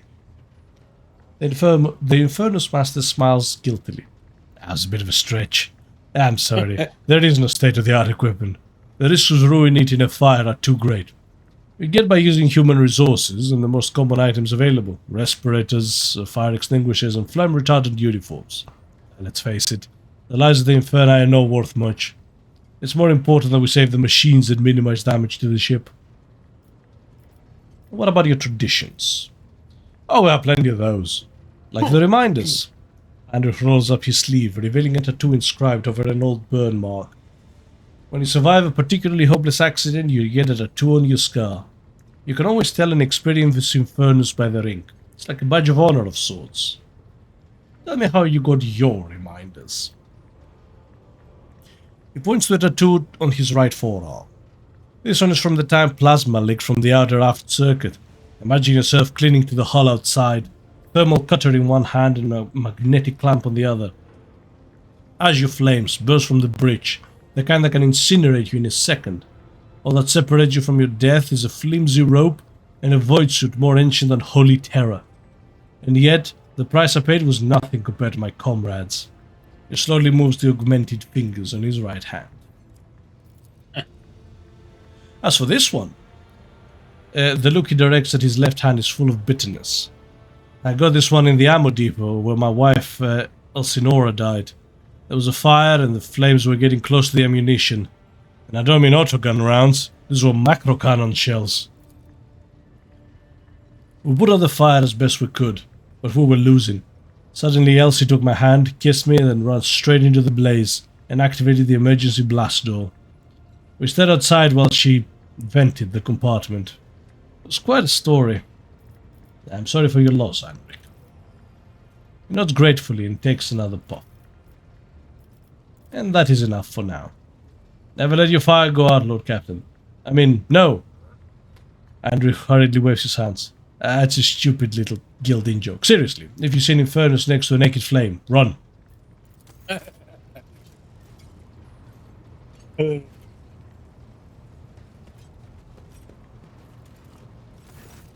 RogueTrader.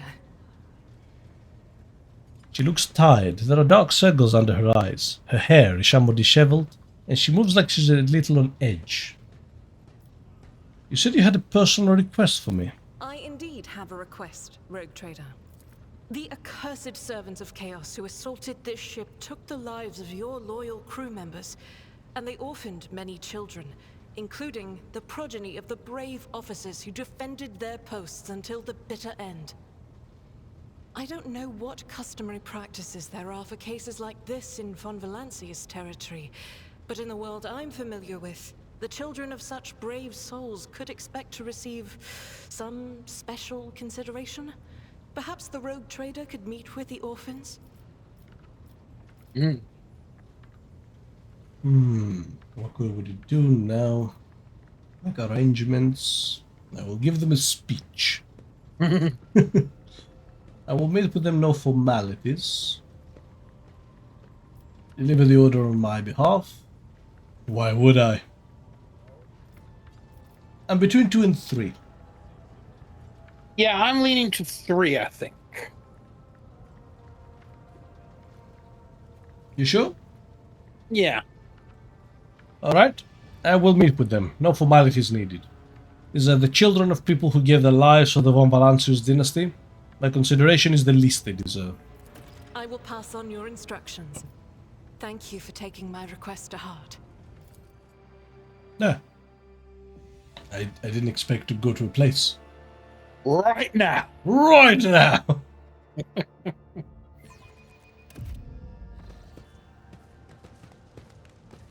The Zovas are 30 years old on average. The motley group of adolescents do not take their eyes off you, gazing at you as if you were a creature straight from a fairy tale. Our indefatigable sister has been keeping an eye on these pups. Abelard glances at the gathered children. It is hardly the Scholar Progenium in here, but we have provided the orphans on our ship with adequate care and instruction. Agenda is standing to the side of the group. At your approach, she perks up and announces, her voice ringing. Brave ones, the master of this ship has appeared before you, the one who guides you through the darkness of the universe by the Emperor's will. Greet your Lord Captain, the RogueTrader of House Von Valancius. You notice Infernus Master Heinrich Montag standing a few paces away from the orphans. He watches you with approval and bows respectfully when you meet his gaze.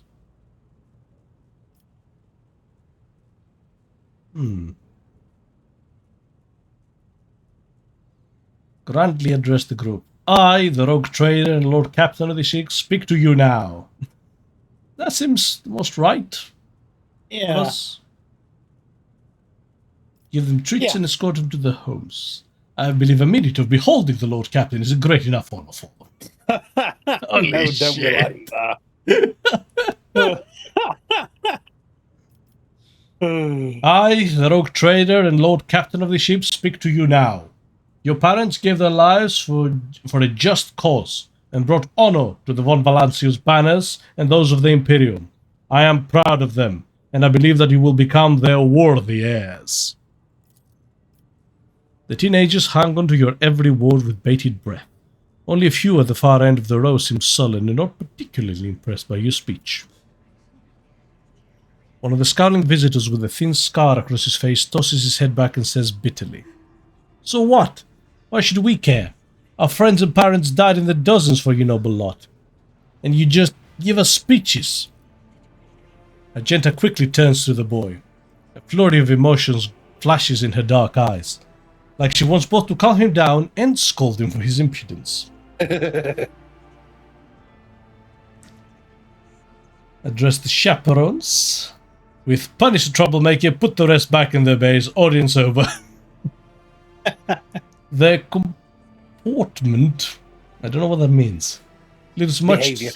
The behavior leaves much to be desired. I hope they will be molded. Audience over. Or keep going. Oh no, I'll address them. Yeah. If you have things to say them without fear. I will listen. The boy smiles grimly. Doesn't matter what we say. It won't bring our parents back, and it won't change our fates either. We'll keep slaving away in this ship until we'll drop and die like our folks, or worse. I'm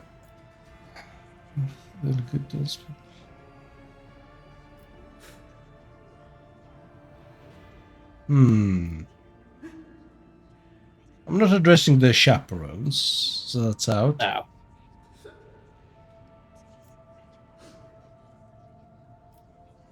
I'm leaning towards one. Yeah. Okay. I understand your grief and dismay. Your parents died. It's not an easy thing to go through, but they gave their lives for the truth, for the good of the whole ship, for the Imperium. Do not speak of their honorable fate with anger and disdain. You heard the Rogue Trader. His words carry the wisdom of the Imperium. It's hard to say whether or not your words have left an impression on the boy, but he nods slowly. Then he catches himself and gives you an awkward bow. Abelard gives you a sign, and servants immediately emerge carrying packaged treats with von Valancius emblazoned on the wrappers. It appears that the seneschal came prepared for any contingency. This guy's shaping up to be a proper Fairfax, isn't he? Yes.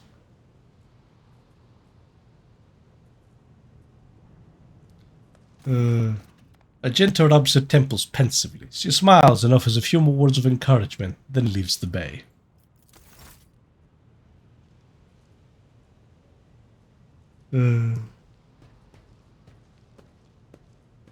Not happy about those candles on your backpack, woman. As she turns around against a curtain. Right. That's just a fire hazard, frankly. A stray promethium leak and that's it. The whole ship will go up. Do you think she carries like a long, one of those long lighters you use for candles? Yeah. She's also got one of those sticks with like the bell on the end that you like use to damp out the candles. She just uses it on her back. Just leaning over, giving it one of these. Right. Well, we still have a lot of talking to do. Yeah. It is getting quite late. Yes. Shall we call it here? Yeah, might be worth having a break here. We have been going for about 5 hours. And my voice is starting to get a bit tired. Yeah, completely understandable. Right then. Well, that's interesting. So, thank you to everybody who's joined us today. Any thoughts from you, by the way? Yeah, it looks really good. They've nailed the style. You know, I will give this to most 40k games that come out. The style is never the issue. No. No, they've... it very rarely you see a 40k game that doesn't feel on brand. And yeah, I'm actually quite looking forward to having this play out. I feel we've got an interesting role play going on here. So I'm quite keen to see that carry on. Yeah, we are role playing as some kind of caring bastard. Yes. I would describe it as almost like not an asshole, definitely entitled. Yeah. But knows enough about. You know what it is? He's very Machiavellian, is what I think we're going for. It's better to be loved than hated. Yes. But you must always be feared. Yes. That's what I'm trying to go with him. Yeah. No, I dig it. Like I say, so far, very enjoyable. Really liking it. So yeah. How are you finding it? Good. I mean, it's another Alcott game. It's very, very similar to Kingmaker and Righteous, obviously in the RogueTrader system. Yep. And I very much enjoyed those games, so yeah. Reckon. Like, I have no complaints so far. I'm curious to see how they will keep exploring the 40k world. Yes, I'm very interested because, see, it's quite interesting because I know that Owlcat wanted to do some very different things with some of the characters. Yeah, I know the And sister is one of them. Yeah, and Games Workshop snapped the leash, so to speak. So yeah. Still though. But still, we'll see how it goes, and so far, it's looking pretty damn good. Yeah. Yeah. So yeah. Right then, guys, thank you everybody who joined us today. Thank you for all the first-time chatters who came over from Laura's channel. We appreciate that. And we will be streaming again tomorrow. Indeed. So please feel free to join us then, as we will be cracking on with this. Yes. Let me save before I forget entirely. Oh, yes. There we go. So yes, right then. And yeah, please feel free to check out our VODs on the YouTube channel at R&D Experience. And please make sure to follow us on Twitter and Blue Sky at the R&D handle as well. And I think that's everything from us tonight. Yes. Lovely. Well, once again, thank you for joining us, and we'll see you next time. Have a good night. Night.